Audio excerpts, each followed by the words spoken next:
Good morning, Commissioners. Good morning, Ms. Nube. Chair, today we continue with the topic of the alleged interference by the Hawks into the takedown operation that occurred at Mr. Katiso Molefe's home on the 6th of December 2024. There will be 3 witnesses today, Chair. There ought to be a bundle in front of you, Chair, which has 3 statements, and it is sections 4, 5, and 6. Chair will recall that last week we dealt with 1, 2, and 3.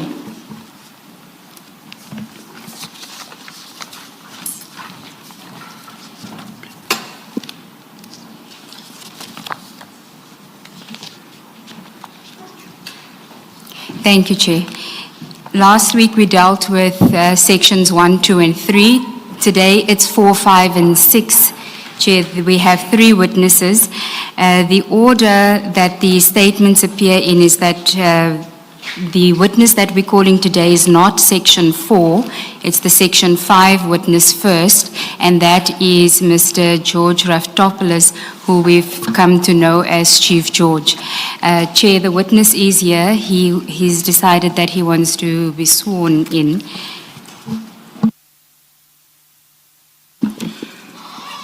Good morning, Mr. Raftopoulos. Please state your full names, and then I will even know how your surname is pronounced. Good morning, Chair. George Raftopoulos. Do you swear that the evidence you are going to give is the truth, the whole truth, nothing but the truth? If so, please raise your right hand and say, "So help me God." So help me God. Thank you. Thank you, Chair. Is it Mr. Raftopoulos or Inspector or Chief George? Which would you prefer? I think Chief George.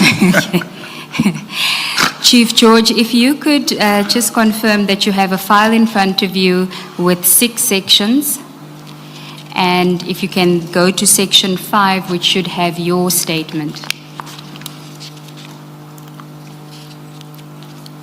I can confirm it's mine, Commissioners. Okay, if you go to page 3 of section 5, can you confirm that the signature on page 3 is your signature? I can confirm it's my signature, Commissioners. And the statement at page 1, 2, and 3 is your statement prepared for purposes of your evidence today? That's my statement, Commissioners. Do you confirm the correctness of the contents of this statement? I confirm, Commissioners. In addition to that, on page 4, there is an annexure GR1. Do you confirm that it's in your file? I can confirm, Commissioners. And there is also what is referred to as GR2, a video clip that you've provided the Commission. Can you confirm that that is so? I can confirm, Commissioners. Okay, can we then proceed with your evidence? And can we start on page 1 of your statement at paragraph 1? 1 and 2, you give a brief description and background of your employment. Can you tell us about that? Commissioners, I've been employed at Gauteng Traffic Police for the past 35 years. In 2017, I was requested by the department to head up a crime unit in the department.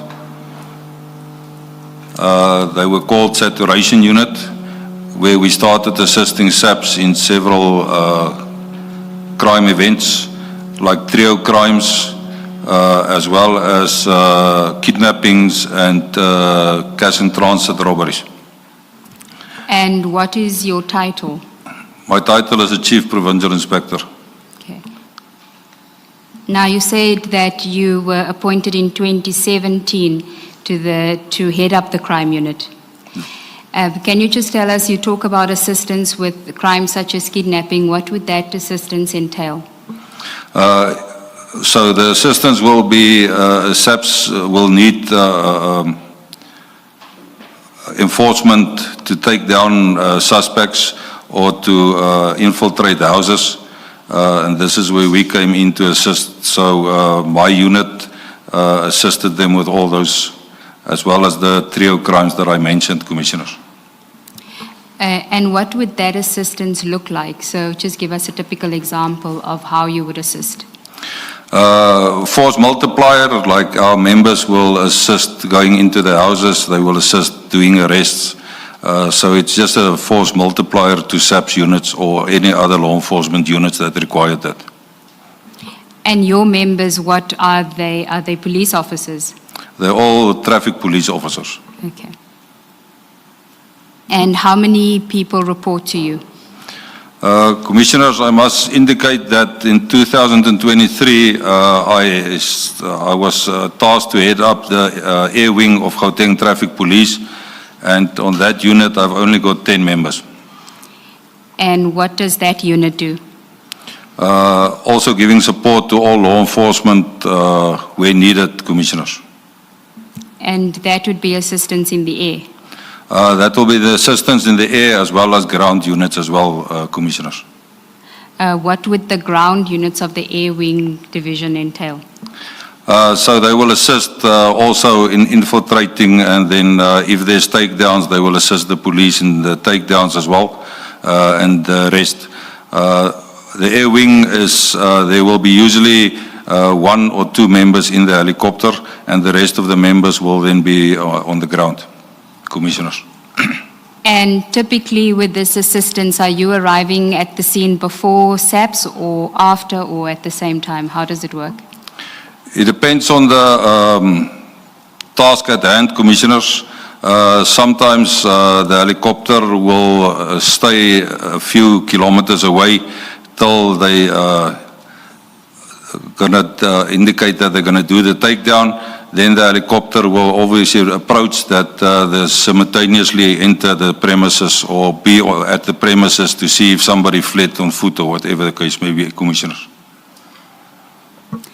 Okay, now at paragraph 3 of your statement, you start with a topic regarding the events of 6 December 2024. Can you tell us about your involvement and how it started?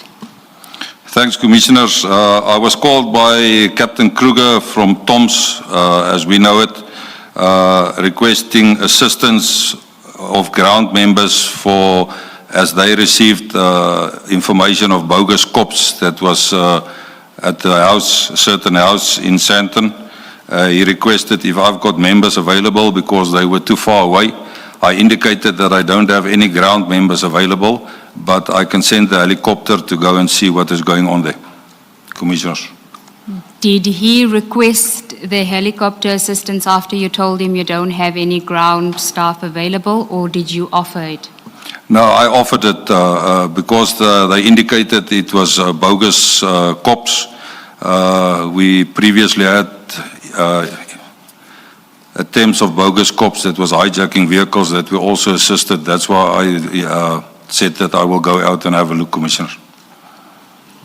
So you're saying this was not the first time that you had received a request for assistance regarding bogus policemen? No, Commissioners, this is not the first time. I can just indicate on 2 cases where he arrested 2 traffic officers in Pretoria that was impersonating traffic officers, and they were hijacking trucks. They were arrested in full uniform, but none of them were traffic officers. They were civilian people. And then we had a case in Alberton also where there was a house robbery. Police members impersonating police members. After the arrest, they were in possession of police ID cards, but none of them were registered in the police system. Commissioners. And was this, what you indicated now, was this prior to 6 December 2024? That's correct, Commissioners. That was prior to that, and that's why I took the decision and then volunteered to go out to have a look what is going on. Can you just tell us a bit more about your working relationship with TOMS? Commissioners, we have a good working relationship with TOMS. I've been working with TOMS for the past 8 to 9 years. We built a trust relationship between us, and they will always contact us if they need assistance with any operations that they're conducting. So you get the request and then you say you'll send a chopper, is that correct? That is correct, Commissioners. And what is it that you expected or intended would be of assistance by sending the chopper? What would you do? What we usually do is we'll fly to the specific address, Commissioners, then we'll just monitor if there's anything going on the ground. We had previous issues where if it was people impersonating somebody, that they will fled the scene immediately if they see the helicopter, Commissioners. So it was both detection and deterrent. That's correct, Commissioners. Can you go to page 2 of your statement?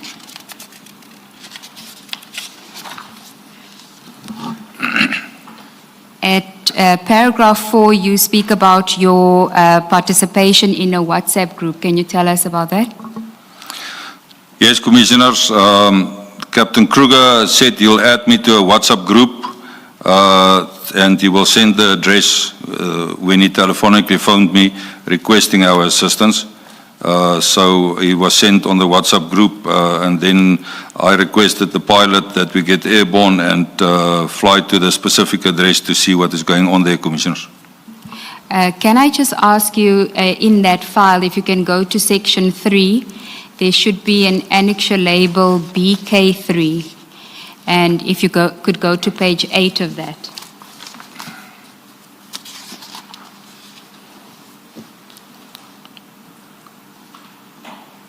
I've got it, Commissioners. I just want you to confirm on page 8, the first image, where it says you added Chief George traffic, that is you are the Chief George that's being referred to here. That is correct, Commissioners. Okay, now at 16:42, you send a message, chopper airborne. What were you relaying here? I just indicated to the group, Commissioners, that the chopper is airborne and that we're on our way to the address that was given by Captain Kruger. Then if I could ask you in your section 5, if you could go to page 4, which is GR1. I've got it, Commissioner. If you could just tell us what this document is and explain to us why it's of relevance to your evidence. Commissioners, this is a document that does satellite tracking on the helicopters. It will clearly indicate the time that was takeoff and the time of landing of the helicopters, Commissioner. Okay, so here the time of takeoff is 16:40. That is correct, Commissioner. And what time did you arrive at the address? The time period is approximately 6 minutes flying time from Midrand to the address that was given by Captain Kruger, Commissioners. In your statement at paragraph 4, you say it's about 7 minutes. Yeah, 6 to 7 minutes. Okay, so if it's 6 to 7 minutes, you would, if you took off at 16:40, you would have arrived about 16:47. That is correct, Commissioners. Can we go back to your statement at paragraph 4? You say in the last sentence that about a minute or so thereafter, Captain Kruger posted a message. Can you tell us about that message? The message, Commissioners, that was posted by Captain Kruger is that it's a legal operation and that he will forward the commander in charge. Can I ask you to go to page 8 again of BK3 to confirm that that is the message that you received that says it's a legitimate police operation? I'm at page 8, Commissioners, and I can confirm this is the message that I received from Captain Kruger on the group. Now, if you go to page 9, the message continues there, and it seems that this message was sent at 16:44. When would you have seen this message in the group? Commissioners, at that time we were flying to the address that was given by Captain Kruger, so I can't confirm that I saw it at 16:44 because I was also navigating the to where the address was in Sandton. Do you recall if at the time when you saw the message, whether you were at the address or not yet at the address? Commissioners, if I recall correct, I was at the address because I telephonically phoned Captain Kruger just to confirm the message that he sent there, as well as the ops commander's number that he will send. And then Captain Kruger indicated to me that it's a legitimate operation by General Kumalu. And this is why I've posted it back onto the group after my conversation with Captain Kruger.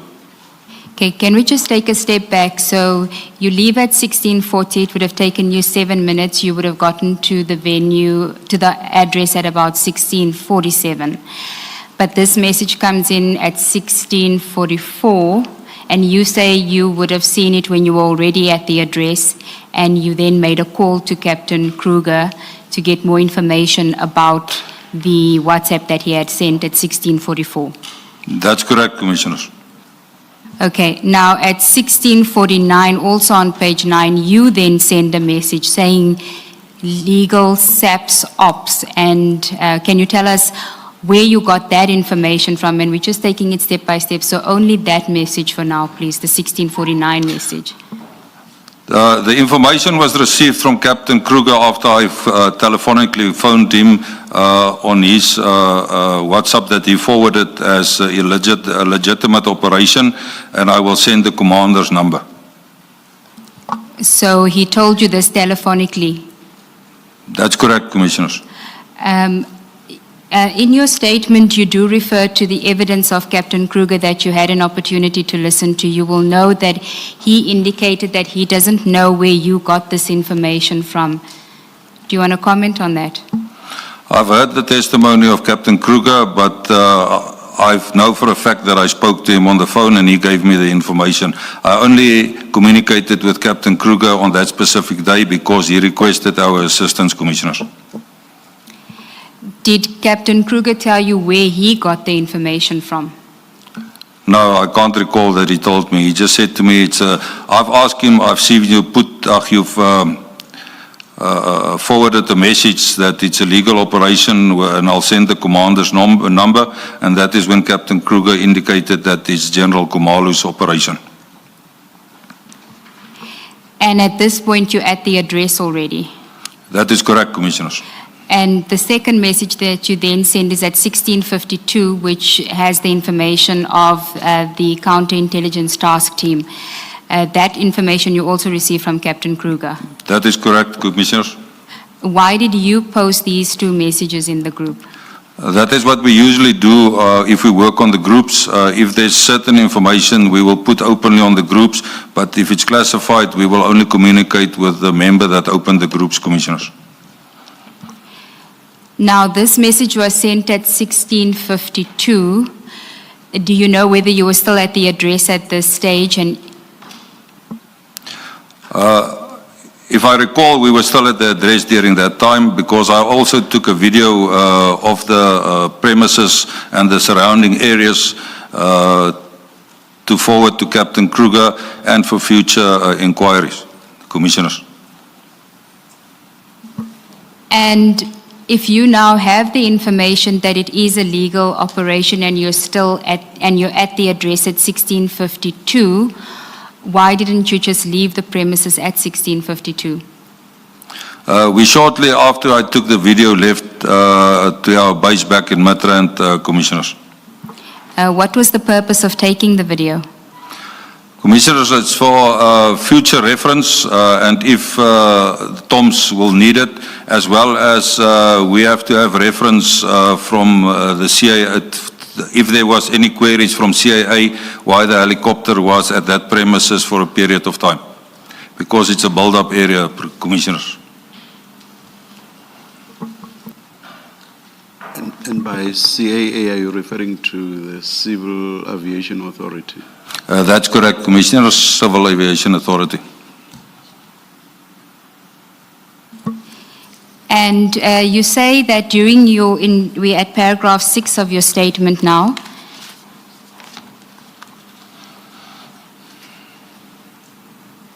You say that during your call with Captain Kruger, you told him that there was nothing suspicious. What gave you that indication? As I indicated previously, Commissioners, if it was bogus police or bogus cops, as we call them, they would have definitely moved out of the area or fled the area. And that's why I indicated that I don't see anything suspicious at that time, Commissioners. And did you communicate this to Captain Kruger? That's correct, Commissioners. And what was his response?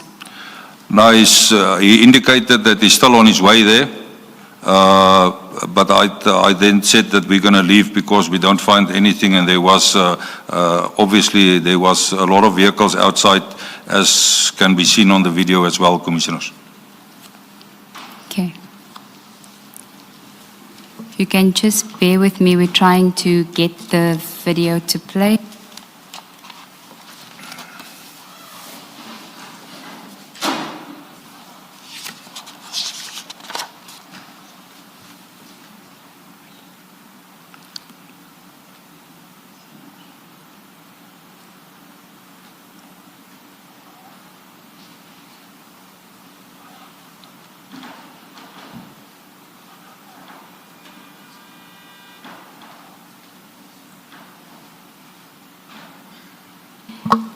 Chair, it seems that I will need some assistance from the IT guys just to screen the video. If we could ask for a short adjournment just to get that set up, please. 2 minutes? 2 minutes, Chair.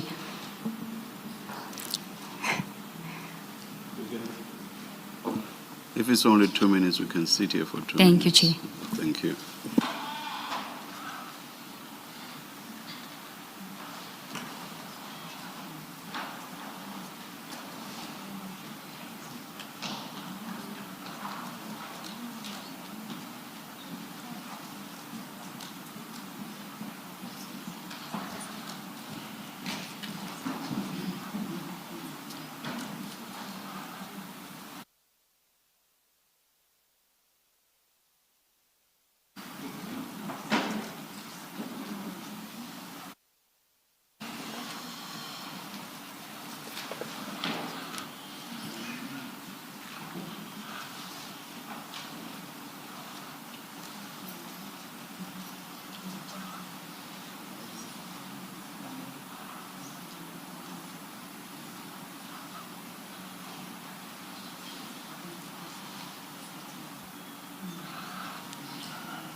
Thank you, Chair.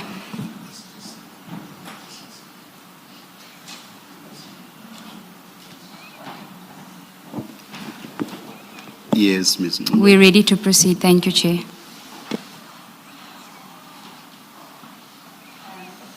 Chief George, I'll just play the video and you'll confirm and tell us what we're looking at when we're done watching it, okay?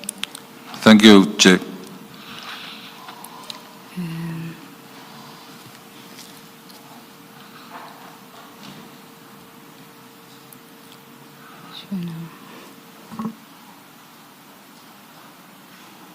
It was playing, Chair, now it's not playing again.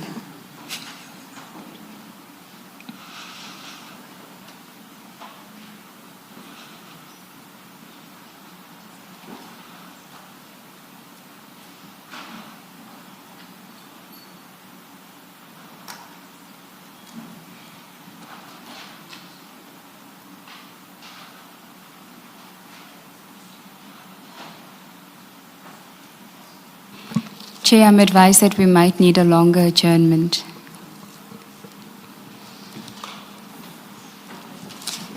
We'll adjourn and come back once it's indicated to us that we should. Thank you, Adjourn. Chair.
Okay, can you tell us firstly why did you take the video?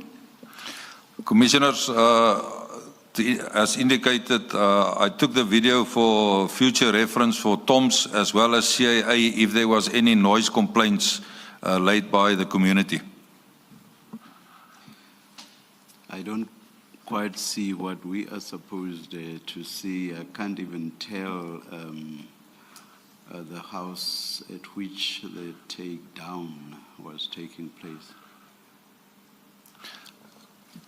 So, Commissioners, if you look at the video, there was at one specific house, there was 2 vehicles standing, as well as at the gate, there was people standing at the gate, and there was cars in the street. As indicated previously to the Commission, if this was bogus cops, as we call it, they would have definitely dispersed from there, Commissioners.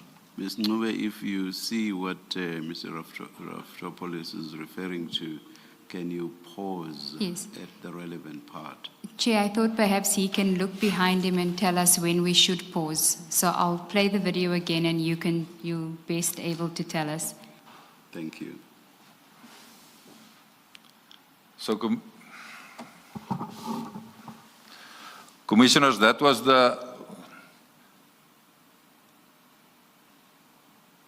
there's the entrance of the vehicle, of the premises, Commissioners. There's the vehicle standing, as well as there's a vehicle standing on the right-hand side. Is that the 2 vehicles parked side by side and parked at 90 degrees to the street or not?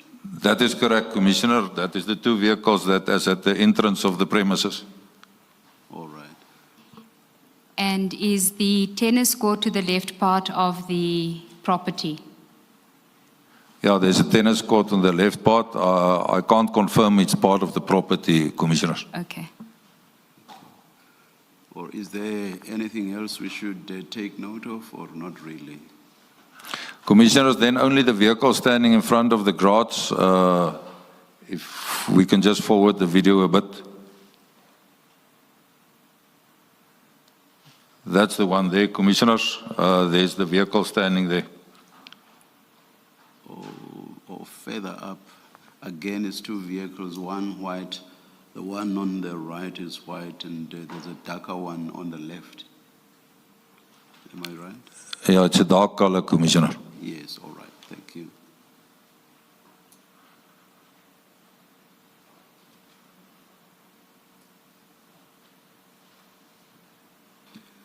That's enough from our side.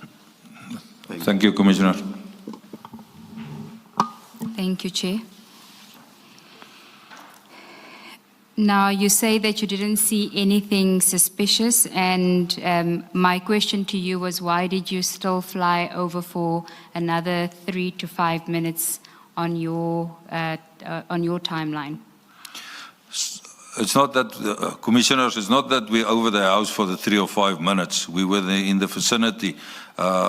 Unfortunately, as I indicated, if you're too long at one premises or a specific area, there will be complaints of a noise complaint to the CAA, and then we must also justify that to the CAA. And then if we could go to page 4 of your statement, which is GR1, you say in your statement at paragraph 8 that you landed at 5 o'clock. That's reflected in that annexure. That is correct, Commissioners. This is according to the satellite tracking of the helicopter. Which means that you would have left at 16:53, approximately. Around about approximately that time, Commissioners. Then at paragraph 9 and 10, you address the allegations of interference. Can you just elaborate on that for us? Thanks, Commissioners. Yeah, I've heard on testimony and in the newspapers and social media that we tried to interfere on a legitimate police operation at Mr. Katisho Molefe's residence. I'm very disturbed about these comments. They are untrue, as I had no idea who Mr. Molefe is or where he lives. I was merely assisting teams that I usually worked with in the past, and my understanding that was that there was bogus police or bogus cops at that premises, and that is the reason I volunteered to go with the chopper there, Commissioners. Thank you, Chair. That's the evidence of this witness.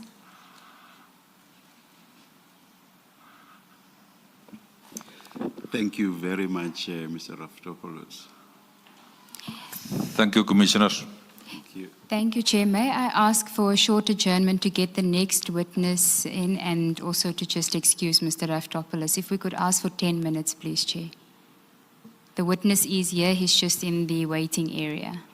Must it be 10 minutes then? 5? We'll wait outside and we'll wait outside and come back in Thanks, when Chair. you call us. Thank you.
It's off. Once it's ready, it's on.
Ms. Mube, before we start with the witness, I just want to raise an issue that relates to Brigadier Mokwena. Looking at the statements that we've been furnished with for today, it doesn't look like we'll take the whole day with them. We, as the commissioners, want Brigadier Mokwena to come back.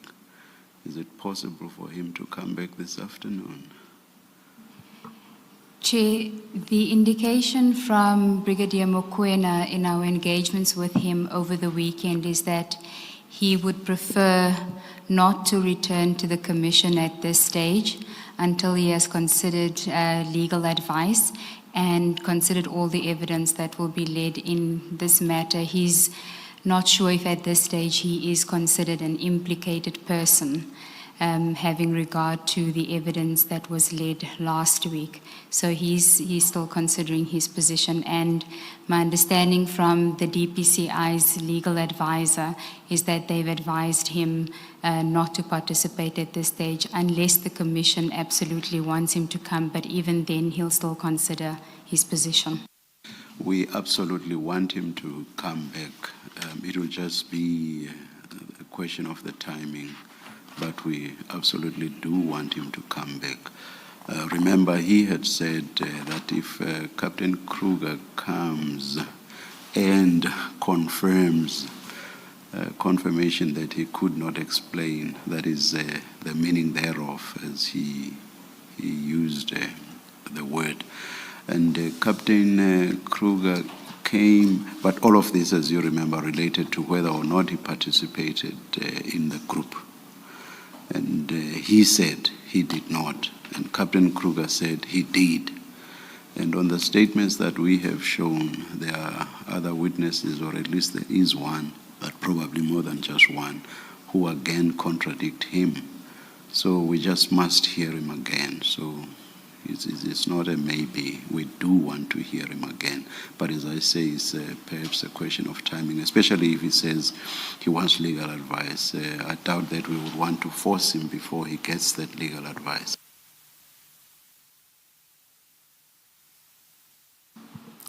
Thank you, Chair. We So will we- engage with him and his legal advisor on this aspect when we're done here today. Or during the tea adjournment, I will contact them to see whether he would want to come back after lunch. If not today, then we'll make suitable arrangements for a future date.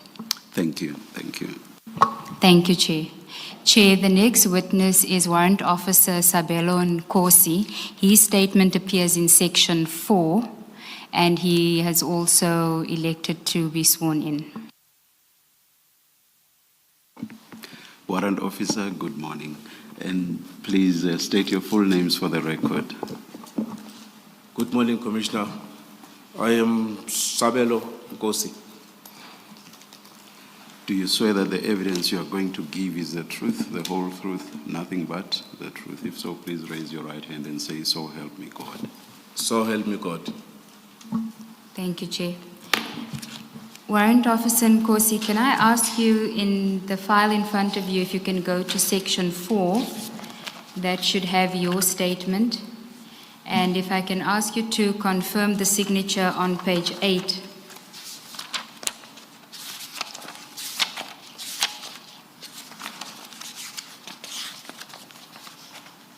Indeed, is my signature, Commissioner.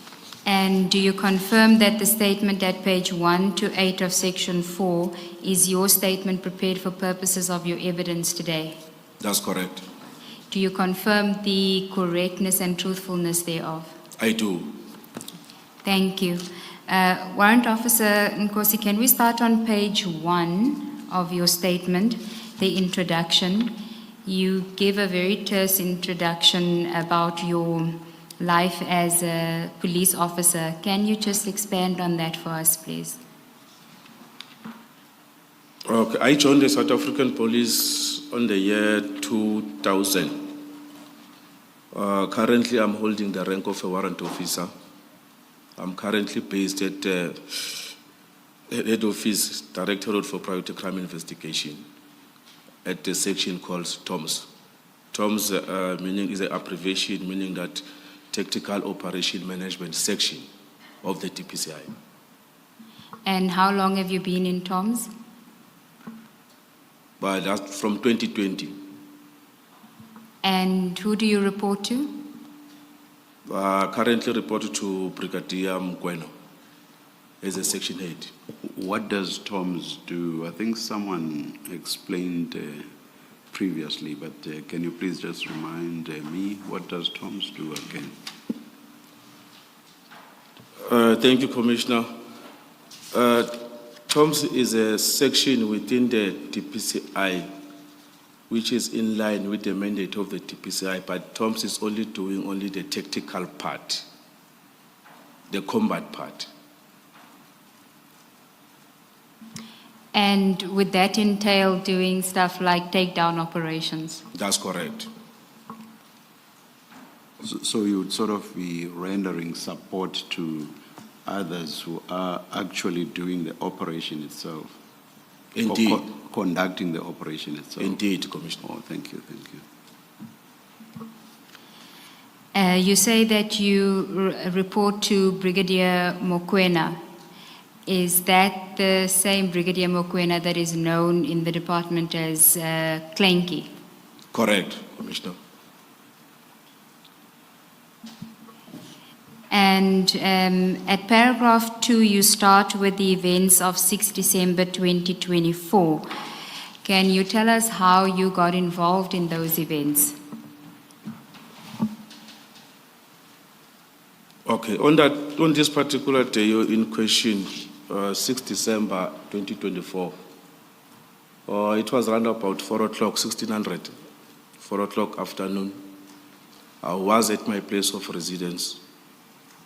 And then by then I was preparing to go out for an operation. We had a planned operation at the Northwest Province on that particular afternoon. When you say at your home, where's your home? Springs.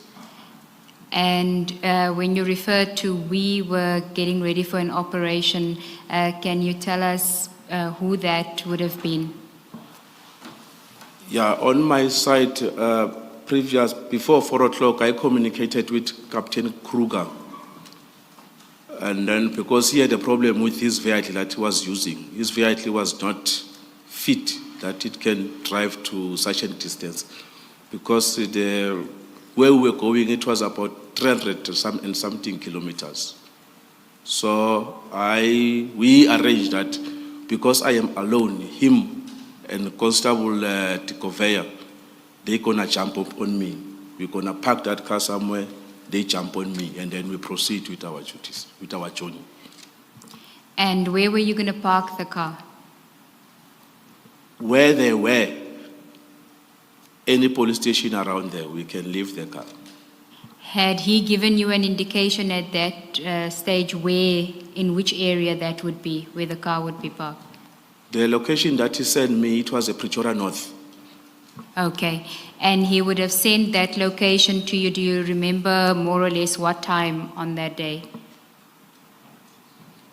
The location, if I remember correctly, it is between 3 and 4. Okay, so between 3 and 4, you knew that at some stage you would meet him in Pretoria North to leave his vehicle and take him and Constable de Gavea as passengers to go to the operation in the Northwest. Indeed. And did you have a set time that you would meet him at that location? I told them that I will be leaving by quarter past, I will be leaving my home. Normally what we do, Quarter past what? Quarter past 4. Oh, thank you. Normally what? Normally what we do when I have to come and fetch you, I'm gonna send you my live location. Reason for that is that I don't want when I'm at your gate and then you are still drinking coffee or you wanna do anything. Because when I'm at your gate, you must be at your gate. Okay, so at some point when you were going to leave, you were going to send him your live location. Okay, Correct. but you already knew where he wanted to leave the car. Correct, Commissioners. Okay, please proceed. I then received a call. The call, it was from Brigadier Mkwena. Brigadier Mkwena informed me that he has sent me a WhatsApp. I must check on that WhatsApp, and then he sent me an address. I must rush to that particular address. There are people there who are posing themselves as police officers. And then he further informed me that he received information from our national head. And then those people, they are posing also as TPCI members. Okay, can we just take a step back? You, at that stage, are getting ready to go to meet Captain Kruger, but you're still at home, and then you receive the call from Brigadier Mokoena. Do you recall what time this would have been? It could be between 4 o'clock and quarter past, somewhere there.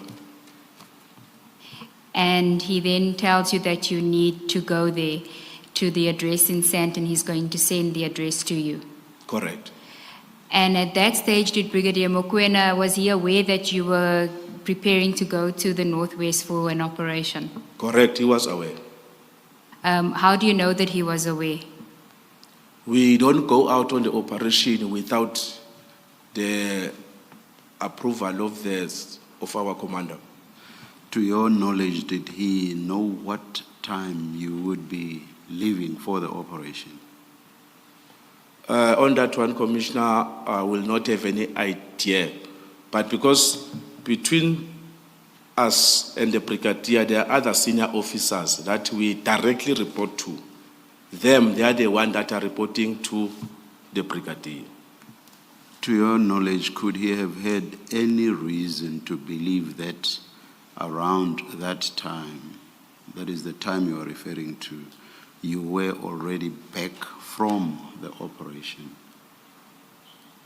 Commissioner, we were not back, we were going there to the operation. Yes, I hear you. I Yes. hear you. And Captain Kruger has also said that you were going, you were still to go for the operation. I'm asking a different question. I'm asking whether, to your knowledge, Brigadier Mokoena could have had any reason to believe that you were already back from the operation. To your knowledge, I know you were not in his mind, but knowing what you knew at the time and based on what you could have thought he also knew, could he have had any reason to think that you were already back from the operation? You shouldn't have the reason for that, because when we say the meeting time that site at Northwest, we set a time for meeting. So now it's going to be up to you, an individual, the departure time based on the distance where you are traveling. I will make an example maybe by saying 8 o'clock tonight, we must meet at Durban Central at this particular area. And then now, each individual now, you must calculate his time, but at that particular time, you must be there in Durban. All right. I may be asking you a question on something that you've dealt with. Please forgive me if that's the case. What time was the operation to take place? The briefing was at 7 o'clock, 1900 hours. The briefing? Yes. And then the operation itself? The operation, the situation is going to detect there. Because after the briefing, there are some logistical stuff that we have to deal with. Because due to the sensitivity of the operation that side, we've got other people that they're going to be doing assessment on the area, how we're going to approach the area, something like that. Because it was just a life-threatening situation. It was not just a minor takedown where we know exactly the person is there. And in your experience, I know you say others reported to him and other ones who would have told him what was going to happen when. But in your experience, would Brigadier Mokoena have known when the operation was supposed to take place? Yes, he should know. Thank you. Can I just ask a follow-up question, Warrant Officer? Where was the briefing going to take place and at what time? The briefing was at Tabazimbi side. It's a border between Northwest and the Limpopo. So the team needed to be in Tabazimbi at 7 o'clock? Us? Yes. Yes.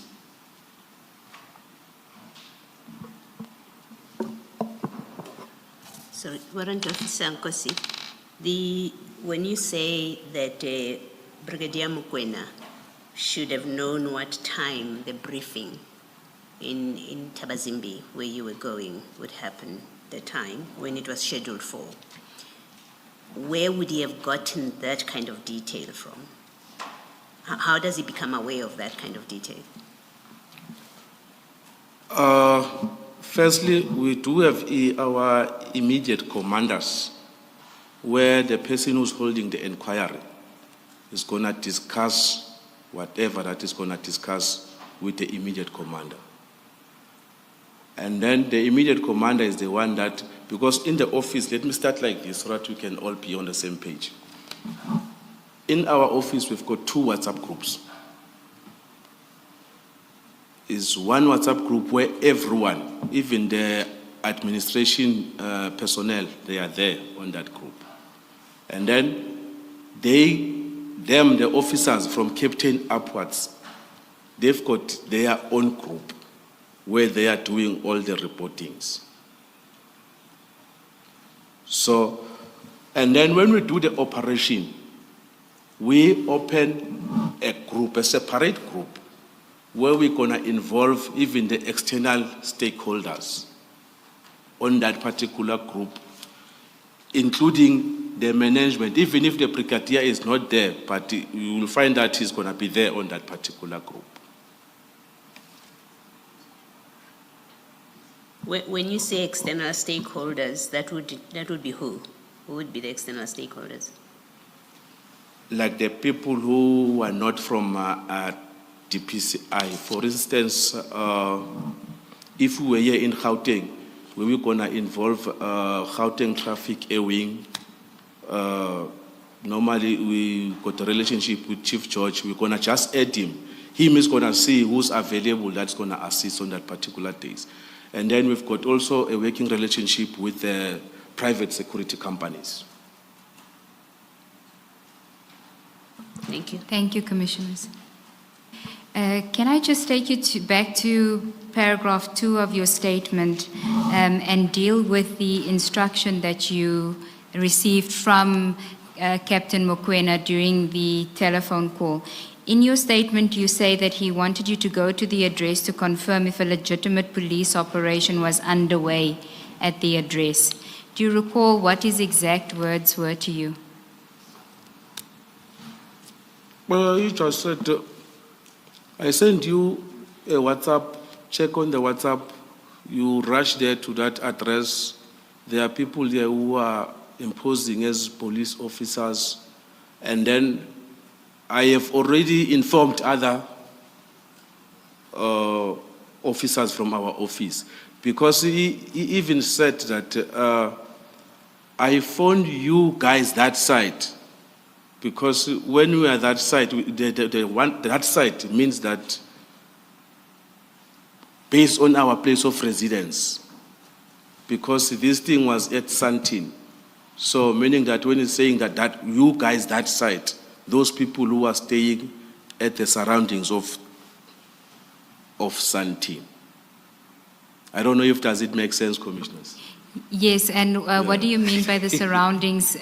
Would that be the East Rand or the West Rand? East Rand, Joburg, even we've got someone who's staying at West Rand. And then they normally call us, you guys, the Joburg team, because some of them, they are at this Pretoria side. That we call them Pretoria team. Doesn't matter whether you're at Mamelodi or you're at Soshanguve, we just call them Pretoria team. So that's why on us, it's just an informal name that we're calling one another. And did he tell you who these other Tom's members were that he had also instructed? No, he didn't. Okay, and then at paragraph 3, you deal with what you refer to as a request from Brigadier Mokoena. You say that it was strange. Can I just ask you firstly, why do you refer to it as a request here, but earlier on you said it was an instruction? Yeah, the instruction part, it's a wording when the commander tells you something, even he requests you or what, in the police language, that is an instruction. So are we to then read where you say at paragraph 3 that you found the request strange, that it was you referring to I found the instruction strange? Correct. Okay. Can you tell us why you found it strange? Yeah, firstly,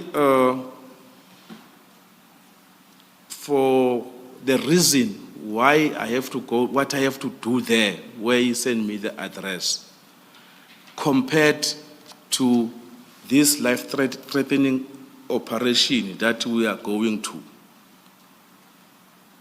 A normal person, a reasonable person, let me put it like that, a reasonable person would have thought that no, the priority here is this life-threatening operation. Because by so doing, you are removing me there, you're removing others there, that team becomes weak now. is no longer now according to the operational plan of that particular operation. So that is why now it didn't make sense to me. Thank you, Commissioner. Warrant Officer, you say in paragraph 3 that part of the reason why you found it strange was because Brigadier Mokoena was aware that the TOMS team would be leaving for the Northwest. I think that aspect has been addressed by the commissioners, but are you saying that he was aware for the reasons that you stated earlier, that it would have been communicated to him either by your direct commander or within the WhatsApp group? Indeed, Commissioners. Then if we can go to paragraph 4 of your statement on page 2. This is where you expressed your frustration, which you had just indicated now, and you referred to the exercise of going to the address as an insignificant verification. Can you just tell us about that? Why do you characterize it as insignificant verification? Yeah, Commissioners, to me, that area where the address is, we do have local police station there. And then if it was such an agency, because compared to me driving, because when I opened the GPS to that particular address, it was 60-something kilometers. And then I don't think that there is an area or a suburb where the police station is got a police station that is more than 20 kilometers away. 66 kilometers from where you were at home at Springs? Yes. 66 kilometers to Senton? It's between 60 and 70.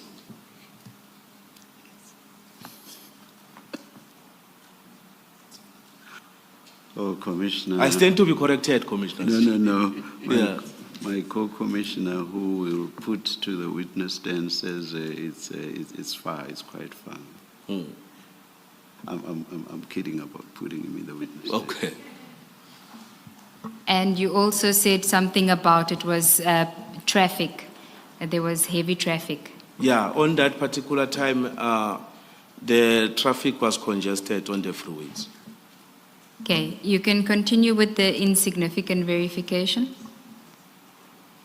And then Maybe before, Warrant of Sankosi, before you move off that paragraph 4, did you not say to Brigadier Mokoena that you are on a mission, you are going to an operation, and it has a time where you're supposed to meet on the other side at 7 p.m. and this will disrupt if you go to this sender's address, it will disrupt the operational plan. Did you not speak to him about that? the only thing that I mentioned to him, because his initial wait when he called me, he said, "Are you able to talk?" "Yes, I'm able to talk." "What are you doing?" "No, I'm just preparing for that ops of network." I said, "Oh, ish. But now, listen here, we've got this urgent situation. I have sent you a WhatsApp on the group. Check the group and then rush there. I have also sent other members that side." So you did say to him Correct. that you are preparing for this operation in the Correct. Northwest. Thank you. Thank you, Commissioners. I was still at page 2, paragraph 4, where you were telling us why you considered it to be an insignificant verification. Yes, And you perhaps before you move on, something related to what Commissioner Baloyi asked. You, under the conclusion in your statement, you criticize Captain Kruger for not having stood his ground and not done every and anything Brigadier Mokoena wanted him to do. But I don't quite understand why you would merely have mentioned that we have this operation in the Northwest. Couldn't you too have stood your ground and said, "But Brigadier, there's a briefing at 7 p.m. There are colleagues who are already waiting for me in Pretoria. Why can't police who are close to this address, for example, sentence subs, go there? Why must it be us who are on this very important operation? Why must we go there? If you criticize Captain Kruger, should you not also be criticized on similar grounds, as they say, what's good for the goose, what is sauce for the goose is sauce for the gander? Okay, thank you, Commissioner.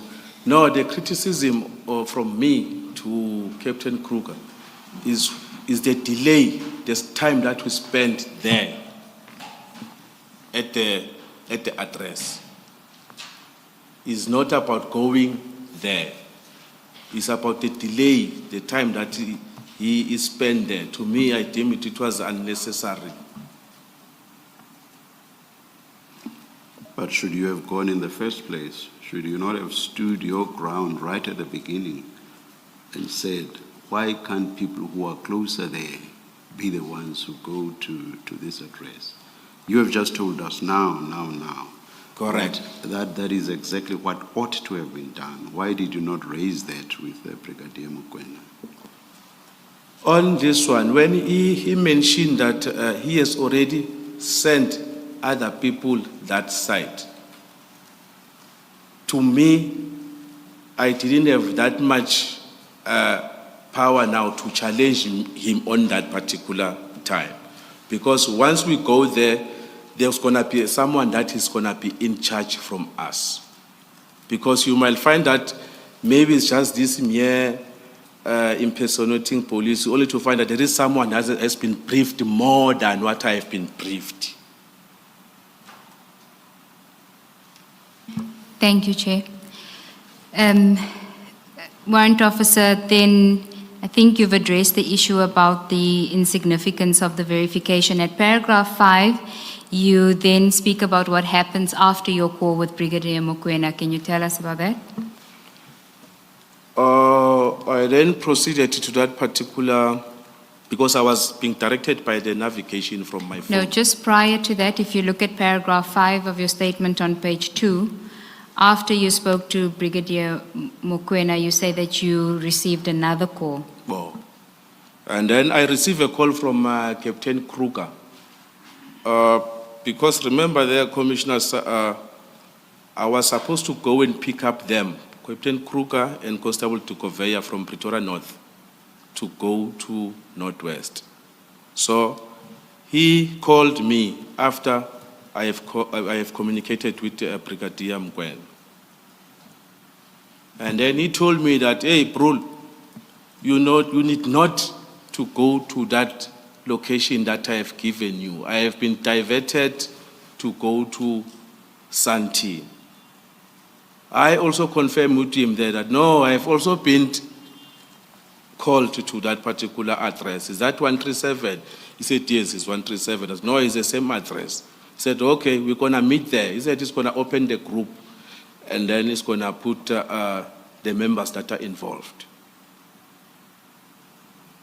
Okay, and then also in paragraph 5, you say when you were done with that call, you then saw the WhatsApp from Brigadier Mokoena. Correct. With the address. Correct. Do you still have that WhatsApp? No, I no longer have. Why is that? The reason is the state phone that I was using, it was renewed. I was given another new phone, so I had to take the SIM card and put it on the new phone. Okay, and then at paragraph 7, you deal with what you did after you received that WhatsApp message from Brigadier Mokoena. You say you were added to a WhatsApp group, and then what did you do? I kept on driving, and then while driving, and then the Brigadier Mokoena kept on calling, and then, how far are you? So I was only giving him what the GPS is telling me, how far I am. And how often would you say that he was calling you while you were making your way to the address? It was several times, more than twice. In a space of a half an hour, 10 minutes, he was calling every 10 to 15 minutes? yes. Okay. And you say that this irritated you, why? Yeah, for the same reason that I have already placed on record, that if this thing was so much urgent, it could have been handled in another manner by achieving the very same results of the local police station. Okay, you also say in your statement that you were frustrated because when you were using the navigation system. Yes, and then when you receive the call now, you have to stop the navigation, meaning that you have also to stop the car, because you will find that the navigation is said to, in certain distance, you must turn left. While you are busy driving, you might miss that particular road. You have to stop and speak to him. And then at page 3, still paragraph 7, you can go to page 3, at the top of page 3, you say that during one of the calls, you complained to the brigadier about the traffic. What did he say to you? Yeah, he said I must try to push. What did you understand by that? So meaning that you must switch on your siren now, blue lights now, so that the motorist is going to give way. You also Meaning say... that, basically you must drive recklessly now. And did you put on your blue lights? I didn't, Commissioners.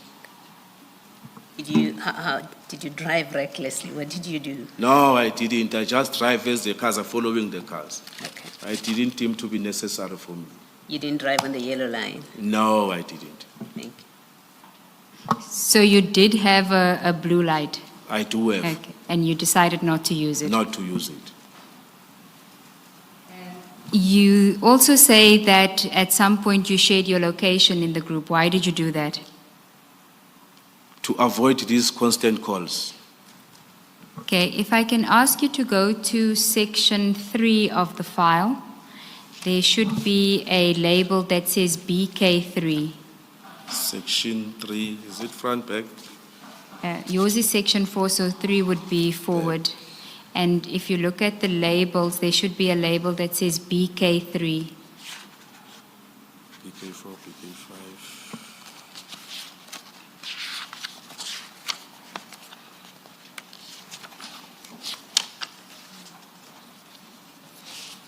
Somebody will assist you now.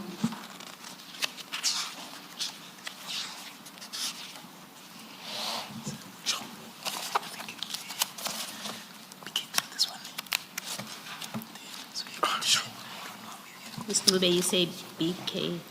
BK3 from section 3, yes. Okay, That's in the last previous Annexes to Captain Kruger's statement. Do you have it, Warrant Yes, I Officer? do. Okay, can you go to page 10, the big number 10 on there?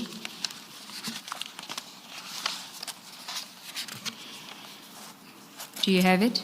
Yes, I do. There's a message there from W-O Malume TOM. Do you know who that person is? That's me, Commissioners. Okay, and at this point at 17:06, you're sending a message that you are 8 kilometers to the location, and then there's a live location. That's correct. Now, if we go back to your statement at page 3, at paragraph 8,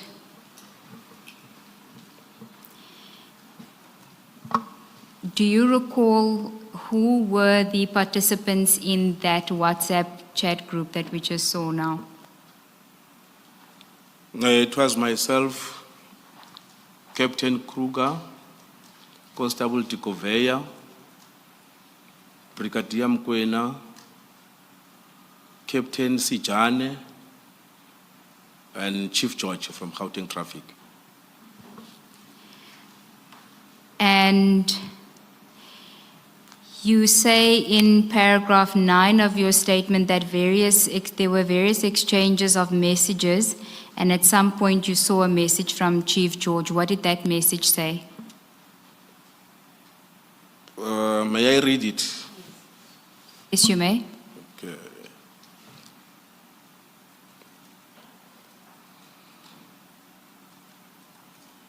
Paragraph 9. Okay. It's a legitimate SAPS operation conducted by a counterintelligence task team appointed by General Kumalo, with Lieutenant Kumalo in charge. If I can ask you to go back to BK3, and if you can go to page 9.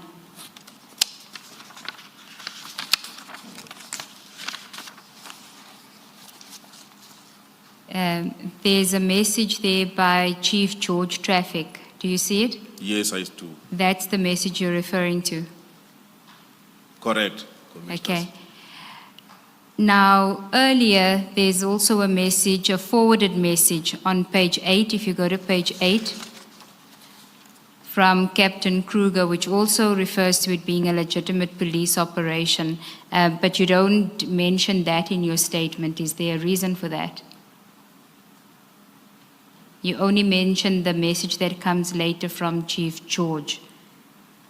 Do you recall that that Captain Kruger had also sent a message that it was a legitimate operation? Oh, no, I didn't take note of it. I only take note of this one of Chief George because there was an interesting question there that came after that from Captain Sijane. What was the interesting question? Do we stand down? Okay, it's still on page 9. Do you see that message there from Captain Sijani? Yes, yes. Can you just read it into the record? Okay, it shows a sign. I'm not Thumbs up. Thumbs up. Oh.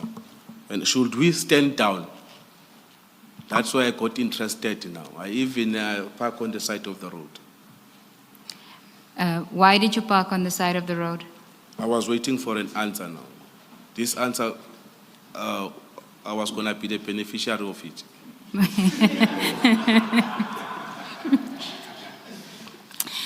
And who were you expecting an answer from? From the brigadier.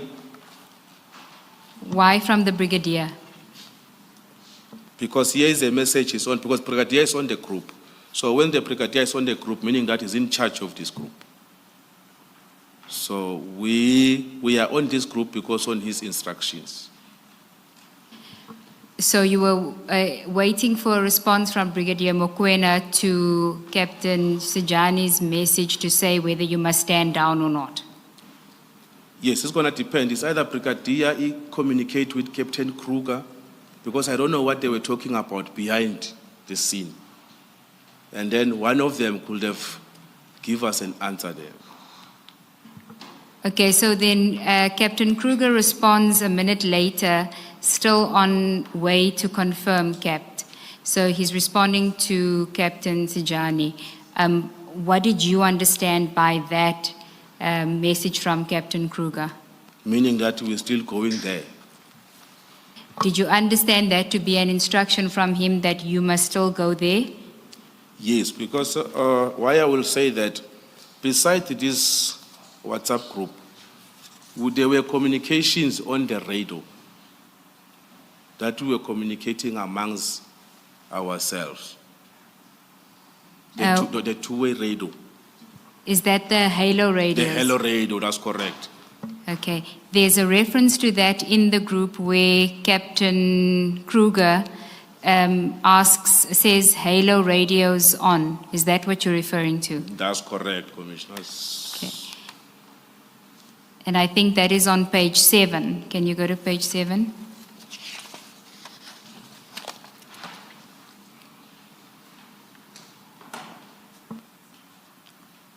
That's correct. Hello, radio's on. Meaning that this is an instruction that everyone that is responding there, he must switch on the radio. And these are not just people that are in the WhatsApp group. If somebody else had received the instruction, perhaps, would they also be able to hear that? Or is it only for participants in the WhatsApp group? Yeah, each and every member of our office, he got this radio. It's a portable radio where we speak. Even if you are in Cape Town, we can communicate, me and you.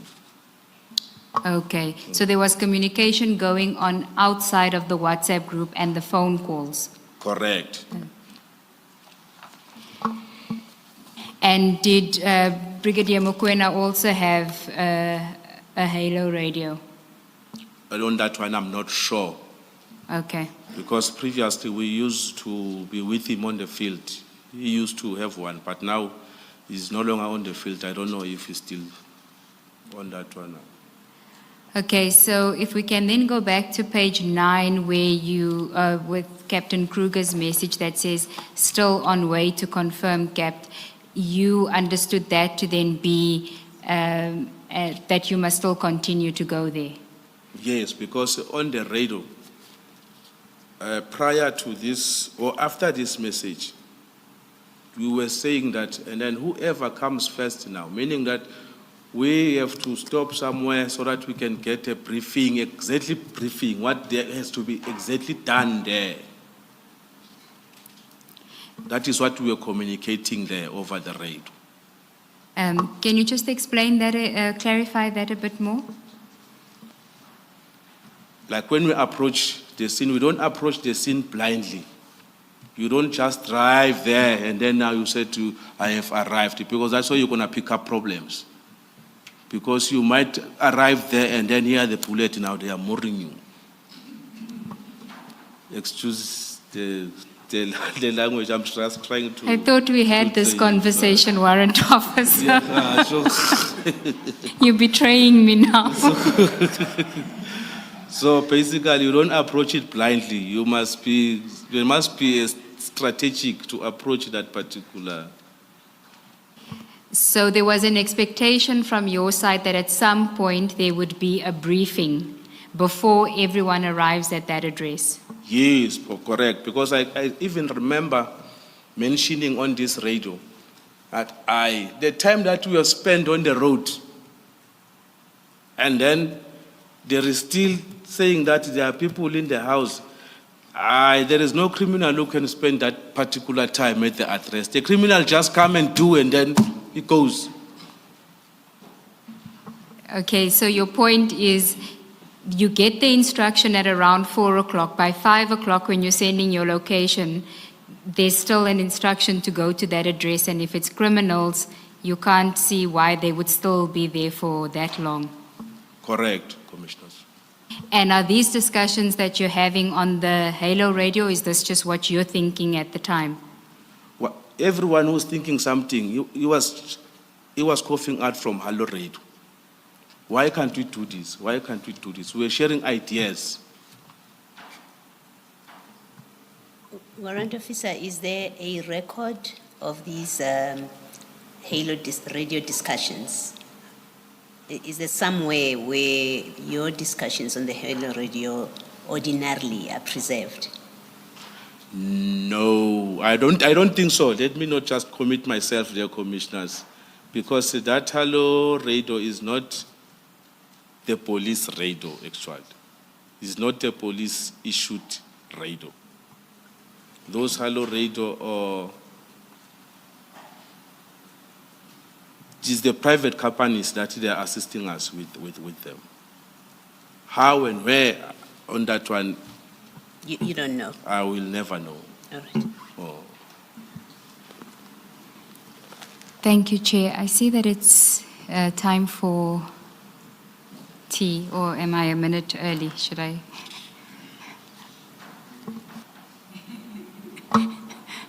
I heard that. Thank you, Chair. Let's see what we can. Yeah, see. Okay. Let's adjourn and resume at 11:15.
To resume.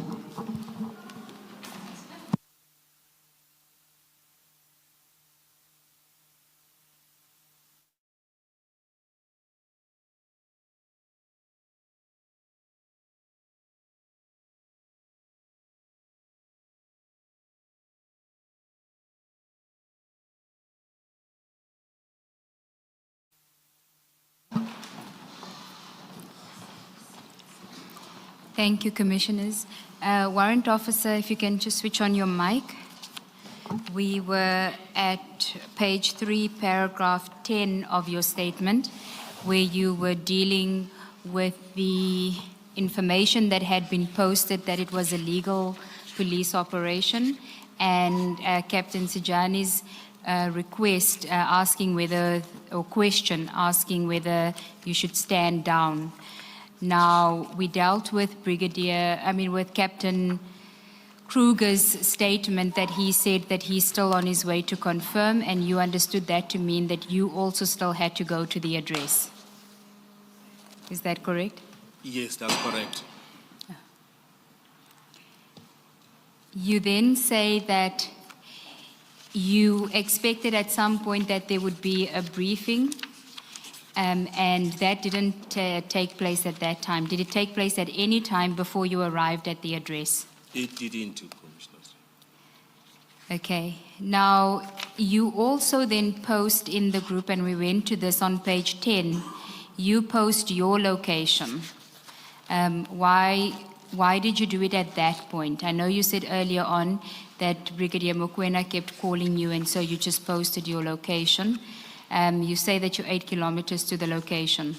Just tell us about your posting of your location. The location is an indication to other participants on the group that I am on this location, and then the other one is going to also post so that we can see which central place where we can meet and brief one another. Okay, so the expectation was still that there would be some form of briefing, even if it was close to the address. Correct. And then if we go back to your statement at paragraph 11, you speak about what happened when you arrived. Can you tell us what time you arrived at the address? Thank you, Commissioners. I arrived there, it's just an estimation, about 5:15. Can we go to page 10 of BK3? There is a message from Captain Kruger, standing off brig, and that is at 17:10.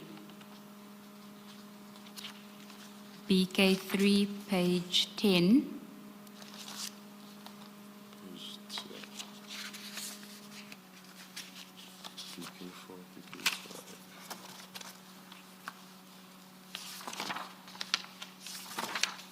Yes, I'm there.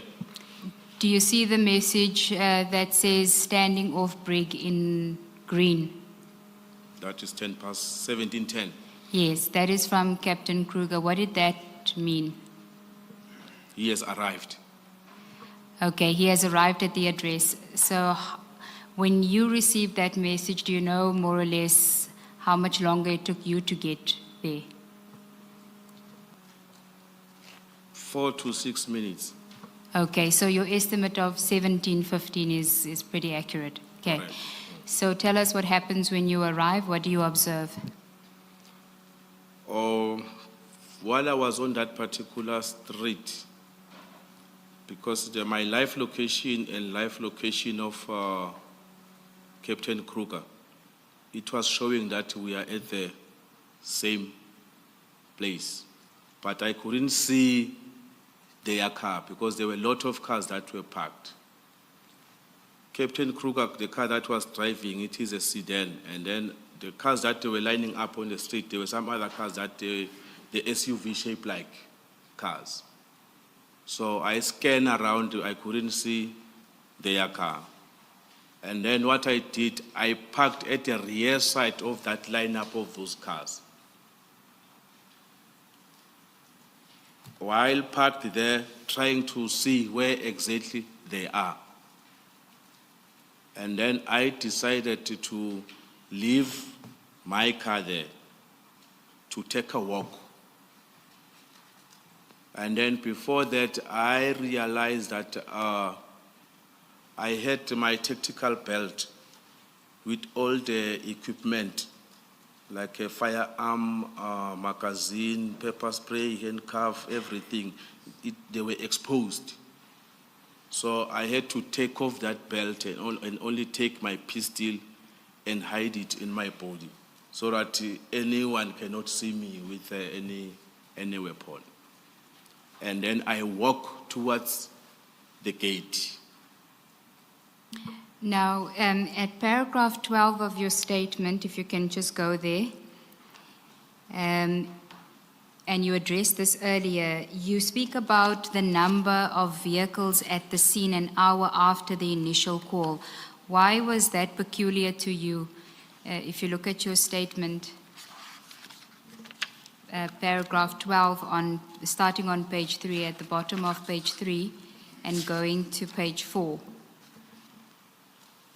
The sentence starts, however, it struck me. Must I read it or must? You can just tell us what it is about the number of vehicles that were on the scene an hour after you initially received the call that was strange to you. Yeah, it's because if there was any criminal element that was happening there, I would have found everything clean there. The alleged suspect or the bogus cop, they would have been long gone. Or at least when they see you coming, they would try to disperse. They wouldn't continue with what they are doing. Commissioners, where I parked, no one could see me because I parked at the rear side of the back of the car, of the cars that were parked on the side of the road. So the distance, it was about 20 to 30 meters. Even if I parked there, no one could have noticed me. Why did you park like that?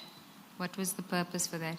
That was for safety precautions for me because I couldn't see where was Kruger and Captain Kruger and Constable Dikoveya. So, but the location is stating that they are around me there. So now I decided that let me walk so that I can scan. As I've already mentioned, you don't approach information like this blindly. So I had to use my own strategic way to approach the gate. So even though you had already received information in the WhatsApp group that it was a legitimate SAPS operation, you still couldn't approach it blindly, the scene blindly. Is that what you're saying? Correct. Or what I did there, before I alerted my car, there was a car that I parked at the back. And then if I remember correctly, it was a black BMW. On my state phone, I've got an app where I can inquire the ownership of anything on my phone. And then I did inquire of one of the cars, and then this car came out as it's a police car from KZN. So now, to me, it was a confirmation now. It confirmed that message. It was a legit police, legal police operation. So here is the car now of the police. And this is before you had even seen Kruger. Correct. Correct, Commissioners. Okay, you can continue because that's at paragraph 13 of your statement. You speak about scanning the license plate of the black BMW and seeing that it was a SAPS vehicle. And that indicated to you, confirmed to you that it was a legal SAPS operation. Indeed. So what did you do next? And then I walk because there was no speed. Because once if I can come with my car, they will be blocking the traffic for other road users who will want to pass on that particular road. So I decided to leave my car there, and then I walk so that I can find where is Captain Kruger now, because Captain Kruger is the person that got more information about what has to be done here. Okay, you may proceed. I walk and then I found them next to the gate leaning. And then next to the gate, there were people at the gate. Those people, they kitted up. When you say kitted up, meaning that you've got all your police equipment on you. Bulletproof, everything. And then the bulletproof is branded clearly with a big font, police. It's the same bulletproof that we are wearing. Okay, and then did you observe Captain Kruger and Constable De Gavea at any point? Yes, Where were they? they were leaning on their car in front, next to the gate, facing oncoming traffic of the road. Okay, we're now at paragraph 14 of your statement, just to orientate you. So you approach Captain Kruger. Tell us what happens. And then immediately, when I found them there standing, and then I then asked him, and then what are we still waiting for? Because you can see this is the police. Because if I remember correctly, on my side, they said, go and verify if they're bogus or not bogus. So while asking Kruger, I thought maybe he had more information that I had. That's why I asked him that. Why are we still? So, as I understand you, by that point, the purpose of your mission had been achieved, Completely accomplished. and your bigger interest was to get to the operation in the Northwest. Northwest. That's correct. More or less, what time was this? Do you know? I mean, I won't hold you to it, but what time was it, more or less? The time when I was When I you were was meeting asking them, this question, that is going to be between 15:15 and 20:00. Thank you, Commissioner. And what did he say to you? What was his response? He told me that he's still waiting for the team leaders of the people as per the instruction of Brigadier Mokoena. He needs to speak to the team leaders there. You say he said he needs to speak to the team leader as per Brigadier Mokwena's instruction. Correct. And what did you make of that? To me, it irritated me more Why? because now where we have arrived here, we receive a message that this is a legit, while coming, we'll receive a message. That message was a hint. It is a legit message of the SAPS. I arrive there, I see the car of the SAPS. I go to the gate, I see people wearing, you can see these people, they are police officers. What more now need to be verified? That's what irritated me. And do you know if Captain Kruger was aware that the black BMW was a SAPS vehicle I did inform him, when you saw him that first time? correct. And what was his response? He told me about Brigadier Mokoena. What was it that irritated you about him referring to Brigadier Mokoena all the time? Yeah, because to me, it shows that now, as far as I know, if you receive an instruction from the commander, they give you a task. Go and do this task. The how part to do that particular task, the commander got nothing to do with that. The how part is solely on you, the executor.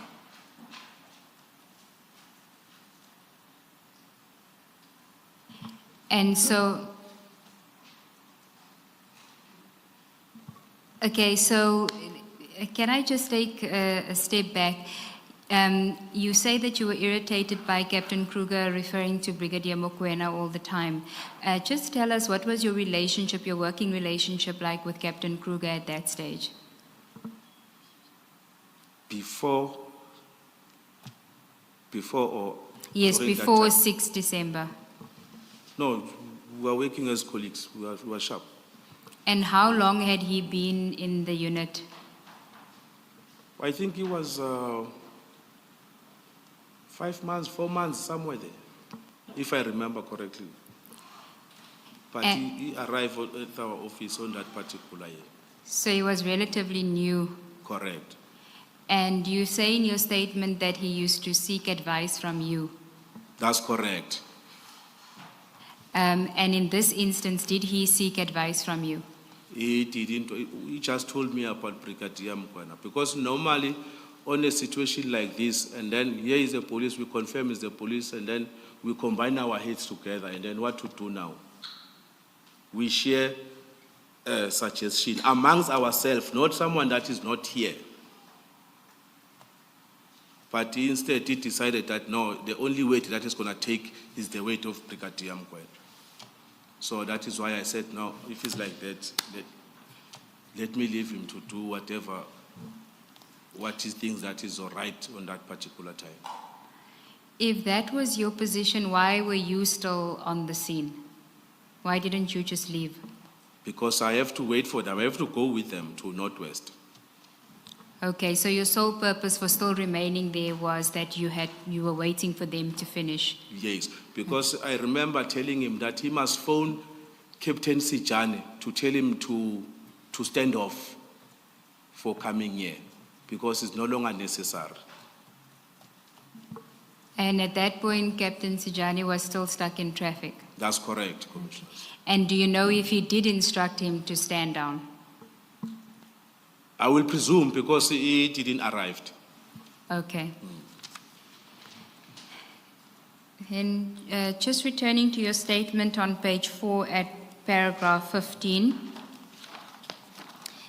Do you know if Captain Kruger ever did speak to the team leader of the operation? Yes, there was a stage, there was a gentleman that came out from the house, and then Captain Kruger, they met on the middle of the road, because someone from the gate, he pointed that gentleman to Kruger. And then at that stage, Captain Kruger has already shifted his car and parked it on the pavement on the other side of the road. And then they met there. I remember they shook hands, and then they walked towards Captain Kruger's bonnet. And you don't know what they were discussing? No, I don't know. And where were you at this stage? And then at that stage, I went to the buggy, because I parked my car at the rear side when I arrived. I took my car and parked it where Captain Kruger's car was parked, next to the gate. Okay.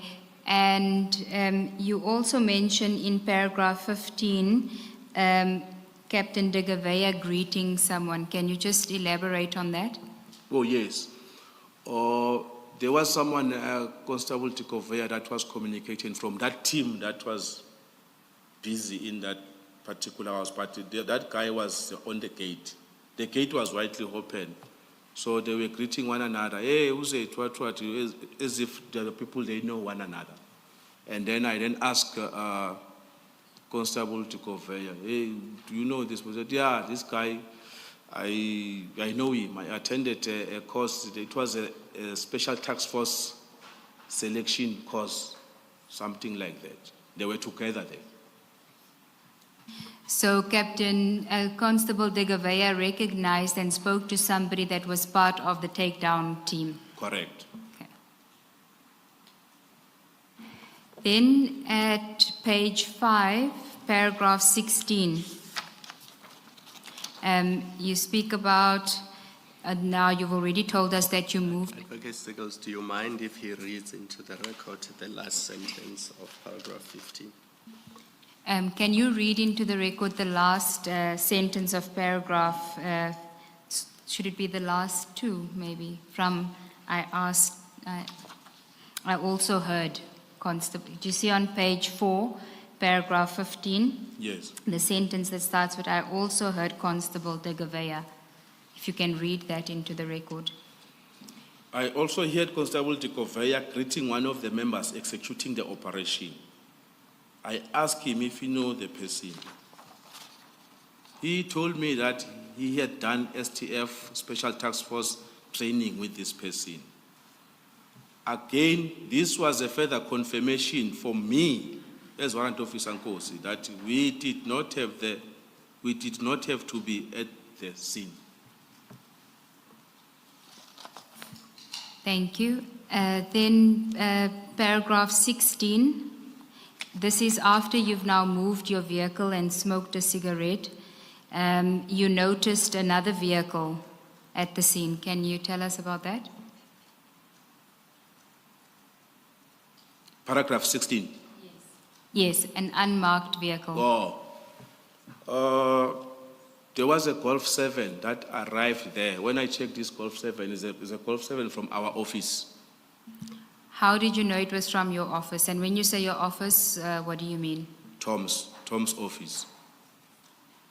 How did you know it was from Tom's if it's unmarked? No, we know our cars. Okay. Yes. Yes, proceed. Yes. Even the occupants who were in the car is the people that we work with. Okay, and who were they? It was Warrant Officer Dlamini and Constable Viki Lahle. So they from your Tom's office. That's correct. Okay, can you tell us what you did when you saw them? By that time, Captain Kruger was busy with that gentleman on the bonnet of the car, on the other side of the road. And then they parked next to me and asked me, and then what is happening? I said, I know, it is already sorted. These are the police officers. And then Constable Vigilash stepped out from the car. And then he came to me and greeted me like exchanging fist. I don't know if it's a correct word. Yes, bumping fists, yeah. Yeah, bumping fist. Yes. Normally he calls me Malume. Hey, Malume, how's it? Aye, sharp. What's happening? I know it's sorted. The best thing that you need to do, you better rush to Northwest. The thing that we have called here is not on. Me, I'm still standing here because I'm waiting for Captain Kruger and Constable Tikovea. Sorry, let's just get this clear.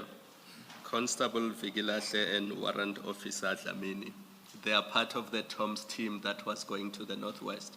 Correct. Does Captain Kruger know these two people? Correct. Did he see them on the day? That's why now I will never know because he was busy with those gentlemen that sat on his bonnet.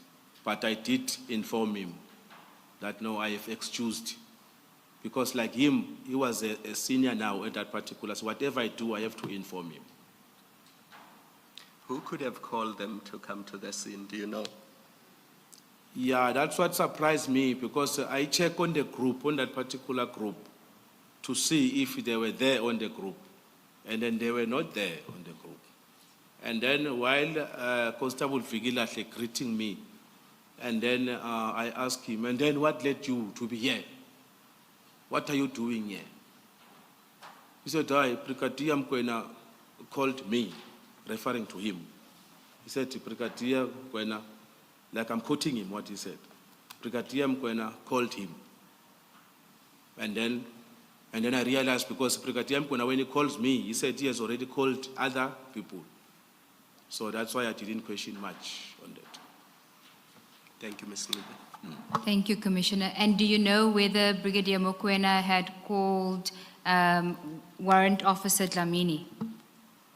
I will not know. I will not know. Okay. But he was in the same vehicle as Vigilahle? Warrant Officer Dlamini was the driver. He was the driver? Correct. Okay. Warrant Officer Nkosi, do you know which side Constable Nkosi and Vigilahle and Warrant Officer Dlamini belong to, Johannesburg or Pretoria group? In terms of residence? Yes, the way that you described it earlier. Well, Warrant Officer Dlamini stays at Centurion. And then Constable Vigilahle stays at Soweto. So they are the Johannesburg group. No, Warrant Officer Dlamini falls under Pretoria's group. I don't know on that particular day what happened for them to be together. I don't know that one, Thank you. yes. Did you observe any other Hawks members, not from Tom's necessarily, but any other Hawks members? No, Then if we can go to paragraph 18 of your statement. You say that you didn't interact with anybody from the takedown operation, except no, greeting them. Except greeting them, yes, correct. And do you know if Warrant Officer Dlamini and Constable Vigilahle interacted with any of the members of the takedown team? No, because Warrant Officer Dlamini didn't step out from the car. And then after Constable Vigilahle stepped out from the car, Warrant Officer Dlamini went into the gate to make a U-turn. And then after making a U-turn, he parked next to me, facing the other direction now. Do you know how long they were on the scene from the time that you observed them? So this would be Warrant Officer Dlamini and Constable Vigilahle. It was less than 5 minutes, because I told them that we need to rush that side. Warrant Yeah. Officer, sorry. After telling them that, no, they need to rush that side, because here it's already confirmed that these are the police, and then Captain Kruger is still busy on the, as per instruction of Brigadier Mokoena. I don't know what is he talking about, because they asked him, so who are those people that he is with, and then what are they talking about? I said, no, on that one I don't know. Me, I'm just, if it was not for me that I have to go with them, myself, I would have also left them there and left. Warrant Officer Nkosi, it might be an insignificant detail, but in your paragraph 16, you say that in line 1, 2, if you go to line 1, 2, 3, 4, 5, 6, there's a statement there towards the end. It's a sentence there that says Warrant Officer Dlamini. Can you see where I am? Yes, You say, towards the end. yeah, you say there in that sentence that he was standing, Dlamini was standing next to the car when he asked you what was happening. And then I understand you now in your oral evidence to say he never came out of the car. That's Is there correct, something you Commissioner. want to correct? Maybe it's just the wording here. He didn't step out from the car. He parked the car next to the car, next to my car. Okay. Correct. So it's incorrect where it says he was standing next to the car. Correct. Okay, thank you. So the person that was out of the car was Vigilahle. Correct, Commissioners.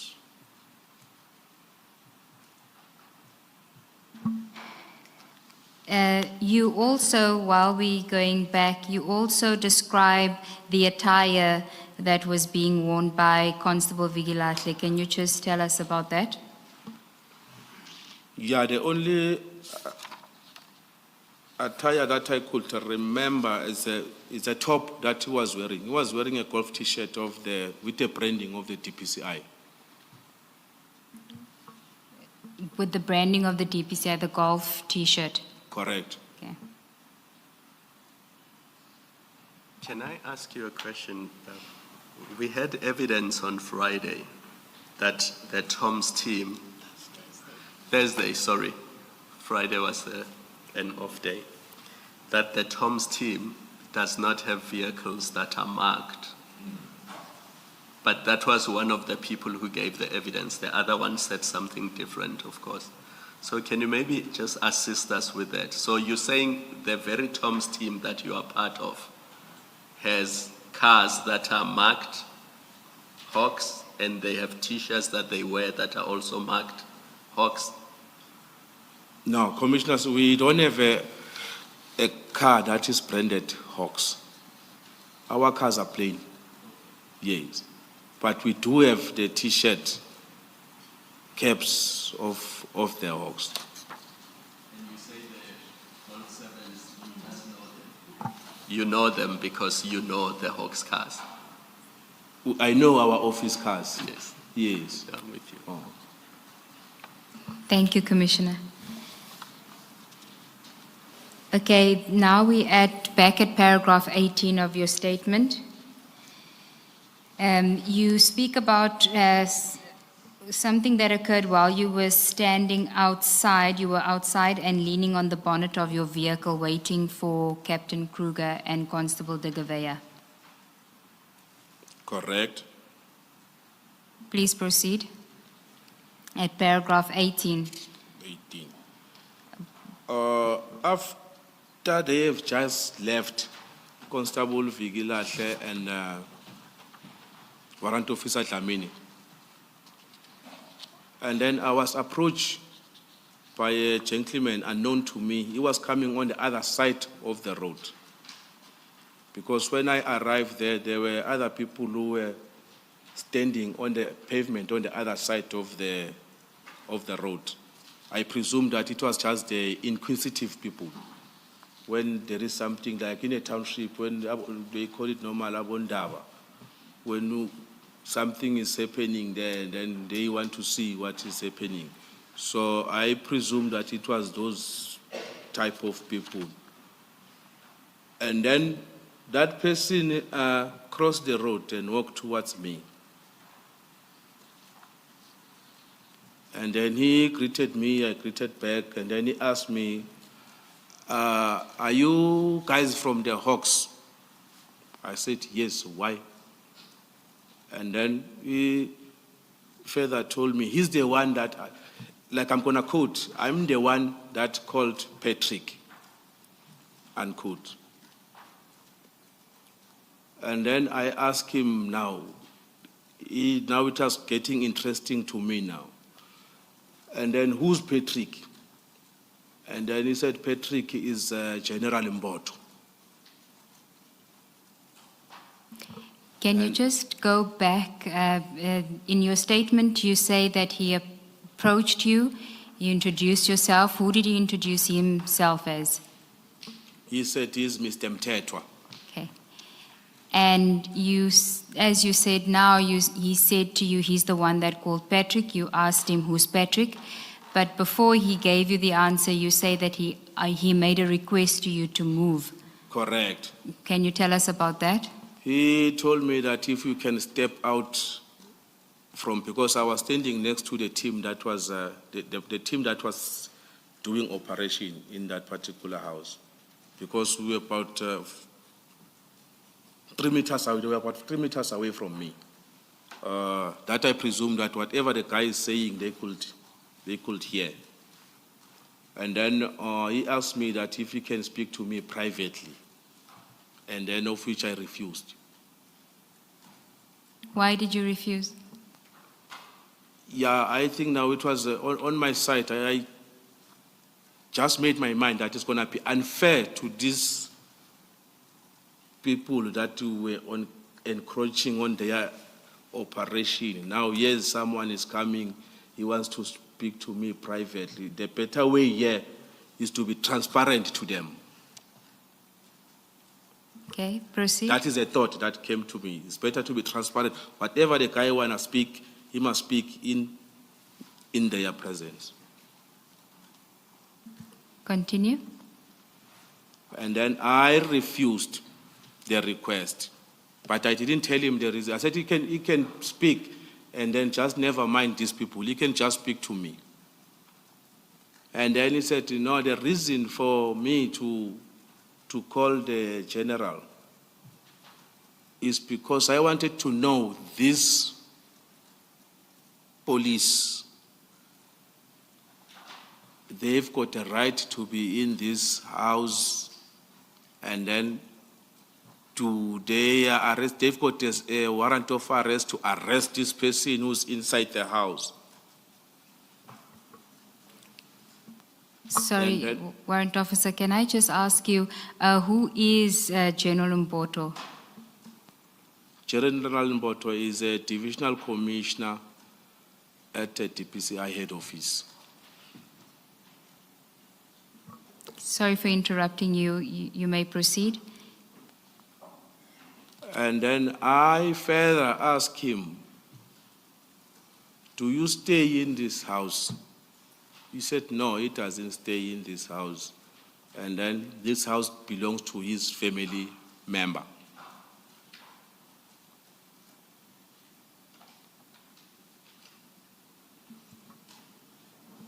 Continue. And then, if I remember correctly, while I was explaining, I asked him before that, you and General Mboto, who are you? And then, like basically I was asking you, what is your connection, you and General Mboto? And then he told me, he spoke in Zulu, no, ipraya yakudala leyo. So basically, in the township lingo, ipraya yakudala is your old friend, old pra. And what was your response to that? If I remember correctly, there was a stage where the team guys who were there, they were clapping hands while I was interacting with these guys, because now their numbers, they became bigger now, meaning that they had interest on this gentleman. Just clarify that for us. Whose numbers became more? The members of the task team, of the people that were undertaking the takedown operation. Correct. Okay, so when you initially started your conversation with Mr. Mtetwa, there were a few of them, and then they increased in number. Correct. They And- even after, because the guys, now he started walking away while I wanted to, while walking away, I was explaining to him that if you are not staying in this house, the police, when they do their job, they're gonna explain their presence to the people who are inside the house, not just randomly someone that is on the road. So that is where now he was drifting away from me. When you say drifting away from you, you walked away. Walk away. Okay. You say in paragraph 20 on page 6 that you tried to get more information from him. Did he give you anything further? No, he didn't, because he was walking, because I didn't want to follow him back. Okay, what did you do next? And then I went to Captain Perry and informed him about this guy. And then while the guy walking away, he went and stand next to the car. He was busy with another person there. And then I took a picture of him with that car. Can I ask you to go to section 3, annexure BK5? The label is BK5. And it will be page 21. I am there. Sorry, before you do that, you mentioned Captain Berry. Is that Captain Kruger? Oh, I'm sorry, Commissioner. It's his first name, so it's Captain Kruger. Thank you. Captain Kruger. I'm sorry about it. Thank you. Are you there? Yes, I'm there. Can you tell us who took this photograph? That's me. You myself. took it. You took that I photograph. took it. Okay. Why did you take it? Yeah, this person became a person of interest to me, Why? because all those frustration that I had and the irritation now, it became now, because now we were there to serve the interest of this gentleman, not the interest of the police. Why do you say so? First, tell us who this gentleman is and which one are you referring to? He's the one that is holding his hands at the back. With the dark T-shirt. Correct. And who is this gentleman? He introduced himself as Mr. Mtetwa. Okay. So why do you say that you were serving his interest? Because we were there for him, basically. Why do you say that? Based Because on what? he's the one that made the call, and then that call made us to run around to this place. Is that what you thought at the time, based on what he told you? Correct. Okay.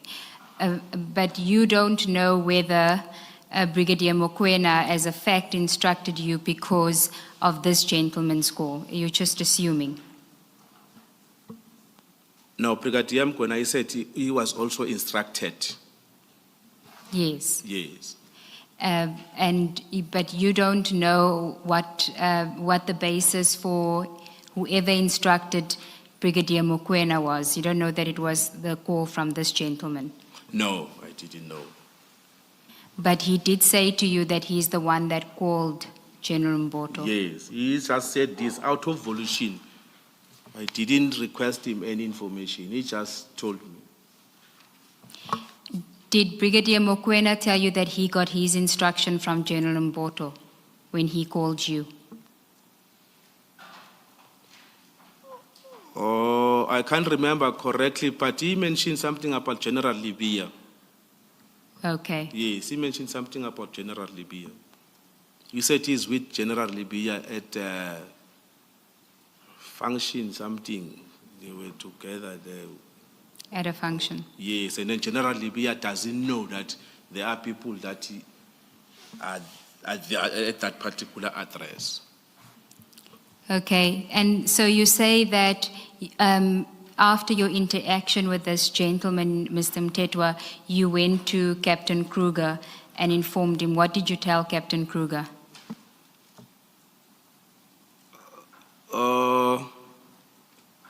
Even though I cannot use the exact word because sometimes we speak datimus on the field.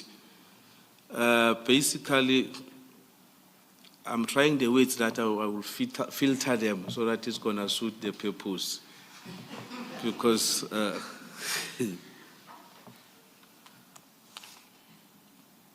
the exact...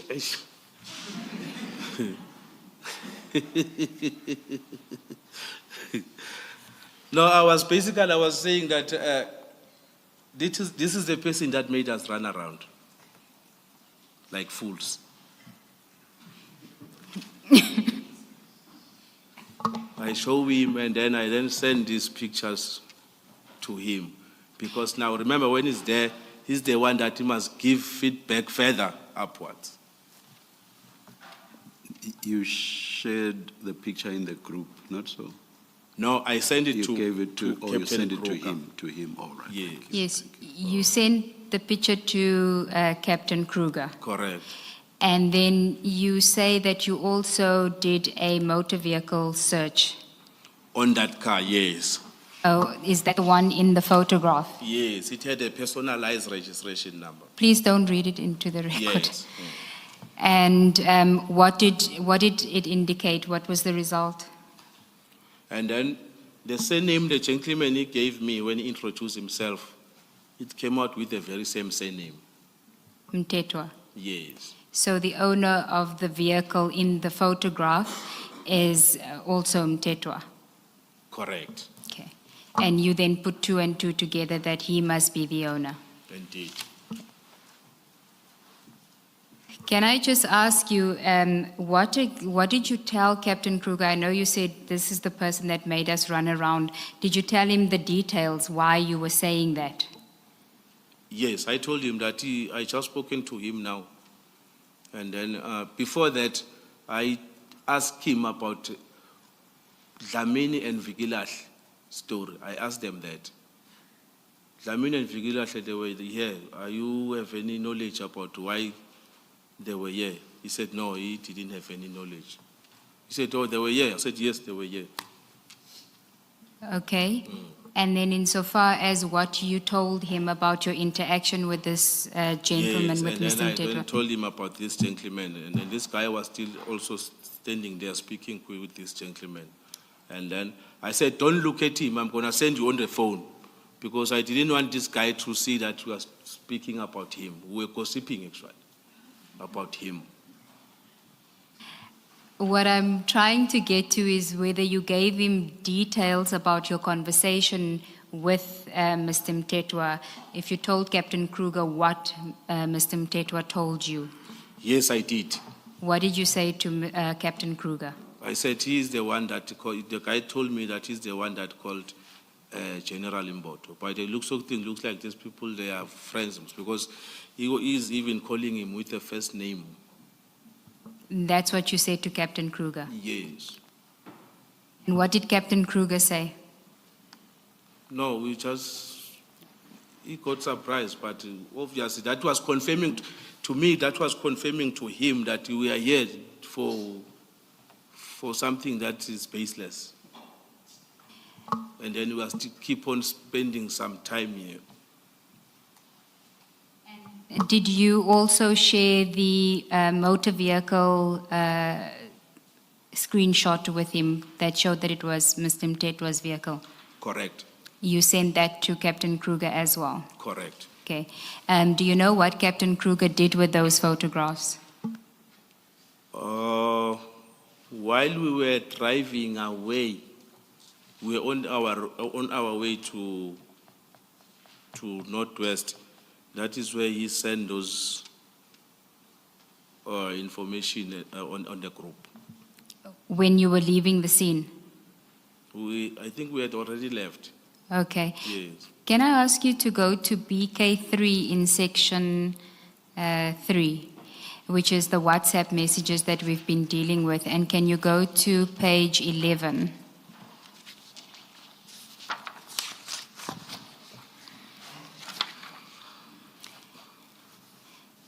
There. There are photographs that Captain Kruger posted into this group, and you see the first photograph is the one that you had taken. Yes, I see. Okay. Now, do you recall what time you had withdrawn from the scene? It was before 6, if I remember correctly. And do you know whether an instruction was given for you to withdraw, and if so, from who? Captain Kruger asked on the group. And then Brigadier Mkwena responded and said, no, you can report. He said, even thank you, Captain Kruger and the colleagues. Can I ask you to go to page 11 of that same BK3? Yes. This is a message from Brigadier Klenki, where he says, Captain Berry, thanks a lot, you can withdraw, bro. But there's no previous message from Captain Kruger asking to withdraw. Do you know why Brigadier Klenki would have sent this message in the group at that stage, at 1746? Yeah, maybe because of their communication that I don't know what they were communicating about there. Maybe there was some communication over the phone or something like that. Okay. And so you would have withdrawn round about that time, as you say, just before 6? Correct. Okay. So you say that while you were on your way, Captain Kruger then posts the photographs in the group. Correct. One of those photographs that he posted, if you can go to page 12, was the motor vehicle document, that the screenshot that you had sent to him. If you see there at 1804, there's a MCD that says surname Mtetwa. Do you see that? Correct. That is what you had taken. Indeed. Okay. But sending to Captain Kruger. Yes. Yes. And in response to that message, if you go to page 14 of that bundle, there's a message from you. Can you just read it into the record at 1807 and tell us what you were referring to here? Yes, I was responding to that motor vehicle ownership, that site. With Mtetwa's. Correct. This is the person that called the Gen. Gen is an abbreviation for general. And which general were you referring to here? As discussed with Captain Perry about information, it's General Imboto. Okay. And what was the response to that? Brigadier Mkwena asked, which one? And if we then go to page 15, there's another message from you at 1808. Can you read that into the record and tell us who you were responding to? I was responding to Brigadier Mkwena. And what are you saying there? First message is Mr. Mtetwa. And then next message, he said he's related to the owner of the house. And then there's another message, if we go to, still on page 15, where there's a photograph, that same photograph that we dealt with, but Mr. Mtetwa is now circled in yellow, and there's a message that says, "This one brig." Do you know who sent that? He's Captain Kruger. Referring to Mr. Mtetwa. Like he was specifically indicating, because there are two people standing there, which is which. And he was also responding to Brigadier Brigadier Mkwena, clarifying that for him. Before you leave the photos, Warrant Officer, I just want to clarify the timeline. So on page 15, you are sending those WhatsApps. You say, Mr. Mtetwa, he said he's related to the owner of the house. And I see that it is 1809. Yes. Are you still in Sandhurst at the time while you are sending these WhatsApps? No, we are on the road now. Are you now driving with Captain Kruger? No. We still have to go. I'm driving alone. You're driving alone? Yes, Captain Kruger is driving with Constable Tikovea. We're still gonna find out a spot where we're gonna leave that car. But we are in motion. Eventually, where did you leave the car? Captain Kruger's car? The car, if I remember correctly, we left it at Arte Piers Port Dam. At a police station? Yes. Thank you. Warrant Officer, in that page 11, where you, page BK3, page 11, where you've got those photographs. You've got, are you there? Page? 11.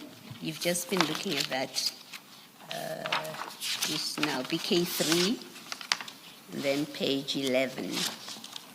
Yes, I'm there, Commissioner. Did you take all of those photographs that appear there in that shot? No. Okay. You took only Mr. Mtetwa's, the one that has Mr. Mtetwa. Correct. All right. And then when you turn to the next page, you've got the vehicle details of the Mercedes-Benz, which has the name Mtetwa. You shared that on the group. Did you share that? Page? 12. I didn't share it on the group. I shared it with Captain Kruger. Okay. And then you go to the next page, 13. There are other vehicles there, and Isuzu. And then in the next page, there's a BMW in page 14. Yes. And then in page 16, there's it's a gray BMW. The previous one is a black BMW. And then page 16, it's the details of a gray BMW. And in the following pages, there are other vehicles. Did you provide that information to whether to Captain Kruger or to the group? No. Okay. No, that app I'm talking about, Captain Kruger also got. Okay. Yes. So this is not your work? It's not you who pulled No. down this information and shared it? No. All right. Thank you. Thank you, Commissioner.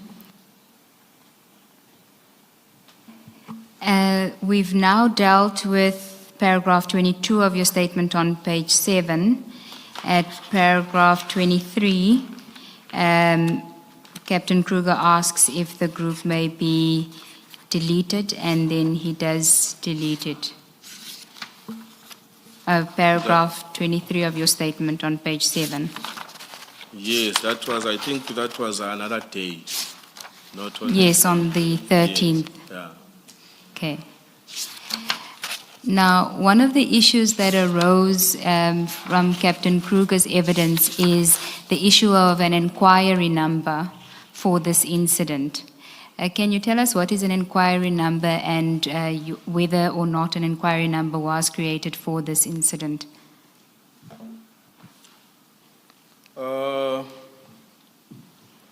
Okay, let me start, commissioners, and explain what are they mean when they say inquire.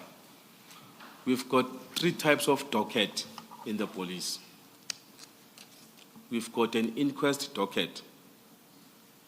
We've got an inquiry docket. We've got a case docket. A case docket is the one that goes to court for trial. The inquiry docket is for investigation purposes. Like if you are still busy with your investigation, you take 1, 2, 1, 2, you combine together. Once you are done with that, and then the inquiry docket can turn into a case docket. So let's start with the question. What is the question exactly? Whether there was an inquiry docket, I guess, created for this incident, and should there have been one? No, it was not created. It wasn't created. Yes. In your view, should one have been created? I will go 50-50 there. Initially, if the verification process was done in such a manner that there was no contact between us and that team that was executing there. Like, for instance, we go there, we verify these are the police, and then this is just a verification. We don't need an inquiry for that. It's like, I will make more example to break it down for you so that maybe you can understand, commissioners. You get a task, go and see a source at this certain place. By then, there is no anything that is opened. You go and see a source. You hear what the source is saying. And then based on the assessment, what you get on the source, if there is, let's take for instance, you see that, no, yeah, there is information that we can work on. That is where now you're going to go and open inquiry. If you see that, no, this source is talking something else that doesn't make sense. I have already driven to the source and speak to the source, but now meaning that the inquiry is not necessary there. And so in this instance, why do you say 50-50? Based because now of what happened, I don't know what transpired between Captain Kruger and the team leaders there and the calls, because there was a stage where they are making some calls, exchanging phones that I couldn't understand what was happening. Taking selfies, I don't know what was that for, because I was seeing this thing in a distance. So if there was something there that maybe was really necessary, it's up to Captain Kruger and Brigadier Mokoena if there was an inquiry to be opened. But basically, on the face value of it, there was no need for an inquiry. Okay, so in your view, there wouldn't have been a need for the inquiry? No. Do you say that even though we know now from the evidence of Captain Kruger that he submitted a copy of his diary which recorded what happened on the day, and he took photographs and he ran the registration details of these vehicles, and they are shared amongst the group? It seems like that's gathering information. Do you still say that there wouldn't be an inquiry number? Where would that information sit in the DPCI? That's where my other 50 goes. But as I said, it's 50-50. Because that is why Captain Kruger went beyond. I will put it like that. He went beyond, because now, we verified these people are the police. And then our job there after that was supposed to to go. Even those people, they were not supposed even to notice us that if there were other people that they were there. So now this interaction, the contact between him and those people, that is what now it requires an inquiry. Thank you. File, because now all those documents need to be documented. Yes. Yes. And is it fair to say even his communication with the leader of the team, of the operational team that he found on the scene, that would go into part of the record that he puts together? Correct. Thank you. Thank you, Commissioner. Warrant Officer, we're now at page 7 of your statement, which is the conclusion. Can you just take us through your conclusion in your...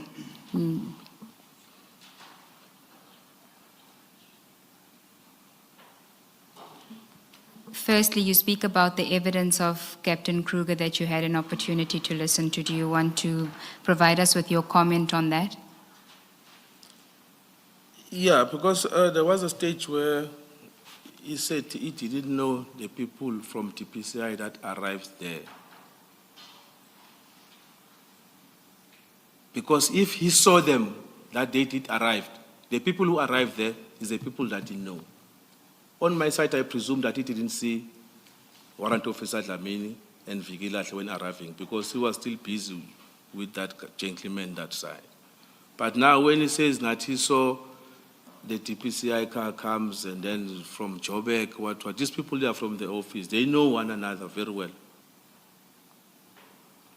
That is where now I couldn't understand why was he saying that. And then another aspect that you deal with is insofar as Captain Kruger executing Brigadier Mokwena's instruction at paragraph 24. Do you want to deal with that? Yes. Yes, Commissioners. As I've already mentioned on this part, that we prolonged our stay there unnecessarily. As I've said that once you receive the instruction or a task, the executor, you as an executor, is solely up to you how to execute it. And then you're going to give feedback after. You are supposed to give feedback after we have left the scene and said, no, we saw is the police, the very same message that is there, it is confirmed. It's like that, without even speaking to those people.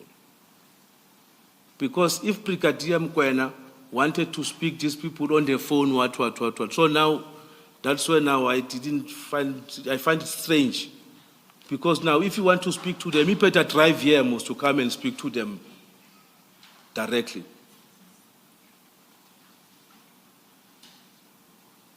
And so what did you make of Captain Kruger then not executing it perhaps in the way that he would have, but instead listening to Brigadier Mokwena? He failed to stand on his ground. Just elaborate on that. I'm going to use another word now. I don't know if it's a little common word. Like he didn't have balls. That is the common word that we...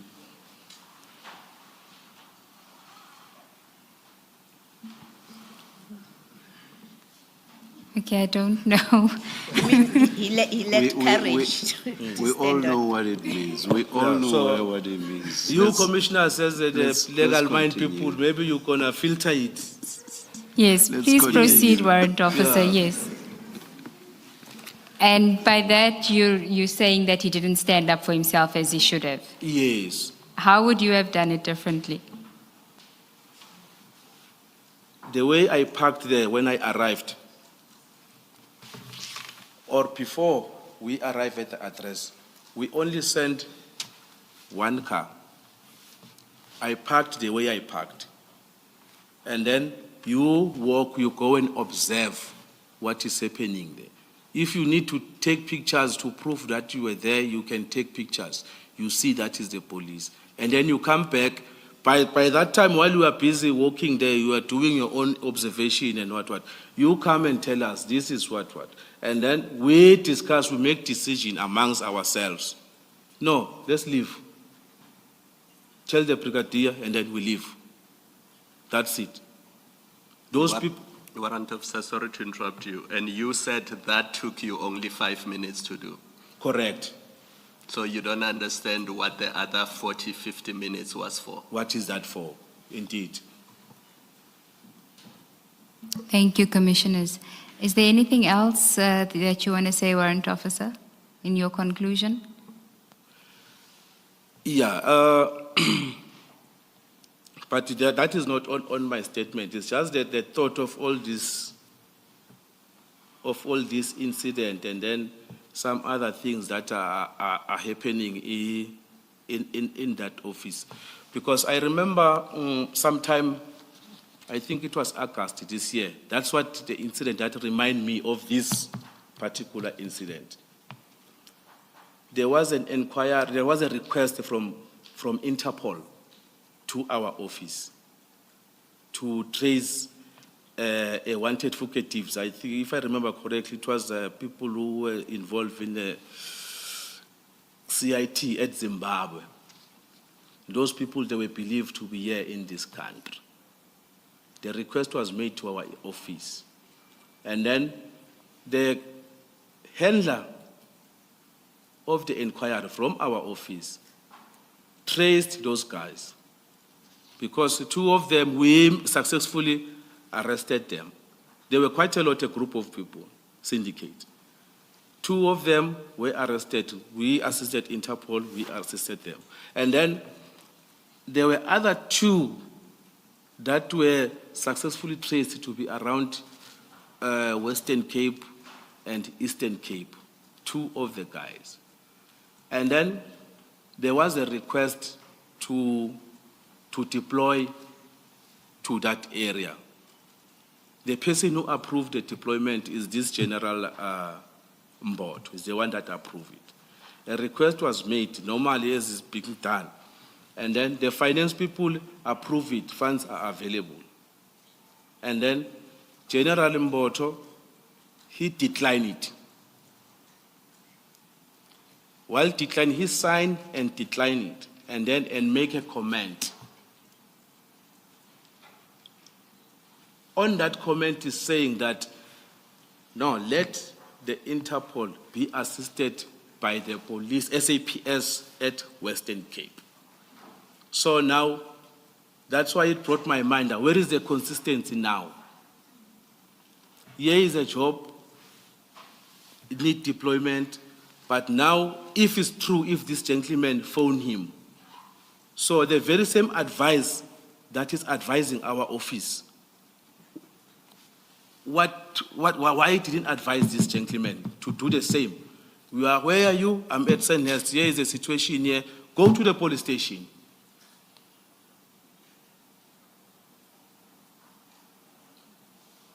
This is what I just wanted to bring to your attention, even though it's not on my statement.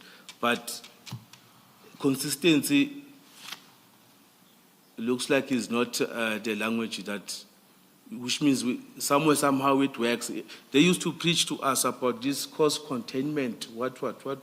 But now, if it suits them, no, we overlook it. Cost containment. Cost containment. Saving costs. Yes. I want to ask you a question related to what you've just said now. In your view, if somebody is impersonating the police or they are impersonating the Hawks, who is best placed to investigate whether that is true or not? Does it have to be the Tom's team, or it can be any police officer or even any other division of the Hawks? Because I understood from the evidence that we had on Thursday that the Hawks have an office in Johannesburg. It's Yes. just not the Tom's team. Correct. So any police officer can confirm that. Because to add on that, commissioners, remember whether we are from the Hawks or we are from the dog unit, we are carrying the same appointment card. The appointment card is the same. How you gonna tell if this person is from the Hawks? How you gonna tell if this person is from the dog unit? I'm just making an example. Our appointment card is the same. And last issue, the Hawks Johannesburg office, how far is it or where is it? If it's a sensitive issue, you don't have to give me the exact details. I understood from your evidence that you were in Springs, and that's 60 kilometers from Sandhurst. And Captain Kruger was in Pretoria North, which is also very far. And the other team was in Mogale City, which is also very far. The Hawks team nearest to Sandhurst, where are they? Joburg and Germiston as well. Central Johannesburg. Not at the central, because let me remember correctly. The old Johannesburg Stock Exchange, Yes. yeah, not at the police station. Is it in Newtown? Yes. I think we know where it is. The Yes, shiny, yeah, next because to the remember, shiny blue building. TPCI got some divisions. There are others who are sitting at the building of old commercial crime next to Joburg High Court. There are others who are sitting there.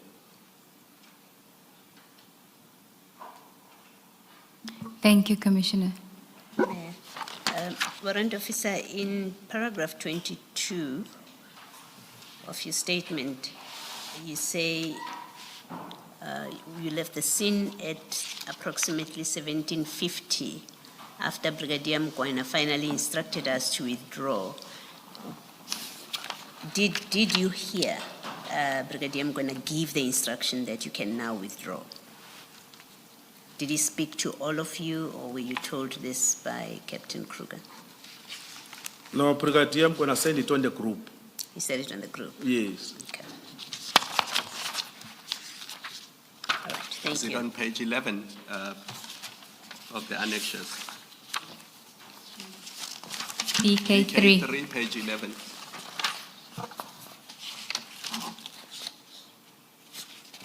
Yes, this is, are you at page 11, BK3?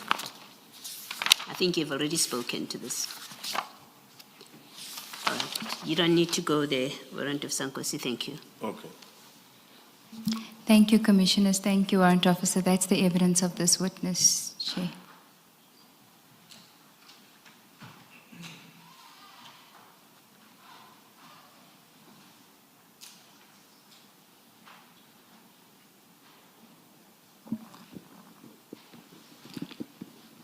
Thank you very much, Warrant Officer.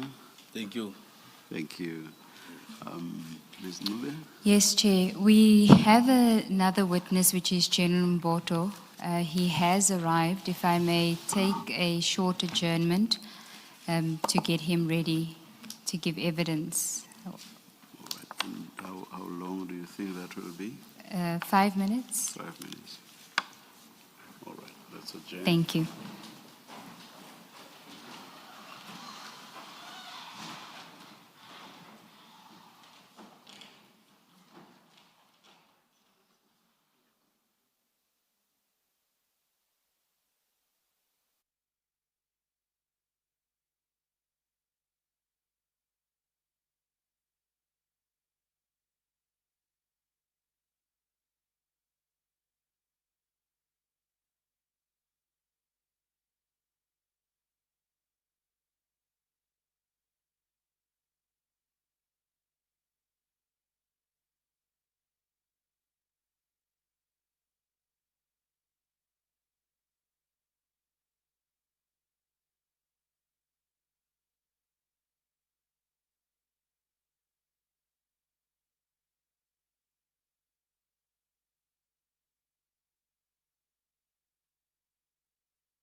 Thank you, Chair.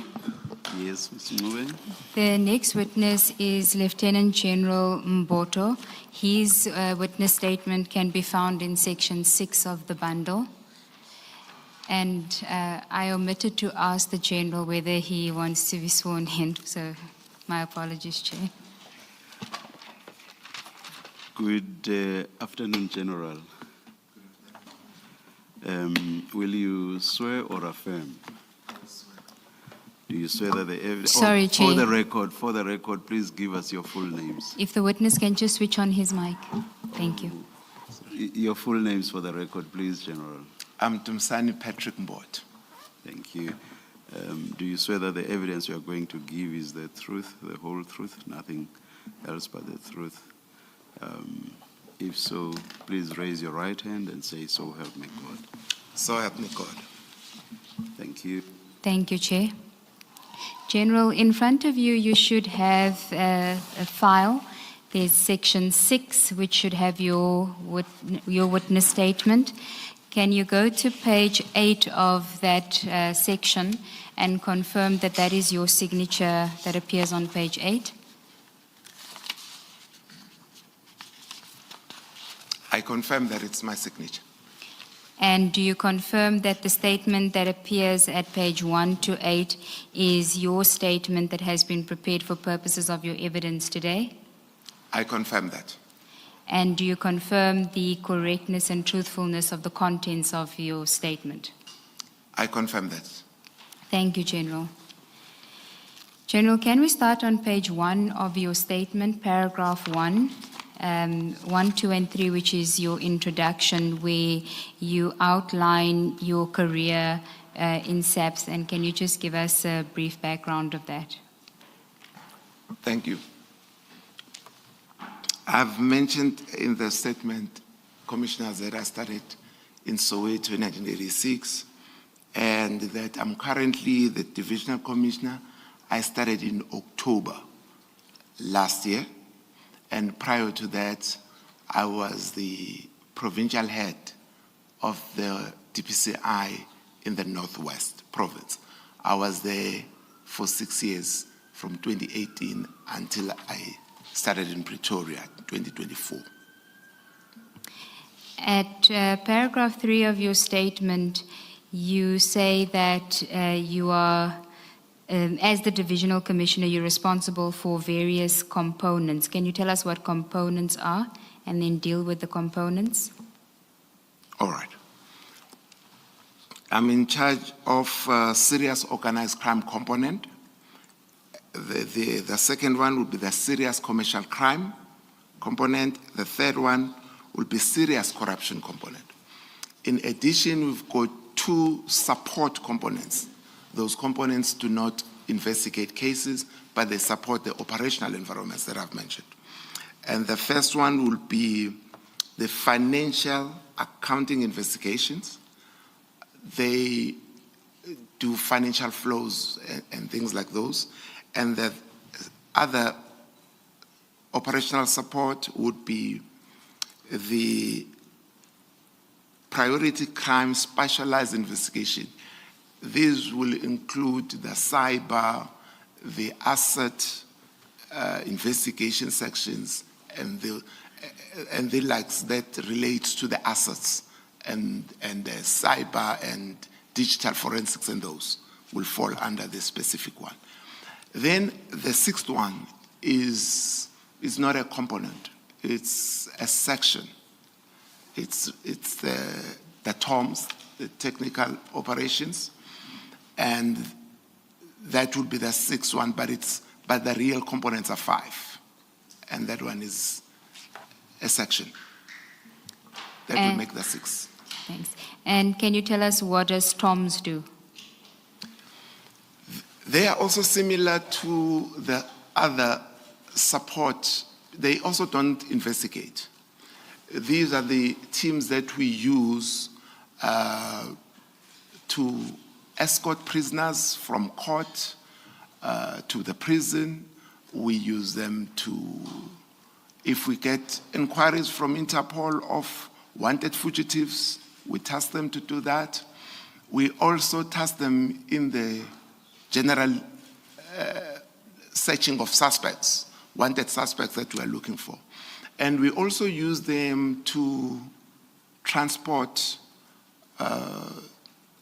valuable either assets or maybe if we want to transport gold, they will be escorting it to forensic so that it arrives there. So it's more of giving the backup to the real operational environments that investigate cases. Would they also be responsible for takedown operations? Yes, yes, yes. And who is the section head of TOMS? It's Brigadier Mokwena. And who does he report to? He reports to me. Directly? Yes. Okay. And who do you report to? I report to the national head. And in December 2024, who was that? That would have been General Libya. Okay. And who is it now? We don't have one now. There's an acting. It's General Nkosi. Okay. At paragraph 4 of your statement on page 2, you deal with the events of 6 December 2024. Can you tell us about your involvement in those events? On the 6th, we were having the Excellence Awards, and the venue was in the east of Pretoria. The place is called Diep and de Berg. And the actual ceremony should have started about 5 p.m. At about, I would say, maybe 3:45, I was contacted by General Libya, who wanted to know if I am aware of an operation in Sandton. And he continued to say the reason he's asking me is because he has received a call. And the call stated that there are members of the DPCI who are alleged to have been sent by him, who are at an address. It did not mention the address at the time, but it would have been in Sandton. Did General Libya say who he had received the call from? No, he did not. Did you ask him? No, I did not ask him. Then I went to make inquiries. Fortunately, all the commanders were at the venue. So I would have asked the 3, the operational ones, the organized crime, the commercial crime, and the corruption team, to say, do you have an operation in the area? And they all said, no, they don't. I then went to... Sorry, General, you Yeah. say you would have asked the 3. Did you ask the 3? Yes, I asked the 3.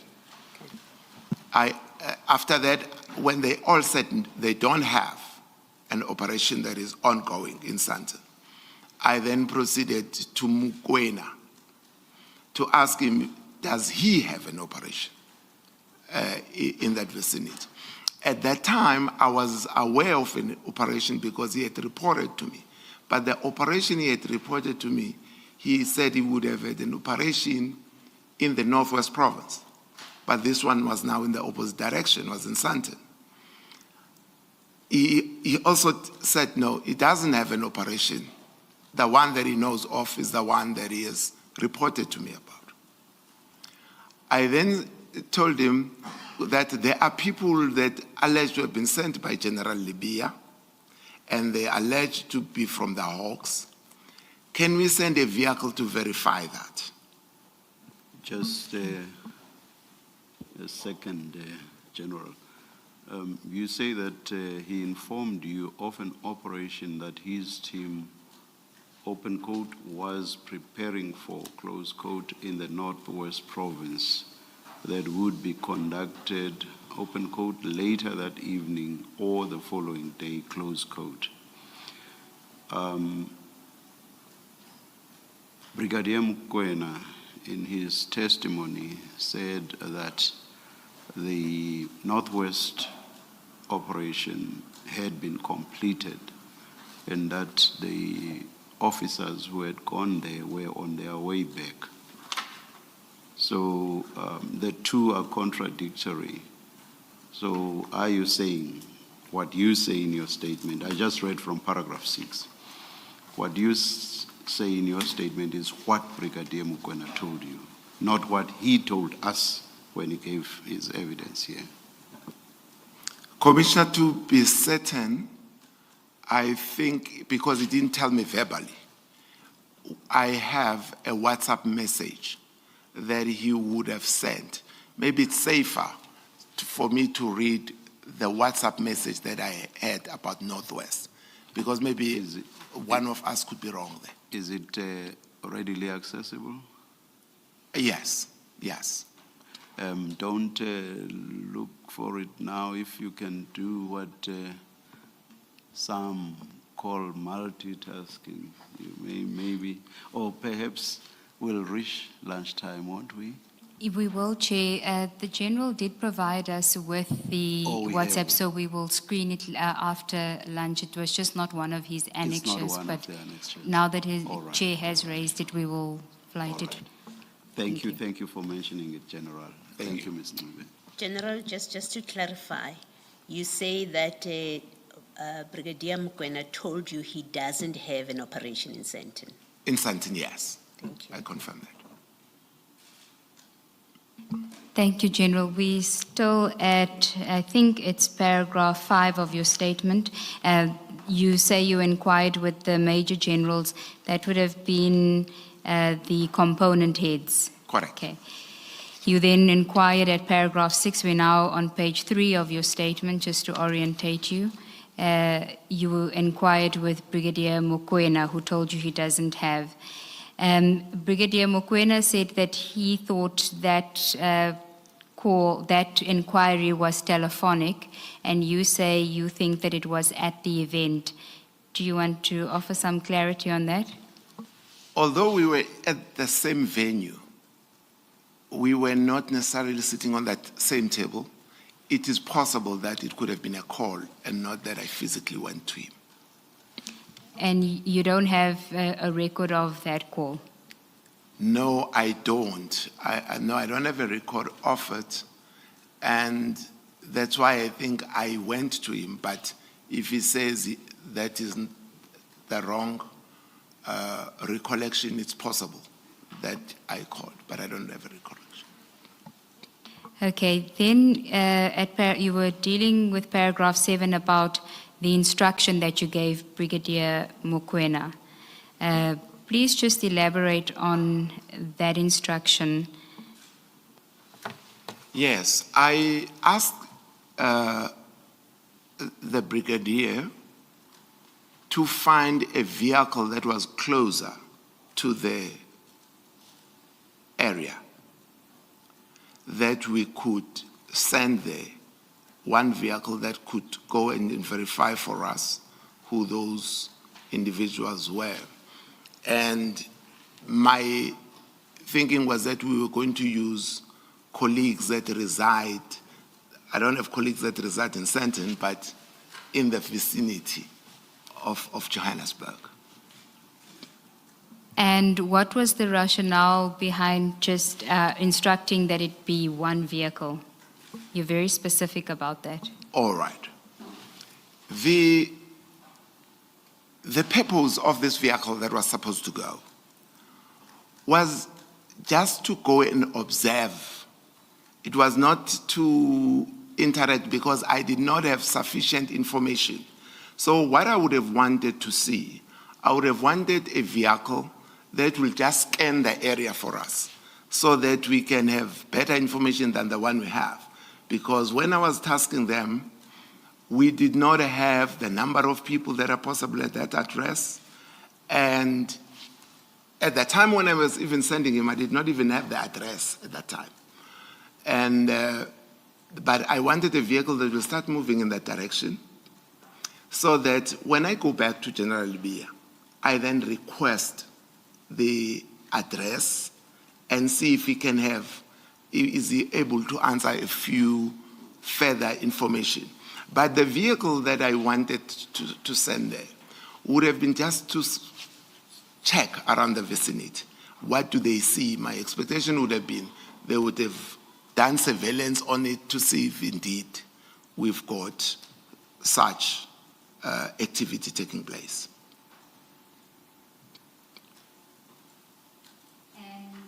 Sir, at paragraph 8, you say you then went back to General Libya. So at this point, you don't have the address, but you've already given the instruction to send a vehicle. Correct. Why do you go back to General Libya? For two things.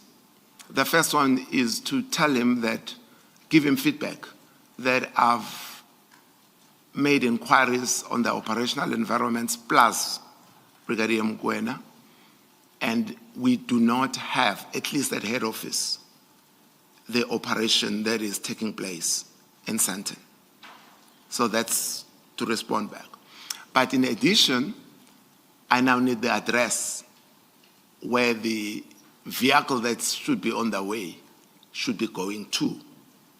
And if possible, more information about what to expect where they would be going to. Can I ask you to go to page 9, which is DPM1? It should be labeled DPM1, and it's page 9. It's a WhatsApp screenshot. Do you have it? Yes, I do have it.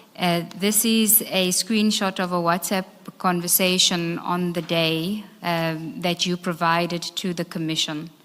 Confirm that. Okay. Although we can't see the date, you do confirm that it was for the 6th of December 2024. I confirm that, Commissioners. And this is a conversation between you and General Libya. That is correct. At the first one, it's 15:49. There seems to be a 1-minute voice call. Do you recall what that call was about? I am no longer sure what it was about, but I do know that what happened after it is where I see him sending me the address of where the guys must go to. When he initially approached you to ask you if there was a team that was doing an operation, was that in person at the event, or was it telephonically?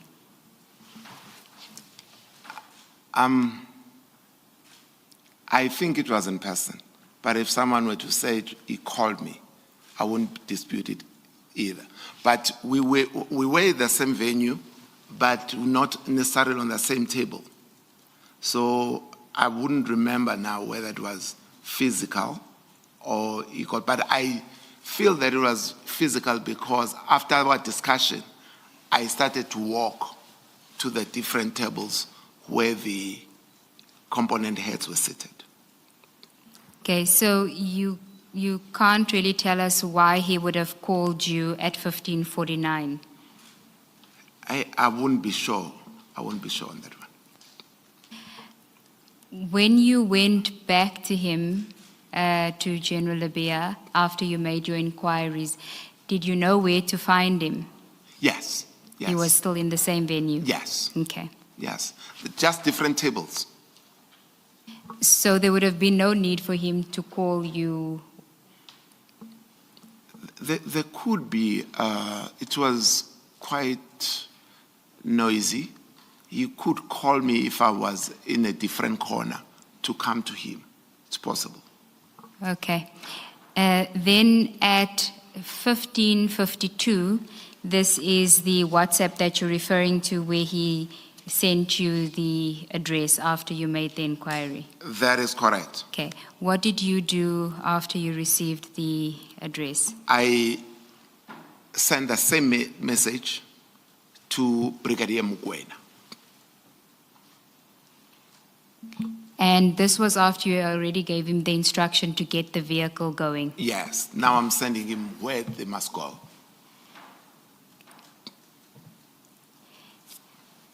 I just want to confirm that message as well to Brigadier Mokwena. And that would be DPM 3, page 16. If you could go to DPM 3, page 16.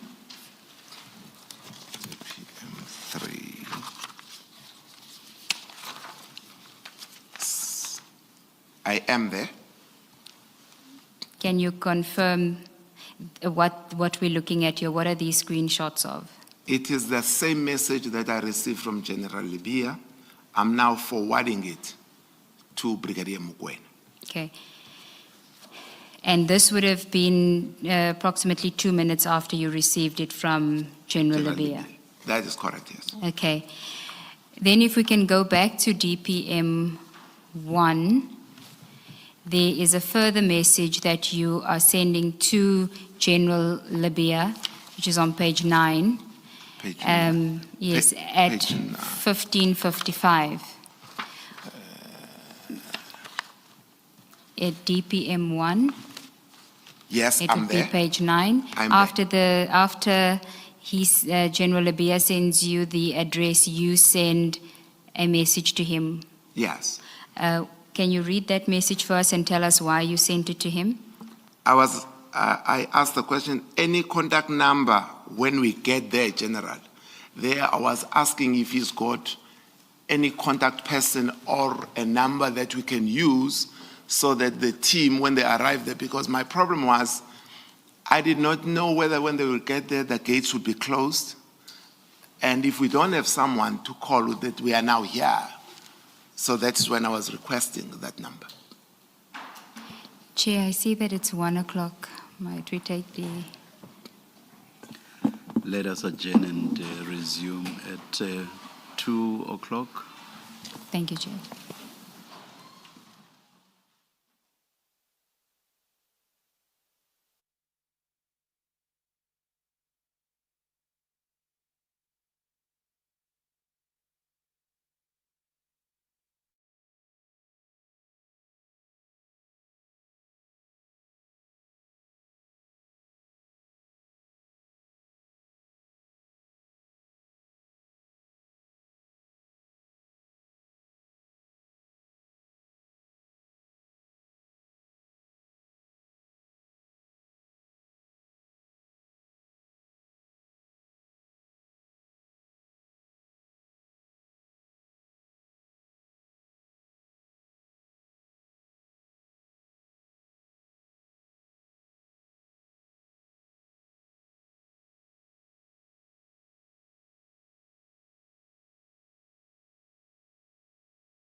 Yes, Ms. Ncube.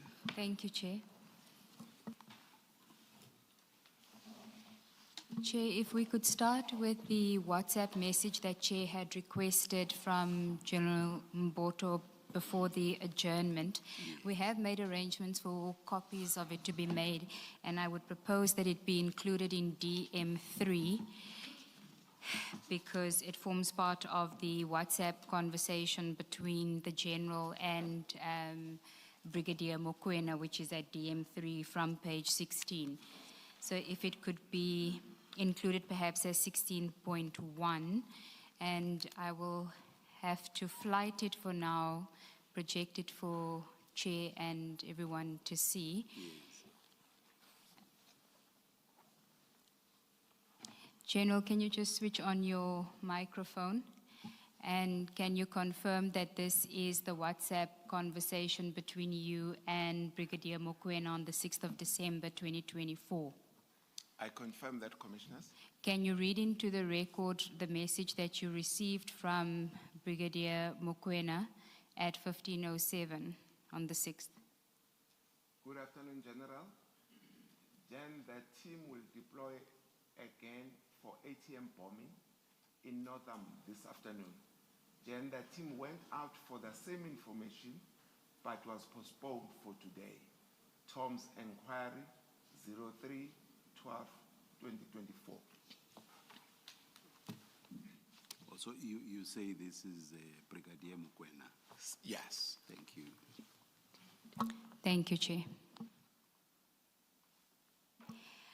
General, then if we can return to your statement, and in particular, we were at page 4. It was. And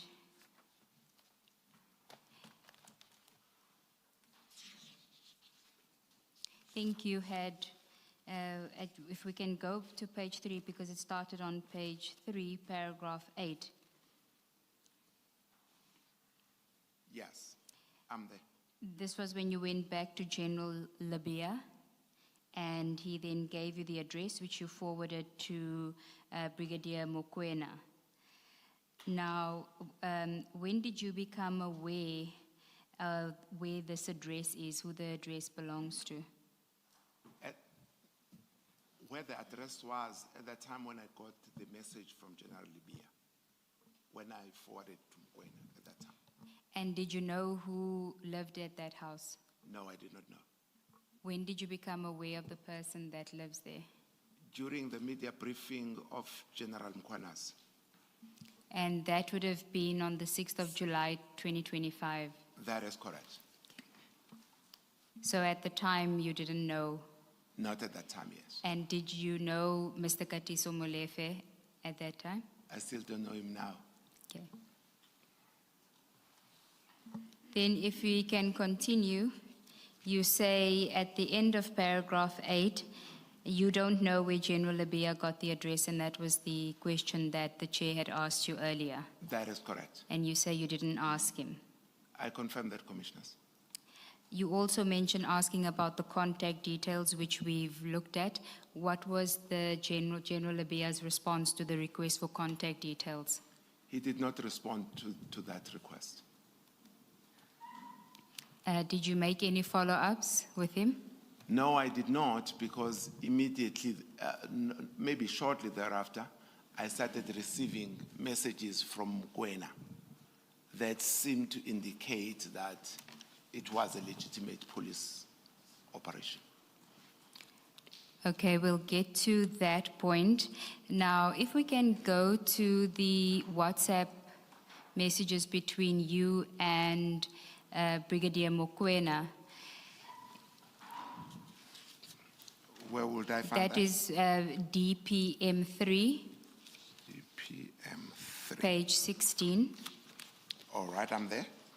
Where we have the address. Yes. And there's also a message there with the details of a Audi. That is correct. Did you send this message to Brigadier Mokoena? No, I received I received the image from him. You received that image from him. Yes. Do you know why he sent you that image? No, I don't know.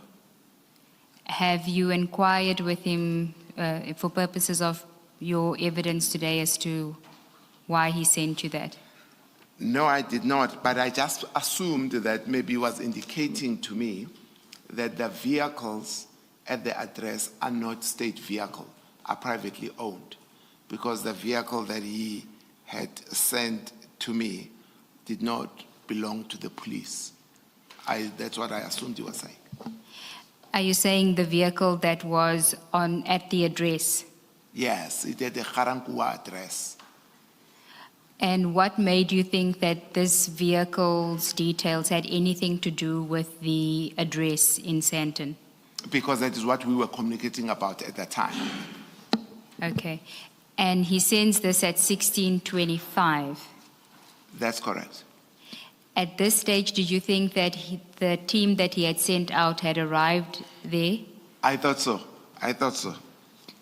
I So- thought now that team has arrived, this is what their vehicles they are finding, and they're reporting back that this is what they are finding at the scene. Okay.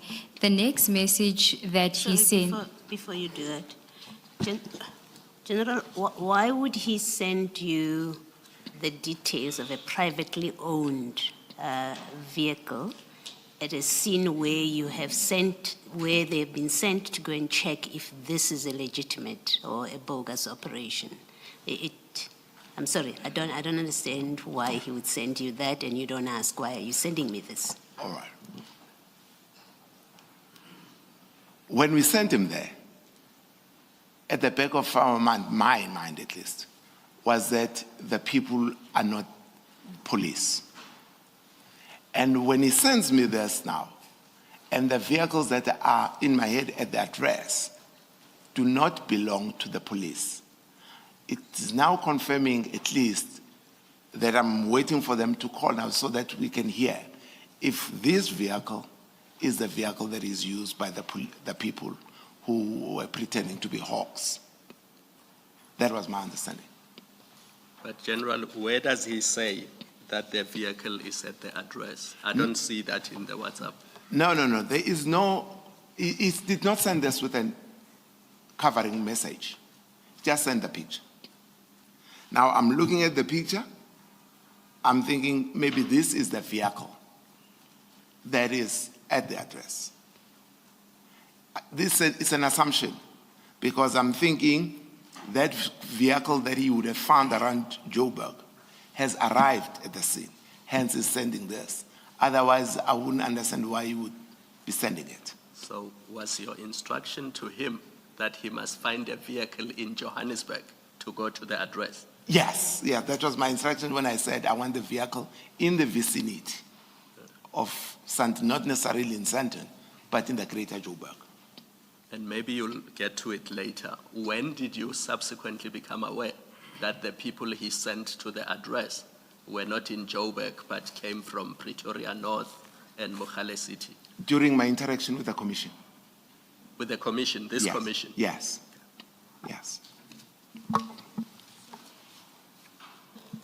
Are you saying that you thought the details of this vehicle, or this vehicle whose details he sends to you, you thought it's the vehicle that he sent to go and inspect what's happening? No, I did not think this is the vehicle that he sent, but I thought this is a vehicle the vehicle that he sent has found at the address.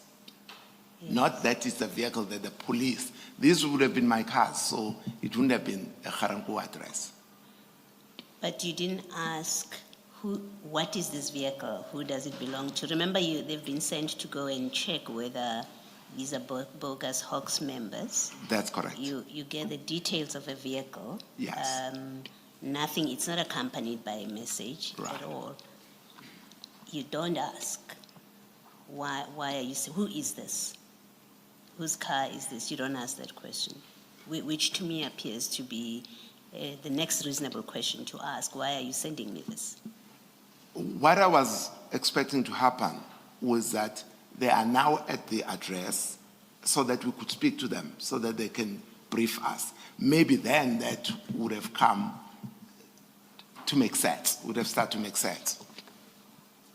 Okay. But at the time when I received it, you will see I would not have responded to it because I would not have understood the context. And up to today, you don't understand why he sent you this? You No, don't understand the context? even more so now that when I was interacting with the commission, the vehicles that the commission seems to think were at that place did not include this car.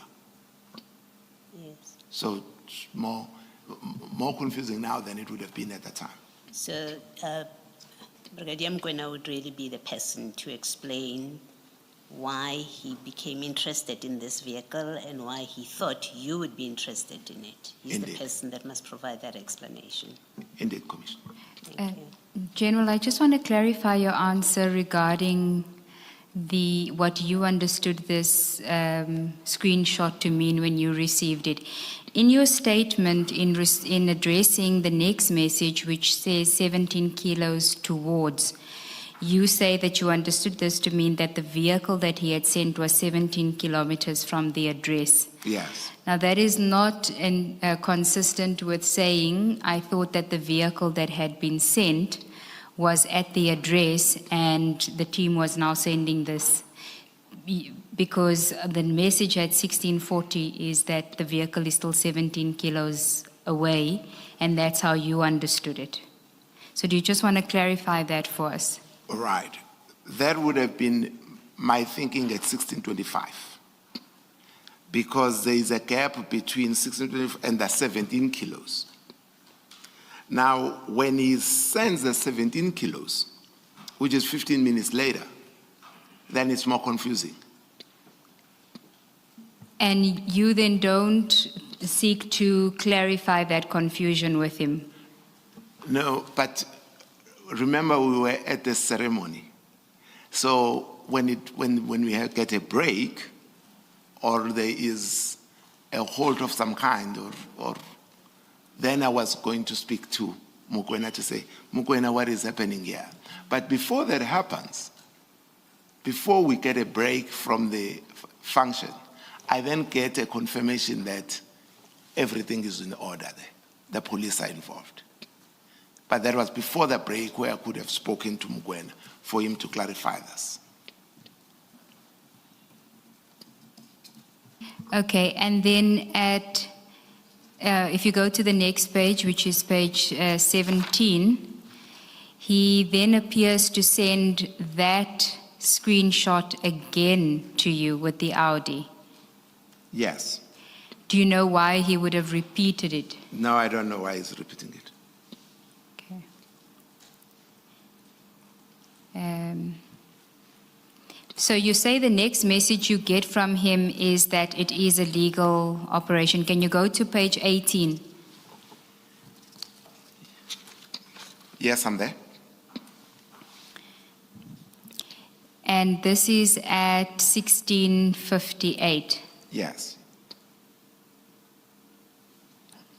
Now, when you get this information, did you communicate it to General Labia? No, not at this stage. I communicated after I asked him a question. Remember when I sent him, there were two things that we were interested in. Firstly, is it a legitimate police operation? And the answer I had gotten already at 1658, that indeed it is. Then I was asking now, did anyone tell you who said you were sent there by Libya? And then when I eventually respond to General Libya, I'll be responding to both, to say it is a legitimate police operation, and that the leader there is Captain Wanda is confirmed that he never mentioned the name of General Libya. Okay. Now, you just said earlier on that you were interested in two things. Was it a legitimate police operation?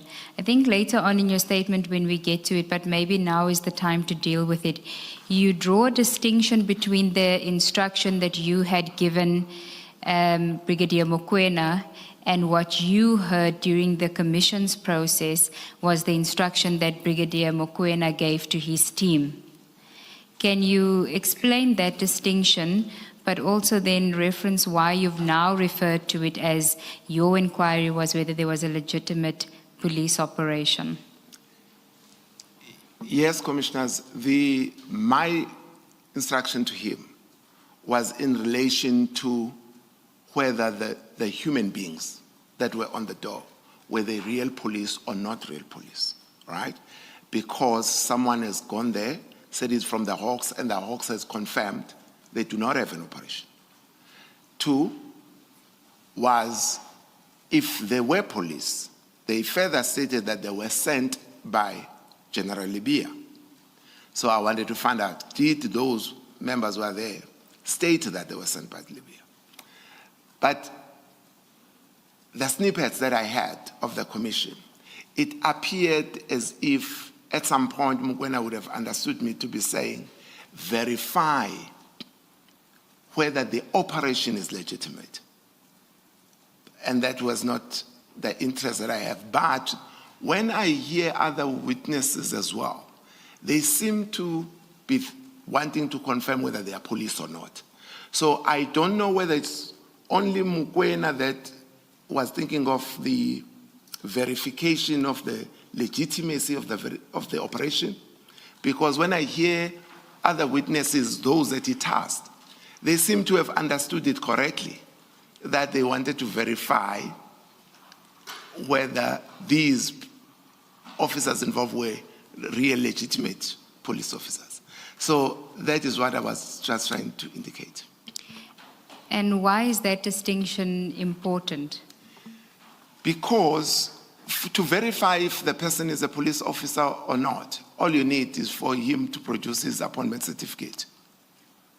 But to verify if his operation is legitimate or not, now you need to check whether there is a valid search warrant or valid warrant of arrest. Whereas it was not of interest to me whether they've got a J51 or 50, the warrant of arrest or search warrant. Of importance to me was whether they are genuine police, and as soon as they send a message that confirms that these are genuine police, my mission is finished. But unless I'm mistaken, I think maybe about 3-4 minutes back, Yeah. you yourself said that you wanted them to verify if the operation was legitimate. No. I thought you used that. If I said that, I would have been wrong, because what I tasked them to do. Yes. Where I'm getting with that is it perhaps not pedantic of you to want to make a distinction between verify whether the people were police officers or whether the operation was legitimate? I'm saying that because it may well be that they too did not necessarily seek to draw a distinction between the two. So that's why I'm saying maybe you are being pedantic. What's your comment on that? All right. Unless I'm wrong that a few minutes back you yourself said you had sent them there to verify if the operation was legitimate. You are correct, Chair. That's why I asked General Mboto. He said to verify whether it was a legitimate police operation. Exactly. And that's why I wanted him to clarify, make the distinction. Exactly, General. So aren't you perhaps being pedantic? You yourself used the language that they used, but you find fault with them if they use that language, the language that you yourself also used. All right. Commissioners, maybe it's important that I give the background to this, which what necessitated our interest in it. The problems that we were having when I arrived in October was that we had a large number of cases that were reported of people pretending to be the police. So the interest that I would have had is whether those people are not some of the people that have generated more than 30 cases. So that would have been the interest. So for this verification to assist us, it would have been if we verified whether these are police or not police. So if I have used a wrong attempt to say verify the operation, then it will miss the purpose, because the purpose is to verify if this is not one of those people that is generating cases. So I could have used the wrong word, but then that would have been a slip of a tongue. The correct one is to verify if this is a genuine police, so that if it not, it will assist in solving these 30 cases that we were having. Yes, you have given us examples of those. I think they total 33 in DPM2. Yes. Thank you, Chair. Sorry, Commissioner. In that context, the legitimacy of that operation would not assist us in addressing the challenge that we're having. Is it possible that when you gave the instruction to Brigadier Mokoena on the 6th of December 2024 that you didn't make this distinction that you're making now, and he may have misunderstood the extent of the inquiry? I would have thought so, Commissioners, if it wasn't because I see the other witnesses understood it in the correct context. So it would not have been possible for those other witnesses down the chain to have gotten the initial version had it not been conveyed so by Mokoena. Because the only contact between what I said and what they thought they were going to do was Mokoena. So I'm assuming that Mokoena must have given them the correct version. Otherwise, why would they think so on their own? And here you're referring to Warrant Officer Nkosi? And Okay. and Kruger, Okay. yes, Captain Kruger, yes. Thank you, General. Can I ask a question? Just out of interest, General, do you know General Khumalo, who's referred to in page 18? I know him very well. Did you know him on 6 December 2024? I've known him for a while. So you could pick up a phone and ask him, do you have an operation in Sandhurst? And he would have solved your problem. Indeed. That's why I'm saying, as soon as I got the message at 1658, I had no further interest.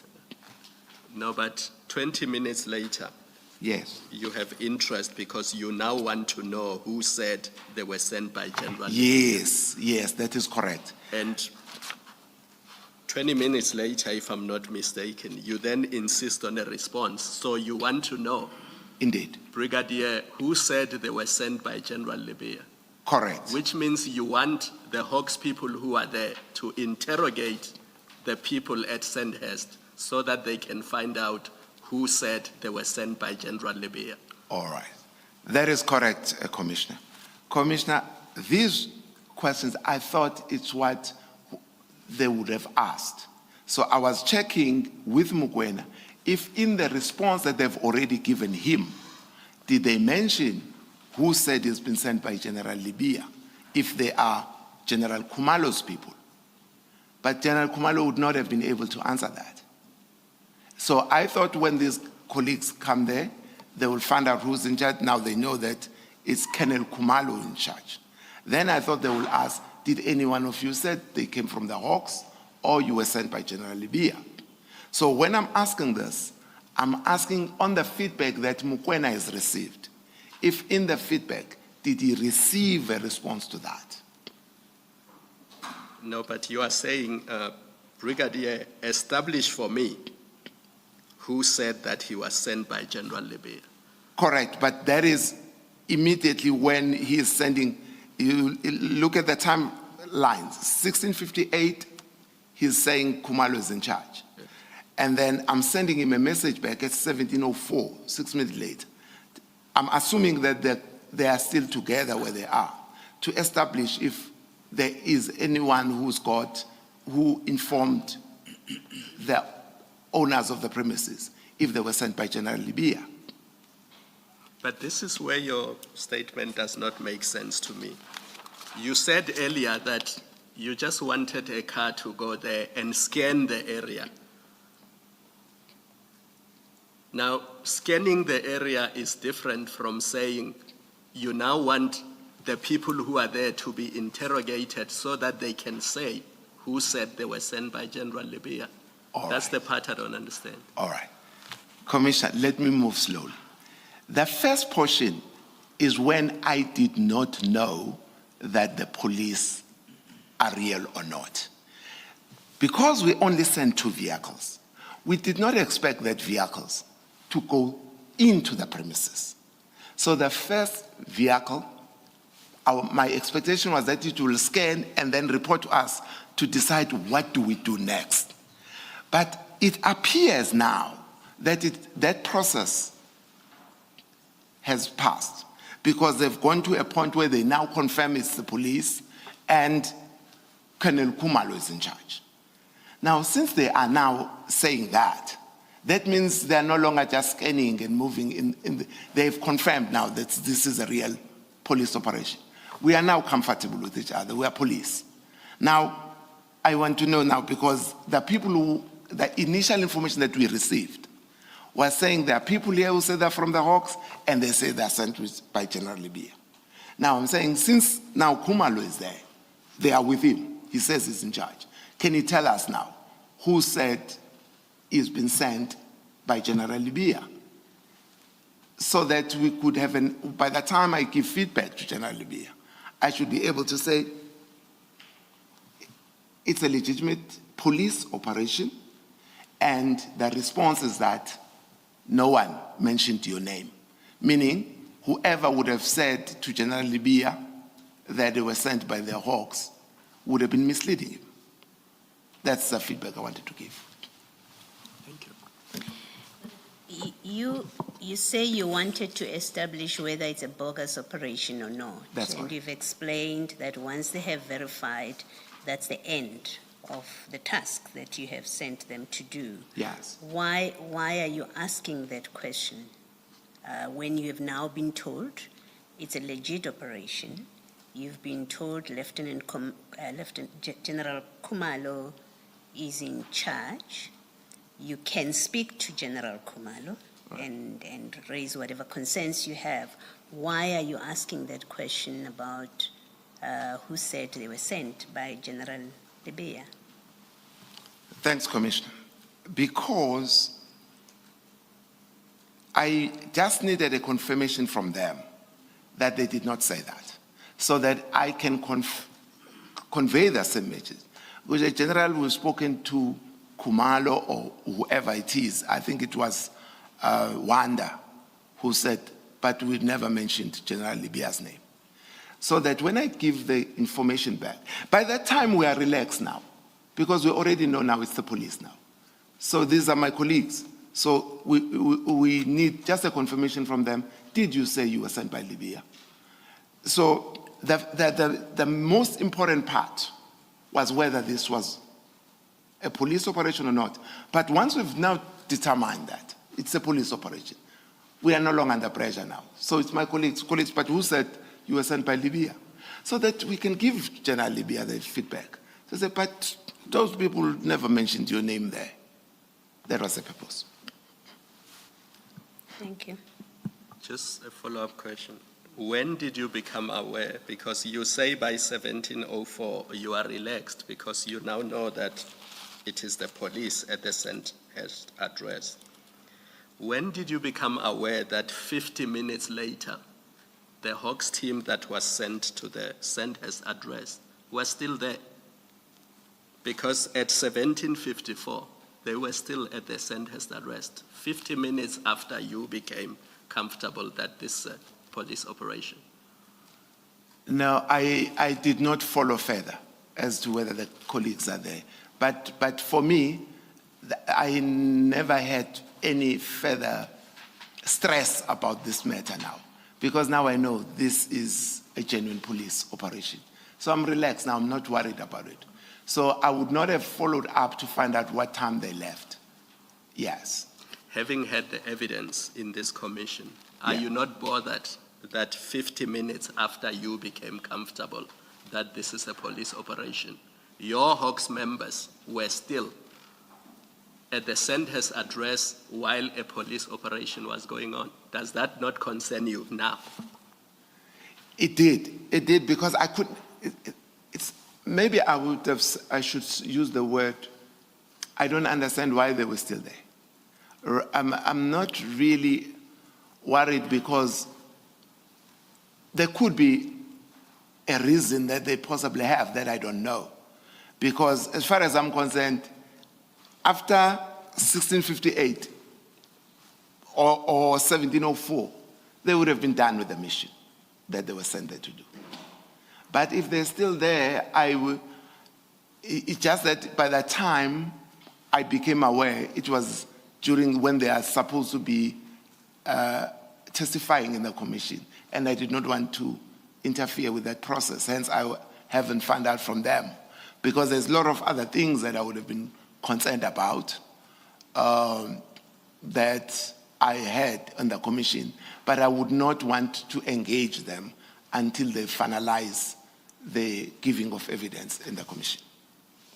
So you did not want to interfere with the work of the commission? Yes. Thank you. Yes. General, you say that after they told you that it's a legitimate operation, at 1658 you relaxed. But when you look at page 18 and 19, these texts, at 1741 you're still asking for a response on who mentioned General Libya.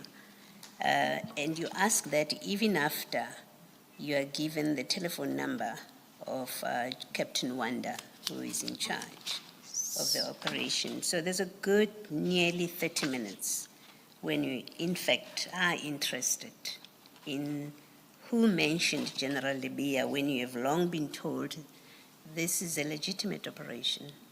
Sorry, Commissioner Baloy, that is not a message from the General. It is from Brigadier Mokoena. His message is sent at 1718, which says any response to this, I and then apologize for in that. response. Okay, I apologize. You can disregard my question.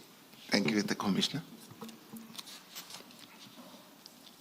So maybe if we can just stay with that WhatsApp messages at page 19. You've explained that you asking who said that General Labia sent them, and then you at 1718 ask for any response to this.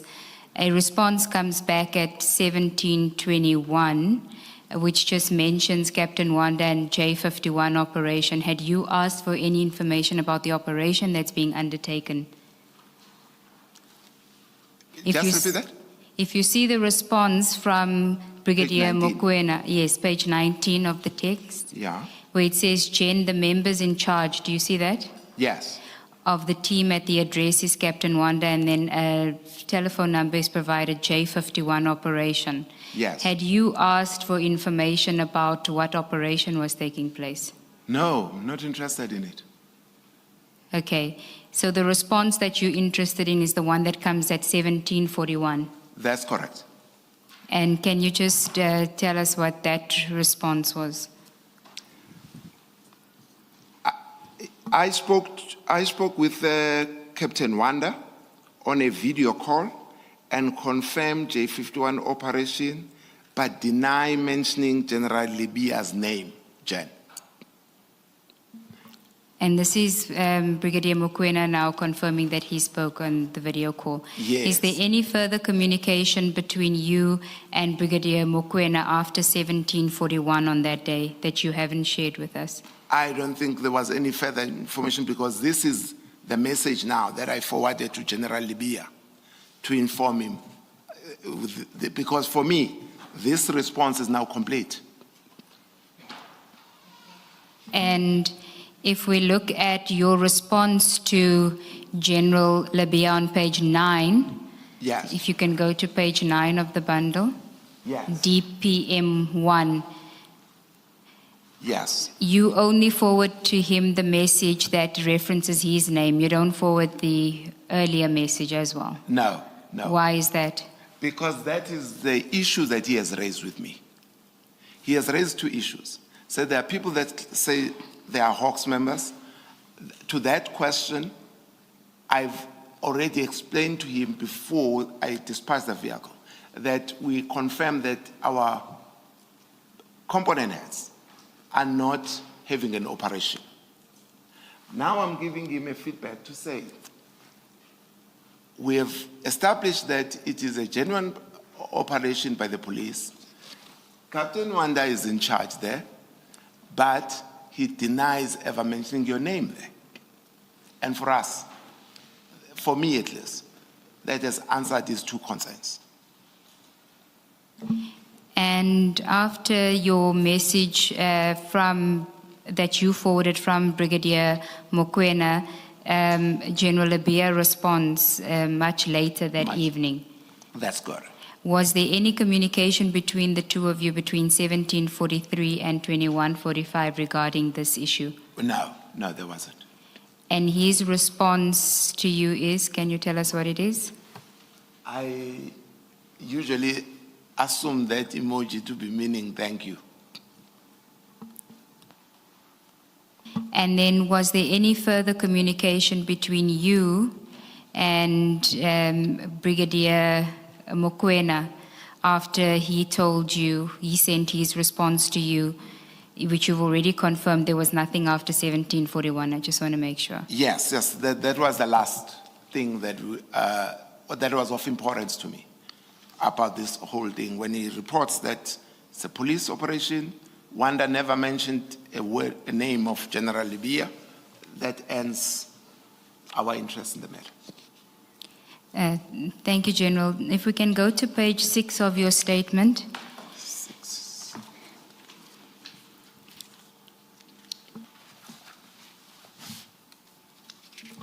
It's the heading relates to an allegation from a person on the scene. Yes. And if I can just give context to why you deal with this in your statement. During preparation of your statement, you were made aware by the Commissioner's evidence leaders that there was an allegation by another witness at the time, his identity was not disclosed to you, and you now know that it is Warrant Officer Nkosi because he gave that evidence, that when he was at the scene, a gentleman approached him by the name of Mr. Mtetwa, who said that he was the person that called Patrick, and Patrick was identified by that Mr. Mtetwa as being General Mboto, which is you. You were asked whether in light of that information, you still wanted to proceed to give your evidence before the Commission or consider your position insofar as this may implicate you, and you've elected to continue to give your evidence as you have now done, but you wanted to deal with this allegation in your statement and your evidence. Yeah. If you can deal with it now, and you have seen the photograph, but I'm going to project it again, and you can find it at the section that is section 3, BK5. It should be the first photograph that you see at BK5. Can you address this allegation, please? Thank you, Commissioners. I did not receive any call from a person called Mtetwa, and the person displayed on the picture, they have never seen him. I don't know that person. But if he had called me, I would have appreciated that call. Because if he did, it would have given me more information that I would have given to Abo Mokoena to operate. For example, from the time Mokwena's team left until they arrived there, I don't even know how they managed to get in because I had not given them sufficient information. They had no contact number of the person that would have been there. So if this person was telling the truth, that he called me, I was not going to request that information the address to starters, for starters. I was not going to request that from General Libya because I would have already been having it. But if this person called me, how General Libya would know that someone who called me, the address that I must send the people to is this specific address? Because General Libya would not have known of a call that I'm having with this person. But the address that I got and the address to which Mukwena's people went is the address that originates from General Libya. At some point, I'm asking General Libya for the contact numbers. But if I already had contact numbers from this gentleman, there is no more purpose for me to ask for the numbers from General Libya because I'm already having the numbers.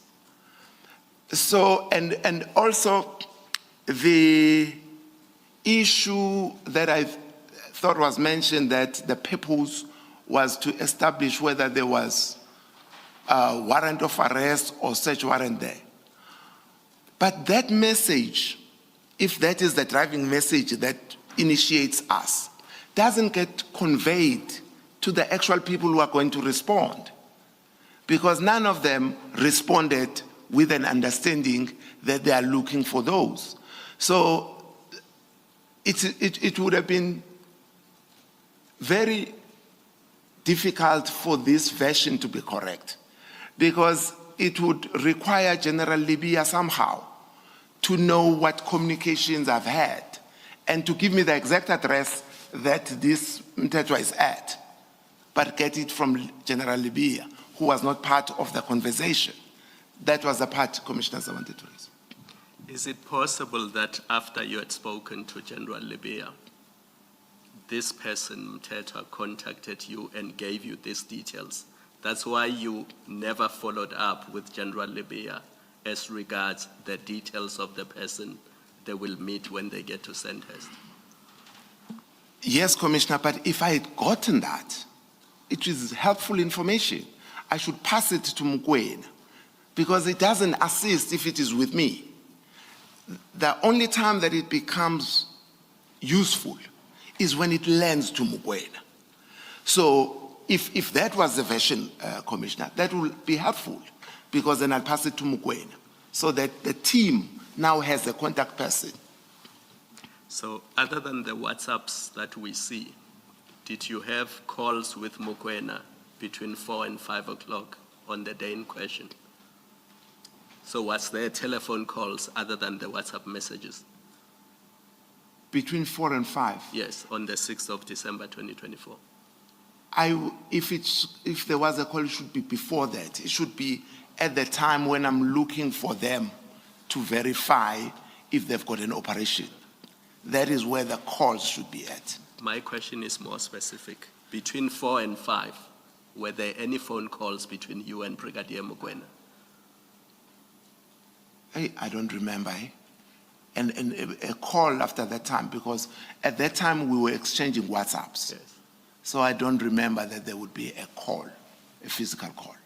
Because this is the sort of information that could have been shared during a phone call, even if we cannot see it in any WhatsApp. But I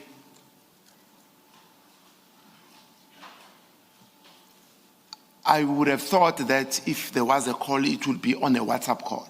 So the WhatsApp would have reflected that, the WhatsApp communication, because we have not deleted anything up to so far. So that would be displayed if that was. Because it worries me that General Patrick Dumisani Mboto is the person who sends the Hawks to this address in Sandhurst. And then there's a person, a certain Mr. Mtetwa, at the same address who says, I call Patrick. Now, in this scene, the only Patrick that we have heard of is you. Correct. There's no other Patrick that we have heard of. All right. But commissioners, this should not be a very difficult part for the commission investigators to establish if was there a call that I'd received. My handset is here. we can subpoena the Vodacom. There is so many ways you can prove whether I'm telling the truth or not. And is that the only cell phone you were using on the day? I only have one cell phone. No, on the day, not Yes, now. yes, on the day. Still the same number. I've had it for more than 15 years. Is it a service cell phone or a private cell phone? And it is a service. It's not You did not have a private cell phone on the day? no, I don't. All right. No, I I'm only asking these questions, General, because I want to, deal with the topic we are dealing with. That Indeed. there's a private person who says they called you, Yes, and we just want to get clarity on that. Thanks. good. Thank you, Commissioner. If I may, I think adding to that, General, there is the difficulty of the improbability of a member of the public who is standing witnessing a police operation and then approaching a member of the Hawks to say, I have called Patrick. And I must say, until I read your statement, I didn't know that your name is Patrick. But this person says to a member of the Hawks, I've called Patrick, but in fact, on the evidence that we have, Mokwena spoke to Captain Wanda on that person's phone, on Mr. Mtetwa's phone. That's who Mokwena spoke to. He spoke through Mtetwa with Wanda. And it's difficult to understand how this Patrick, this Mtetwa, would not have had the kind of connection that he has claimed to one of your people. And even if you heard about it during your engagement with the commission, it would be a curiosity, to me at least, that you have the information about Mtetwa, you have his name, his full names, you have his car details. You must therefore have his address, and that you actually do not investigate who is this person and why would he say that he spoke to you, because it's quite serious that he invoked your name, and if you haven't investigated it, it would be a question of curiosity. Do you have any comment to that? Yes, I do, Commissioners. Commissioners, let's start on the day in question. What would have been the harm if I had received a call from Mtetwa? What is it that would require to deny? Because I don't know who Mtetwa is. I have not even heard of allegations that are horrible about him. So I can't see a motivation for denying having received a call from an ordinary member of the public. Had I received this call, it would have required not denying, because Mtetwa is not one of those people where there is an allegation of wrongdoing or has been arrested. So I've never heard of Mtetwa, but of importance is that I have the interest, indeed, but I could not start a parallel investigation with the commission. The commission, possibly in my head, is that this Mtetwa is going to be one of the witnesses. But now, it can't be that the commissioner is busy investigating. Now, we are now running a parallel investigation. For ours, if we want to do an investigation, the commission will be finished with theirs first. Then we can investigate who this person is. But if it were to happen now, parallel to the investigators of the commission, it could have a very wrong interpretation. Without saying that's your reason, that would be your reason in this case, can I suggest this possible explanation why there would be an incentive to deny? It is, we now know that the person at that house is Mr. Katiso Molefe, Correct. who is implicated in very serious allegations. We also know, or allegations at least have been made, that he is connected to police officers, senior police officers. Correct. With those allegations, that in itself would provide an incentive to distance yourself from him, without saying that's what you're doing. I'm answering you're asking the question, why would you deny it? Well, there would be an incentive to deny it. Surely that's a fair proposition to make, that now that we know what we know from other witnesses, or what has been alleged, let me say that, what has been alleged by other witnesses and what is in public media, there would be an incentive to distance, for any senior police officer, in fact, to distance themselves from any association with Mr. Molefe. And I would be surprised if that was not the case. Commissioners, I would have agreed with the commissioner if the commissioner was saying I would have an incentive to distance myself from Mr. Molefe. I would understand that. But to distance myself from someone that I have not heard of being associated with the wrongdoing, I might have a different view. I'm not saying the commissioner's view is wrong, but I would not understand why I would want to distance myself from someone that at this moment I'm not aware of wrongdoings from his part. So, yeah, so that's my response. Thank you. I've heard your response. Thank you. General, in fairness to you, the information that your name was referenced at that scene only became available last week when we were consulting with Warrant Officer Nkosi. You had not been informed of that prior to that. But just to follow on what the commissioners were saying is that, and I would not put it any higher than it being peculiar, that Mr. Mtetwa was identified by two people on the scene for two different reasons, and those two people didn't interact with each other, being Warrant Officer Nkosi and Captain Wanda. According to Warrant Officer Nkosi, he didn't engage anybody of the takedown team, so he wouldn't have spoken to Captain Wanda. And they both identify Mr. Mtetwa. Captain Wanda identifies him as the person whose cell phone who gave him a cell phone to speak to Brigadier Mokoena on the other end, which suggests that Brigadier Mokoena certainly knows Mr. Mtetwa. And on the other hand, it's that Warrant Officer Nkosi identifies him as the person that said he had called you.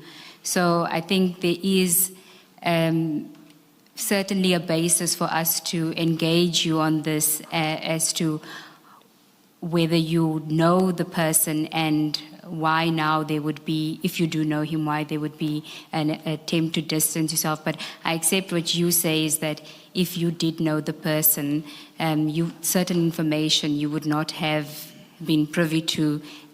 You would have had certain information which you were requesting actually from General Abia, which you say supports your version that you didn't know him. I confirm that.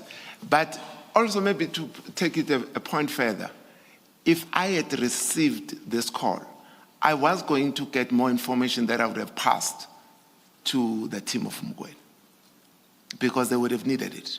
I would have given them the phone number. I would have given them an indication as to what to expect, where they are going. Thank you, Commissioners. But wouldn't that associate you with Mr. Katiso Molefe and this Mr. Mtetwa, who, according to Warrant Officer Nkosi, is related to Mr. Katiso Molefe? But I would not have known that he's related. So I would have, if he had called me, I would have taken the call. I would not have known that, remember at that time, I would not even have known of Katiso Molefe's existence. So if I had received a call from Mr. Mtetwa, I would have taken up the call. So I take it you deny the allegation that you and Mr. Mtetwa are old bras. You come from way back. I don't know him. And not only that, Mthethwa is one of those not very common surnames. It's not a surname that I can easily forget. As I was preparing here, I was looking at my phone. I could see that I've got a lot of Chaukes and Mukwenas and Kumalos, but Mthethwas are very rare, at least in my space. So I would not forget that I have a friend, his name is Mthethwa, because he would most probably have been the only one. Have you had time since you were made aware of this allegation to run the number plates that we see in BK5 on page 21? No, I would not do that, because that is now in the hands of the investigators of the commission. I would not be running anything to do with those numbers. No, not for the purposes of the investigators. Right. To satisfy yourself that this person who drives this black Mercedes-Benz, I won't mention the name Right. in the number plate Right. for obvious reasons, that I've checked this, I've checked their initials, I've checked their surname. This is not a person that I know. No, definitely I would not do that, commissioners, until the commission is finalized with what they're doing. I would not do it. I would not want to test even the vehicles that the commissioner is going to be testing But themselves. your opportunity to deny that you know the person is today. Yes, but I'm saying today I don't know the person. And for me to say I don't know the person, I do not require the ownership of his vehicles. Because I've been shown a picture, I don't know the person. And also, as I've said, my phone number or anything on my phone is available for the downloading or analysis to say, here you've communicated with this gentleman, and the commission investigators are most welcome to anything that will satisfy them on it. General, does it happen every day in the DPCI that someone calls and says, oh, there's something going on at a house and people are claiming to be the Hawks, and you just dispatch people, you have no information whatsoever, according to you. You don't have a contact number, you don't know what they're going to find on the ground. You think it's a bogus operation because that's what you've been told at that time. And then you say to your members, just send one car with 2 people and go and check. Is that something that happens every day? Is that how you do things? Thanks, Commissioner. My understanding was in relation to the concern that was raised by General Libya when I arrived in October. He had raised concerns about bogus DPCI members that are scamming people across the board. Now, most of those investigations ended up in prisons, that people in prison were conducting that. Now, so most of it, what became difficult in those investigations is that even if you were eventually going to find a handset in a communal cell, it will come with its challenges because you will most probably not be able to link it to someone. Now, when we get a hint of physical people who are not the ones that are scammers inside the prison, we are obviously interested in this one because we are frustrated with the cases that we have that ends up in prison. So when we have this one, so it was important for us to go and verify what is happening. So, but it's not something that we do every day, but it is, if you look at it separate from the problems that we were having of these bogus Hawks members, it might not make sense. But to us, it was exciting because now we've got physical human beings that are at a gate somewhere. That would have been the reason. I think the nub of, or the sting of my question is, you have absolutely no information. You don't even have a contact number. So you're sending General Mokwena to deploy a vehicle with 2 people where they can't even speak to anyone in advance to find out what's happening there. There's just, you're saying, just send one car. That in itself is a matter of concern for me, that you don't know what's happening on the ground, and then you had an idea of what was going on there. That's why you're not concerned about getting a telephone number so that they can make contact. That's why you're able to say, send only one car with 2 people. For someone who has absolutely no information and is told there's bogus Hawks people there, but you absolutely are blind to what's happening there, it seems you are casual at best about getting a contact number of someone to speak to so that they know what they're going to be confronting, but also in a prescription of who should go there. For someone who's blind, it doesn't make sense.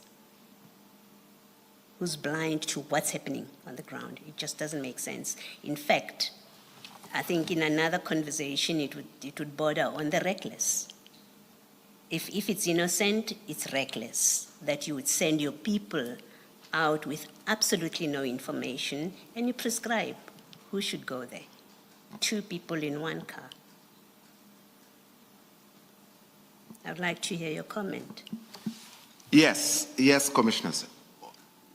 What I was expecting was that we'll send the nearest vehicle. By one, I meant the first closest vehicle they could find. That's what I meant. But as the testimony of Captain Kruger, the way he did it, for me, it's perfectly correct. That while he's moving there, he's creating a group. In addition, he's mobilizing while he's going there. So my thinking would have been that on arrival, they would not go to the actual address. He would have passed and verified what is happening while his people, the real colleagues, are still coming. So when I later found out that more than Kruger was contacted, for me it was okay. Because when I'm talking about the one vehicle, I'm talking about the initial vehicle that will just scan the area for us so that we know how to respond to it. So I can't seem to see the harm in this first vehicle scanning the area for us so that he's able to brief the others who will come later what is happening, or even dismiss them. To go there, oh, there's nothing, guys, go back. So I could not, Commissioner, share your view on this one, because we can't have started with all cars at once, because there will be that one that is closer to the place. So, but that vehicle that you can find that's closest to the point, send it so that it can brief the rest of us so that we know how to respond further. Thank you, Commissioner. When did you become aware that Captain Kruger was mobilizing others? During the commission. So at the time when you say they must send a vehicle with 2 people where they don't have a contact number, you didn't know that he's mobilizing people, or he will mobilize people? It's a standard practice that, you see, one of the questions from the evidence leader to me was, do I think Kruger was wrong in mobilizing? And I said to her, I think I agree with Kruger rather than Mokoena. Because when you are sent to an address, you do not know what to expect. So if you have to err, you err on the side of caution by bringing. So when I say send a vehicle with 2 people, the reason, at least in my head, is not that other people are prohibited from coming. It's so that if one is driving, someone has to be taking notes of what is there. Because my initial expectation was that they will drive past. So when this one is driving, maybe someone is taking pictures or things like that, or video of what is there, so that when they find a safe spot, they can now plan with what we have, what do we do? But the approach of Kruger, for me, was correct. And I do not think that even that Kruger needed authority of anyone to reinforce the team that is going to respond. Because that would have been a safer approach. Because surely we were not sending these two members to their slaughter, because we did not know who was there and what they will do. So the two that would have been closest would have been our first responder. Thank you. Well, maybe just to complete, you also, when you said a car and two people should go there without any contact details, you didn't know at that time that Kruger will set up a group, a WhatsApp group. He will mobilize and he'll set up a group. You didn't know, as a matter of fact. You didn't know that. No, I didn't know that, but that's what they do, usually. When there's an operation, they form a WhatsApp group for that operation that they're involved in, generally. Thank you. Yes. Did you expect that the vehicle that you say should go, and now you're describing they will pass by and they will take videos, you expected that two in the vehicle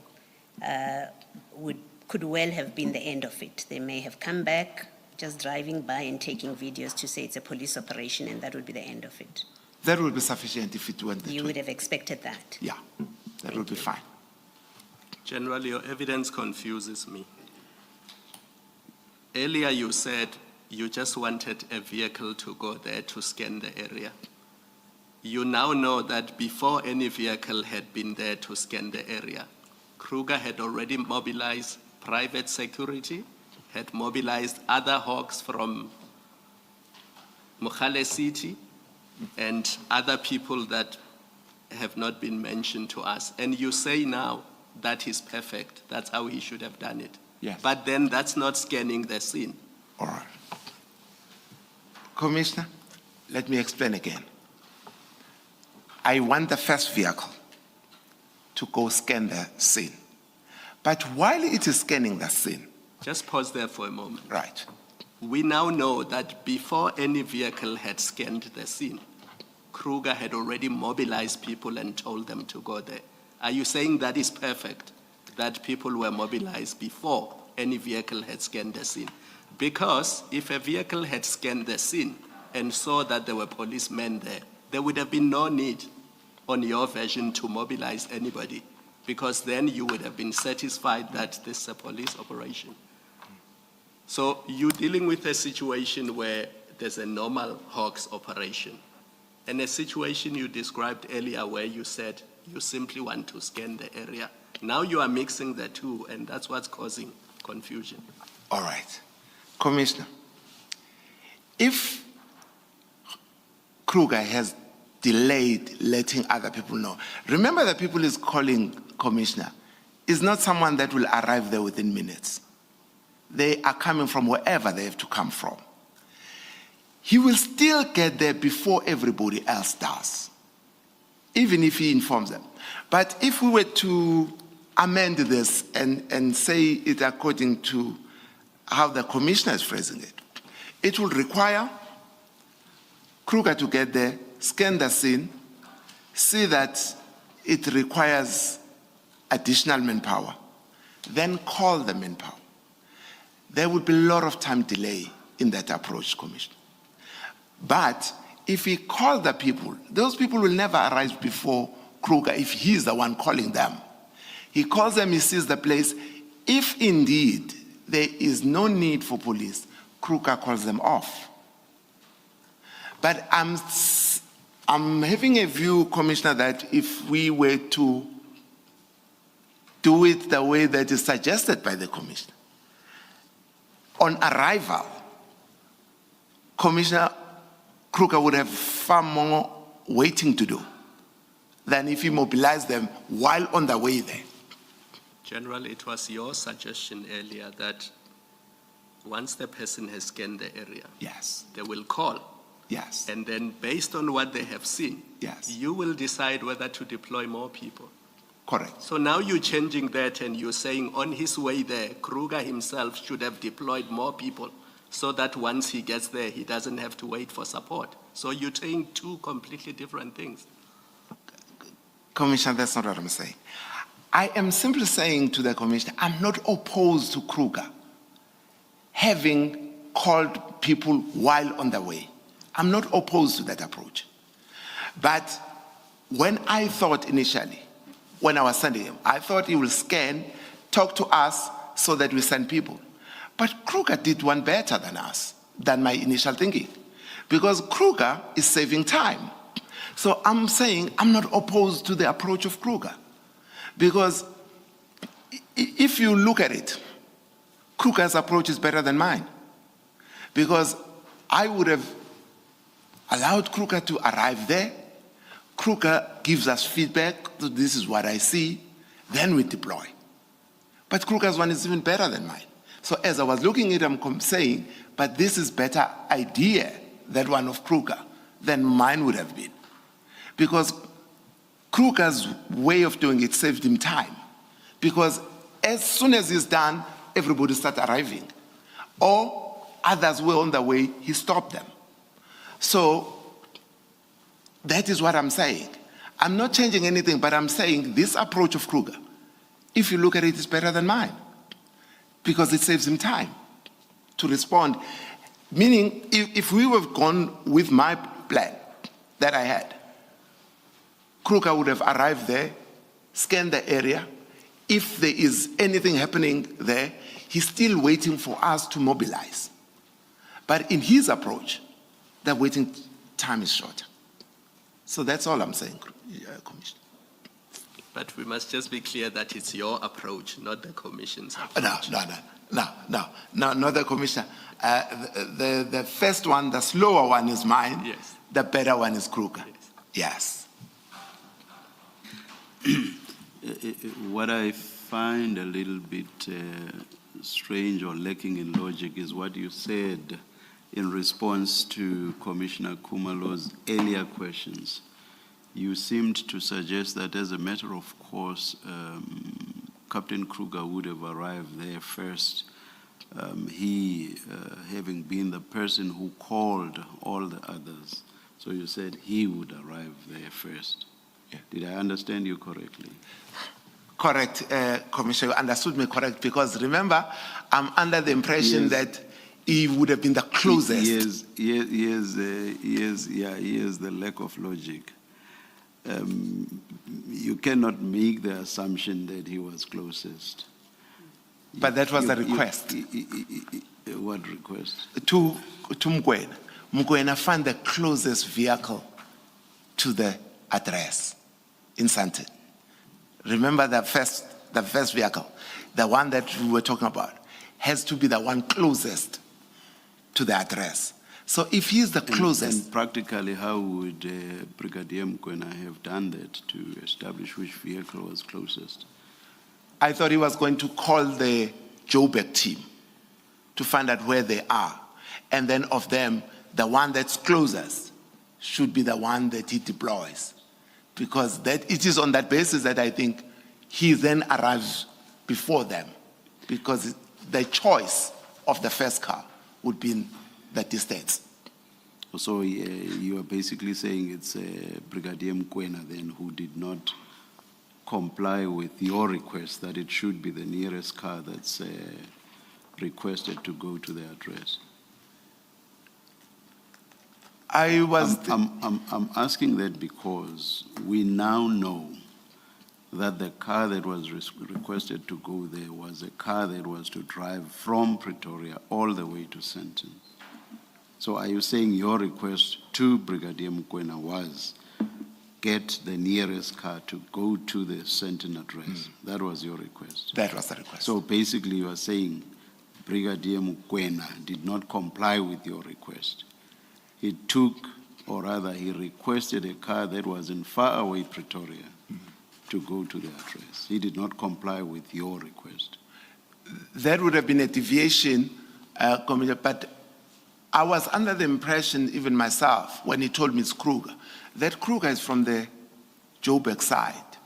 So when he informed me that he sent Kruger, I was comfortable because I didn't know that Kruger is from Pretoria. I thought Kruger was from the Johannesburg side. So when I heard that Kruger is the one responding, I thought that was reasonable. All right, thank you. And General, just to clarify, this would have been during a telephone call with Brigadier Mokoena before you had given him the address. You knew then that he had sent Kruger. He informed me. Hey, you see, I'm unable to confirm that it was on a call because there was a lot of, we are at the same venue. I'm not sure that all the things doesn't happen physically because we're at the same venue, which was smaller than this. So I don't know if it was on a call or we were talking. Okay. Mokoena seems to say I called him. I seem to think I was talking to him because the first three components that I spoke to them. And maybe, commissioners, I also forgot to mention, I seem to think I also communicated with the provincial head of Gauteng, who's General Kadwa, when I was asking about the operation. I think I also forgot to mention him. I also asked him before the dispatch of the vehicles.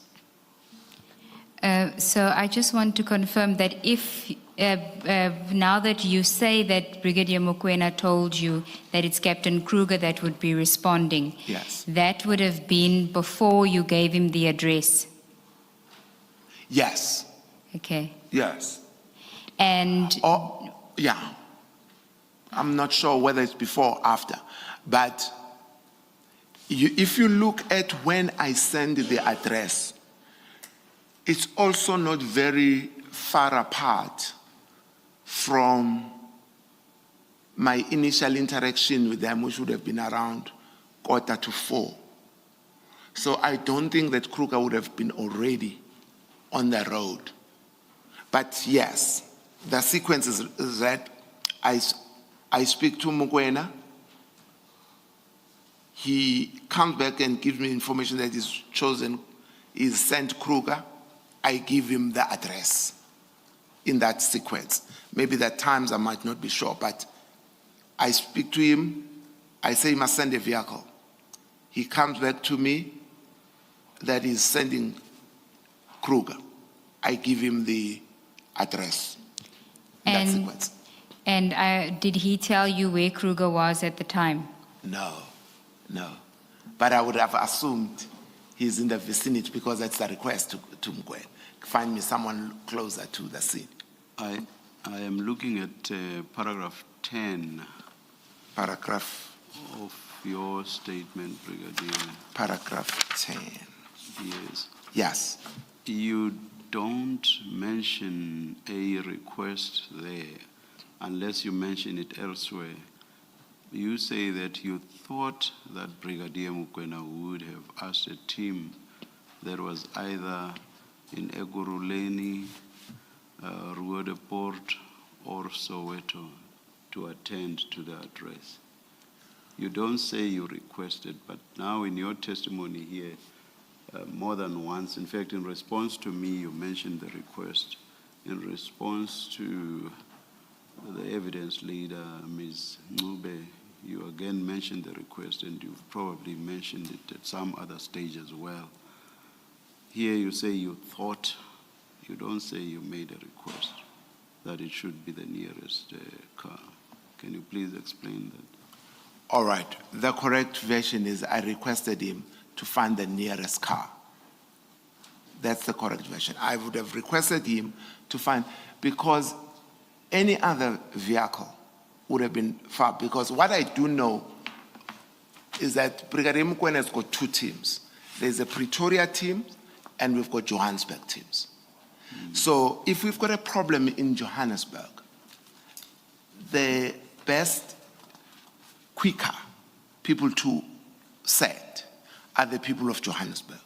I would have expected the same also if it was the north of Pretoria, that we don't send Abo Kruger, who at that time I thought was from the Israel, would have gone. So under Johannesburg, you include Eguruleni, Roodepoort, and Soweto. Yes. That's what you are referring to. Yes, that. Would you accept, I don't want to sound like a witness, but I'll probably do, but do you accept that those areas are further away from, for example, the Sandton Subs police station? That is correct. And why would you not ask the Sandton Subs to go there? You see, it would not have served the purpose. The Sandton Subs would have come in a marked police vehicle, possibly with blue lights, and guys in uniform. It would not have served the scanning purpose of the area. Because, firstly, if you did that, you could endanger their lives if there was something horribly happening there. Sending two people with so little information that we have at our disposal, you could endanger their lives. But not only that, visible policing in uniform and a marked vehicle would not be able to scan quietly the area, because everyone can see here's a van coming. And it would endanger their lives, those guys that you would send. So hence the vehicles we were sending were normal sedans that are not marked, where it would be nothing out of the ordinary for them to pass there. Commissioner. Even if you make a specific request for them not to be conspicuous, they would still have gone there with the sirens blaring and all of the things that would make everybody know that police are now coming. So you mean no request could be made that please try to be discreet? The response vehicle of police stations in general, I assume Sandton too, is a patrol van. That's what they use to. Let's say we switch off the blue lights, but it's still a patrol van. And the guys, they are still in uniform. And either you're endangering their lives by sending them there, because if I had more information, maybe, I might have considered that. But at the level of information that we have about what is happening there, I would have thought that would be endangering their lives. But after scanning the area and establishing that it was in fact not the Hawks, what would have been done? What would ensue thereafter not have endangered the lives of those who would be involved in whatever would ensue? If using my scenario where I send two vehicles, yes, the vehicles, they would have. The scanning has been done. Yes. Others have now arrived because you have come to realize that this is not a Hawks operation. Would lives not still be endangered? I just want to understand this issue about the uniform, because at some stage there would have had to be some engagement between the two sides. So would lives not still have been endangered? They would have been in danger, the lives, but as I said, that after you've scanned, you've now seen what you are up against. We would have increased the numbers to engage them, but we would not have engaged them with your first two. You would have waited for backup, then you engage. But you can't engage with two. General, what do you think the SAPS does when they get a report, assuming this was a report to the SAPS, that there are people at the Sandhurst house who are pretending to be members of the SAPS, in the light of your answer that the SAPS would have gone there with sirens and everyone would have been in danger, are you suggesting that the SAPS doesn't have the capability to do the kind of, I think you say, surveying to see what's going on, to do that without endangering their members? Commissioner, they definitely do. But the quickest, readily available response is that of a patrol van. That's the quickest and readily available at any station. But they do have a capacity that they must try and gather. If they have an operation of their own, they would have that. But it's not what you can readily find.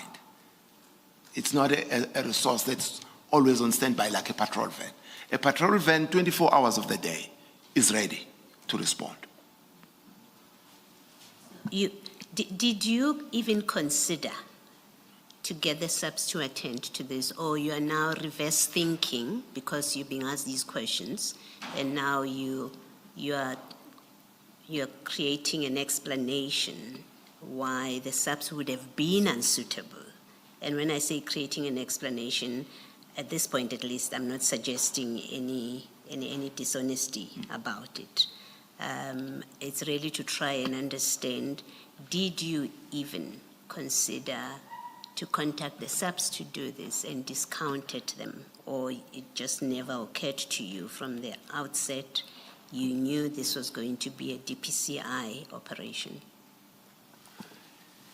The strength of Tom's, commissioners, is not necessarily of the members that they have, but the network that they have. So I couldn't foresee that the patrol van could get there quicker than the people that work with Tom's. For example, Tom's have got security companies that they have. Even if Mokwena decided that he's going to send the Joburg Metro, which is part of them, or the Gauteng traffic, which is part of the team, to scan the area for us, it would have sufficed. So when I said to Mokwena, send people, I meant in his network.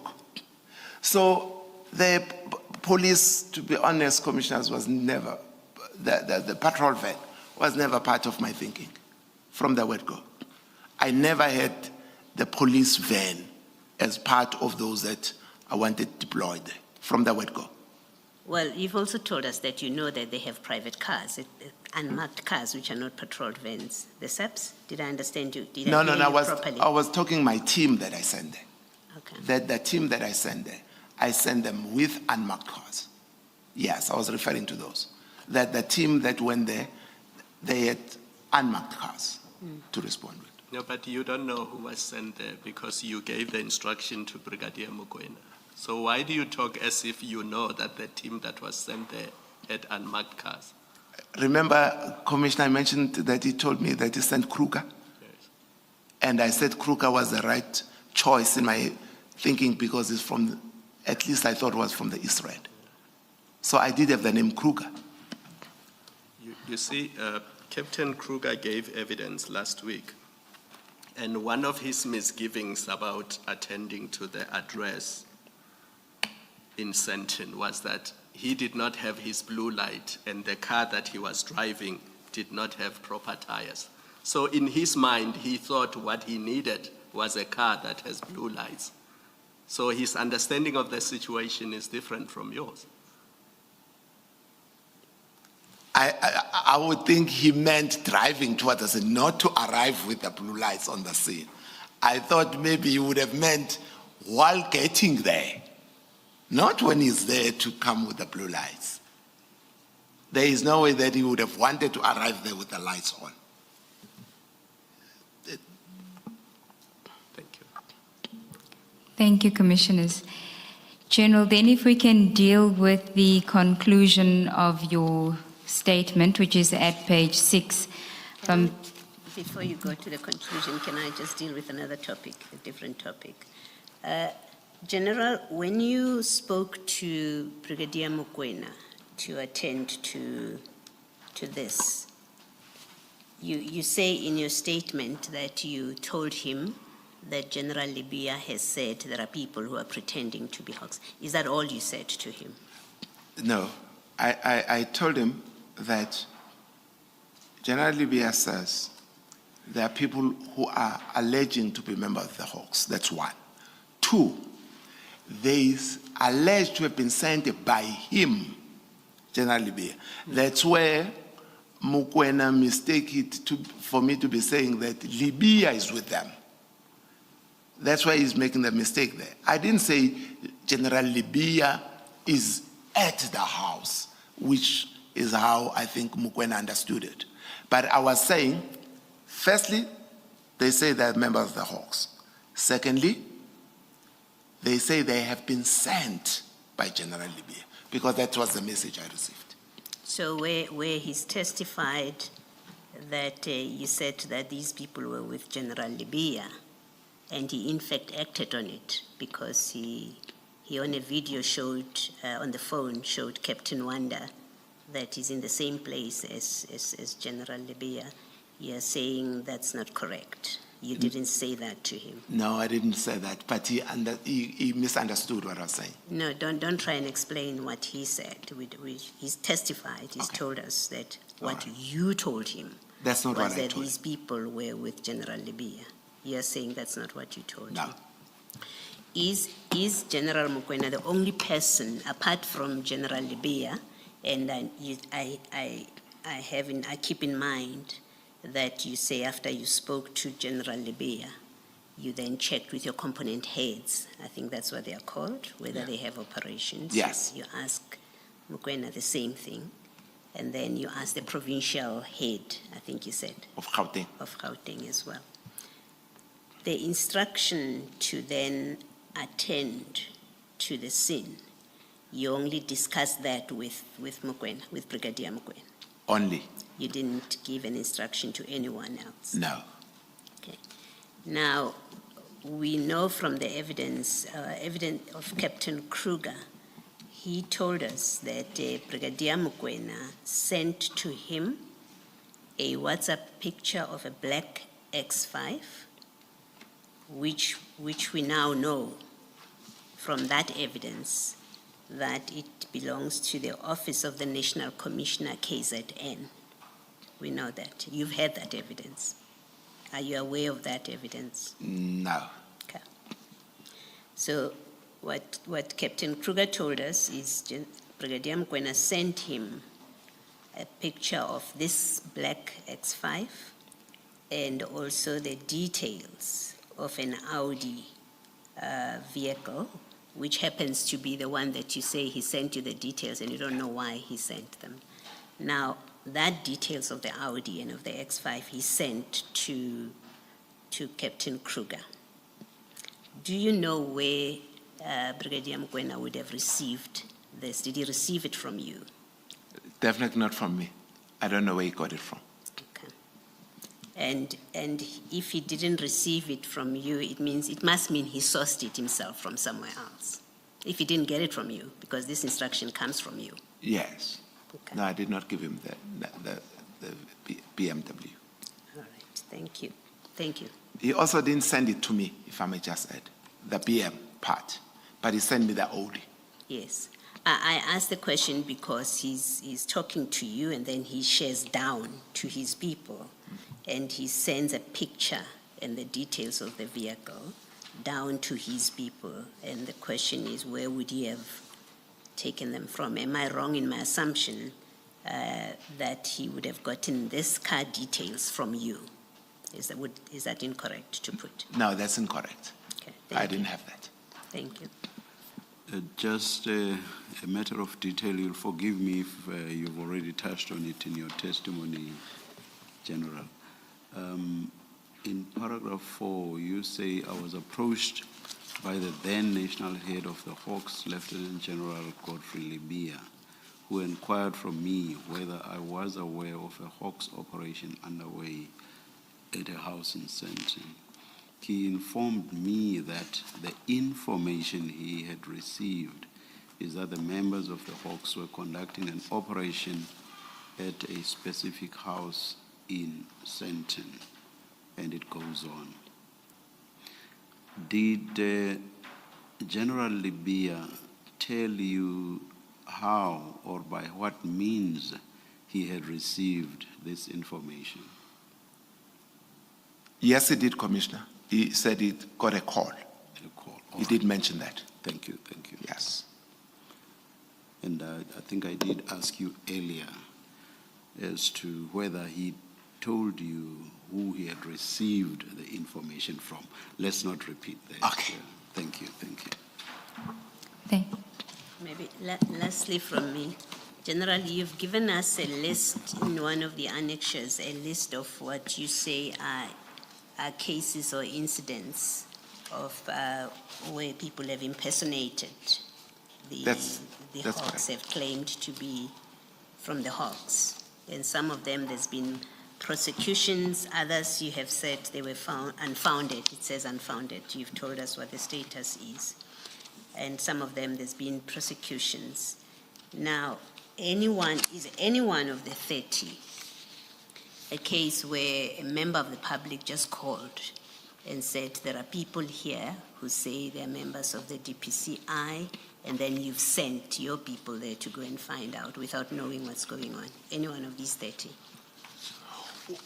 We didn't have it that way, but how we had it, Commissioner, was a person would inform us that certain people approach me and they want me to pay, and we are going to meet them. I've agreed that I will meet them tomorrow. Then we send our people to intercept them.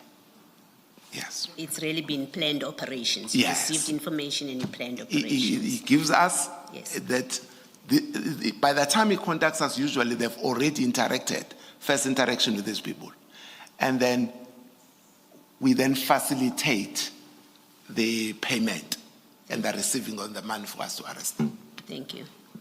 Thank you, Ms. Nube. Thank you, Commissioners.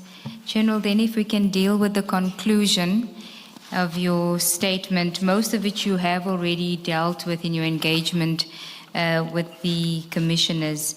I think the first was regarding Captain, the instruction, and you engaged the Chair on that, the difference between legitimate SAPS operation and confirming that they are bogus police or not. And then if you could perhaps deal with the remaining issues, in particular the 19.4, which is the aspect that Brigadier Mokoena testified about the disciplinary offense. Yes.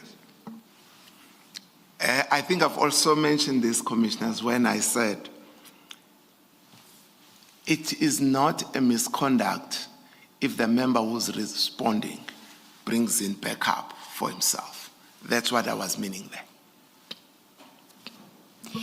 And then at 19.2, you deal with what you say in the last sentence is that if either has been established, the team must leave immediately. And that is the scenario where you say if the task is to verify that they are real police officers, then once the team has established that, they must leave immediately. Yes, yes, but this is where I say it is the members that actually responded seem to have understood the mission better than Mokoena, who was conveying it to them, because they seem to have been going there with an intention to verify if those were legitimate police officers. That's how I understood it. Maybe I could be wrong there. But I understood that Mokoena was the one missing it. But as the chair corrected me too, maybe it is just the slip of a tongue, I don't know. But the actual people that responded seem to have responded to the real question that we wanted them to respond to. And then on page 8, paragraph 20, if you can address your response regarding the suggestion that there was an attempt to interfere in the arrest operation of Mr. Katiso Molefe by the Hawks. Yes, I raised that point because, at least starting from me, that I can testify about, I had no idea whose house that was, me who's sending them. And I assume also the colleagues that I gave the address to, because they were responding to the address that I forwarded to them, that they would not have known until they arrived there. If they had the knowledge of who Katiso Molefe is, they would not have known when they were going there, because when we give it to them, when I give it to them, there is no name that goes with it. I didn't know who's the owner of the house was. I'm assuming also that even if they knew who Molefe was, I don't think they would have known by looking at the address that this address will belong to Molefe. So at least from the colleagues that responded, on the basis of the address that was given, I do not foresee that they would have anticipated who the owner of the house was, because it didn't come with the information that would educate them to that effect. So I believe that the people that, when they didn't know whose address is what, in as much as I will send them, they didn't know whose address that was. Thank you. And so based on that, you say that that wasn't an attempt to interfere for the benefit of Mr. Molefe? Definitely not. Definitely not. General, on this address issue, is this not information that is easily available to the SEPs? If you had wanted to find out whose address this is, in the same way that you want to find out whose vehicle is this, you would have been able to look it up. If we were in the office, we could have. But at a party with no laptops or any access to information, it would have been very difficult to find out. But if you were to give me the address on a day, office hours, I would find out. I would be able to tell you who owns the address. Well, we know that even at a party, Brigadier Mokwena was able to check vehicles. Who Mtetwa is, the vehicle belongs to who. He was able to check that. Mokwena or Kruger, one of the two. And they did that on the phone. And I'm assuming, please correct me if I'm wrong, that the address would be verifiable, would be easy to verify as well. I mean, there is a whole data bank of information about public information about whose addresses. We do not have access to that one on cell phones. On the cell phones, they do have an app that links with Inetis, which is a vehicle system. But it's not impossible to check. It's not impossible to check, I would guess, but they do not have a system that we have provided them to do that, yes. Thank you. Thank you, Commissioners. That's the evidence of this witness. General, one last question. There's the one issue of concern, which is an inquiry number. Now, you have described in your paragraph 19.3 in your statement what in fact you say Kruger did when he got to the scene. You say, verifying the operation is legitimate would mean the team would have to go beyond just confirming that the people are police officers. It would mean that the team must verify if they executed the operation, whether the officers executing the operation are authorized to do so. This would require confirmation of the type of operation, etc., and confirmation of, for example, the warrant being executed. This seems to be what Captain Kruger did when he arrived on the scene. Now, we know from his evidence as well, Captain Kruger, that he took photographs of the vehicles that were there. We know that he drew out the reports on those vehicles. We know that he submitted his diary entries of that whole operation. And yet there is no inquiry number. Is that regular, that you would have an operation where your members are verifying the legitimacy of an operation? They've taken the name of the head of that operation, Captain Wanda. So you've got all these facts, and yet there is no record in the DPCI by way of an inquiry number that contains all this information. Is that not irregular, and is that not a matter of concern? Yes, Commissioner. I think you would have seen, Commissioner, that on the message that he was telling me about Northam, he would have illustrated the inquiry number there, because the standard practice is that there is an inquiry. That's standard practice. My expectation on this one is that there would not have been an inquiry on that day, but that when they come on the next day, working day, they would have registered an inquiry so that they know where to file this thing. But that's not the only purpose it serves.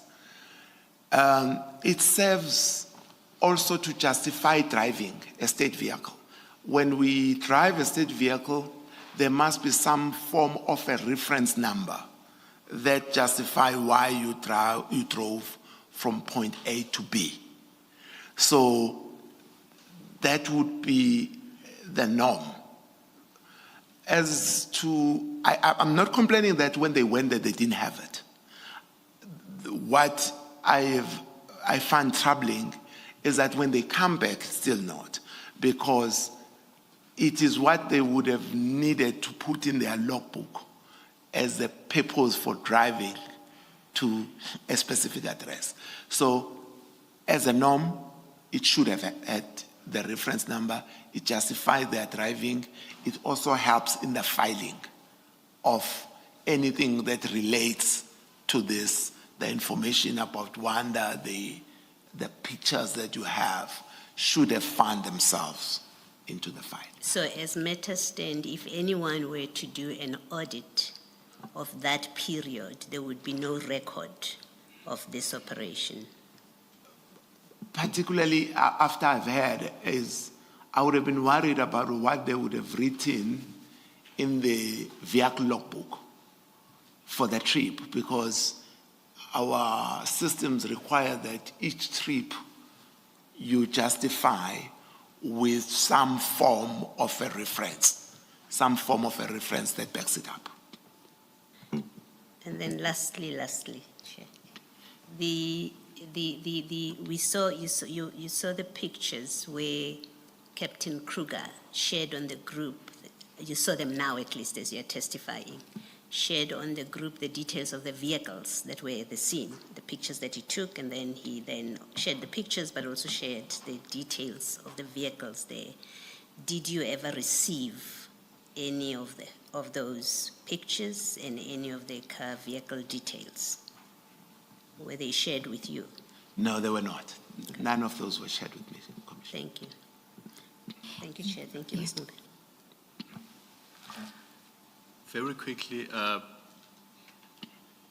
the allegations made against the Hawks, I want you to understand them clearly and carefully. In paragraph 16 of Captain Wanda's statement, he says, when the members of the Hawks asked for details about the operation, including who we were arresting and the case number, witness A refused to disclose this information and indicated that it was not necessary for them to know these details.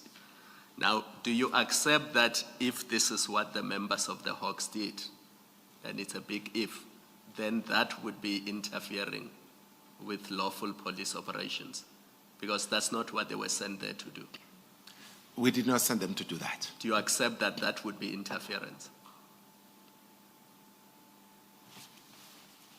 Why would they be interested in who is being arrested and what the case number is? Why would they be interested in that?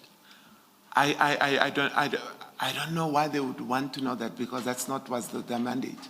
That's not, and even in the evidence that I've had, which is a snippet thereof, they did not seem to think they would have been tasked to do that. And then lastly, in 19.2 of your statement, 19.2. yes, on page 7, Yes, I'm there. you say to verify that these are real police officers. I won't read the whole statement Yes. because you have it. And then last sentence you say, if either has been established, either, not both, if either has been established, the team must leave immediately. Do you see that? Yes. Now, according to Warrant Officer Nkosi, within 5 minutes of him getting there, he had established that these are police officers and this is a legitimate police operation. What troubles me about what happened on the 6th of December 2024 is that the Hawks were there for close to an hour, doing what nobody knows, because within 5 minutes they should have been able to establish that these are the police, they are wearing subs issued bulletproof vests, these are the details of the people. You established that in 5 minutes. Now the other 50 minutes, I don't know what the Hawks were doing there. And that troubles me. Because you can understand why there's an allegation that they were interfering or intimidating the police who were there to effect an arrest or to execute a J50. Because nobody's accounting for the 50 minutes. Nobody's telling us after they got there and they did what you asked them to do, why did they remain for another 15 minutes and what were they doing there? Thank you, Commissioner. I also do not understand why they took so long. What I would have expected, the meeting between Captain Kruger and Captain Wanda should have settled all concerns, because I would have expected Captain Kruger to produce his appointment certificate, Wanda does the same. They exchange their details for whatever reason. This is an official operation. Everything ends there. In my opinion, there would not even have been a need after that interaction for even taking pictures outside. Because the pictures, I would have expected them before they interact. But after this interaction, the mission is accomplished. Now, put yourself in the position of the police officers that were executing the takedown operation there. It is now 5:20 on the day in question. You've satisfied the Hawks members that you are legitimate police and they've verified your identity. And then for the next 40 minutes, the Hawks are hanging around while you are, executing a lawful police operation. Put yourself in the position of those police officers. What would you expect them to think of the Hawks while they are busy executing this operation? And for 40 minutes, the Hawks are just hanging around and nobody knows what they are doing there. It is for that reason that I'm not surprised about the allegation that found itself coming to our way. Because I do not understand myself why they were there now. More so because earlier I would have been told that they would have been in a rush to another operation. So I thought they would have gone there with very much pressure on time, if they're still gonna find themselves and not them. So I honestly cannot explain that, why after the interaction, after they've sent us the numbers, I don't know what kept them there from that point. I have no idea. General, can I just follow up on the question, the first question that Commissioner Kumalo asked you, and I follow up because you did not give a yes or no answer. He asked you, he put to you that that when Captain Kruger was with Captain Wanda, there was a request to see the J50. Witness A told them that the operation was legitimate. That was paragraph 16. You remember, Commissioner Kumalo just read to you. Correct. When the Hawks asked for details about the operation, including who we were arresting and the case numbers, witness A refused to disclose the information. Now, from the evidence that we've had, by this point, your Hawks members know and are satisfied that this is a legitimate, this is a police operation by this point. The question, as understood, being asked of you is, having established that it's a legitimate operation, to go on and then want to see, to ask about the J50, what is the operation, who are you arresting, the case number, to ask that after your members have established that it's a legitimate operation, that would constitute interference. Any act after they have verified that which you say you expected them to do, to ask that kind of detail would be now to interfere in a legitimate operation, no? I am not opposed to that view, because who they wanted to arrest there, with or without a warrant, was not our business. That one, I don't think we'll have a dispute on that, because the purpose was to find out, are these Hawks members? Yes, no, police. Anyone spoke about Libya? The answer is no. None of us spoke about Libya. At that point, we're done. Thank you, General. Thank you, Chair. That's the evidence for this witness. Thank you very much, General. Thank you, Commissioners. Ms. Nube, about tomorrow? 9:30, Chair, tomorrow. I wasn't asking about the time. I just wanted to get an idea of what we have.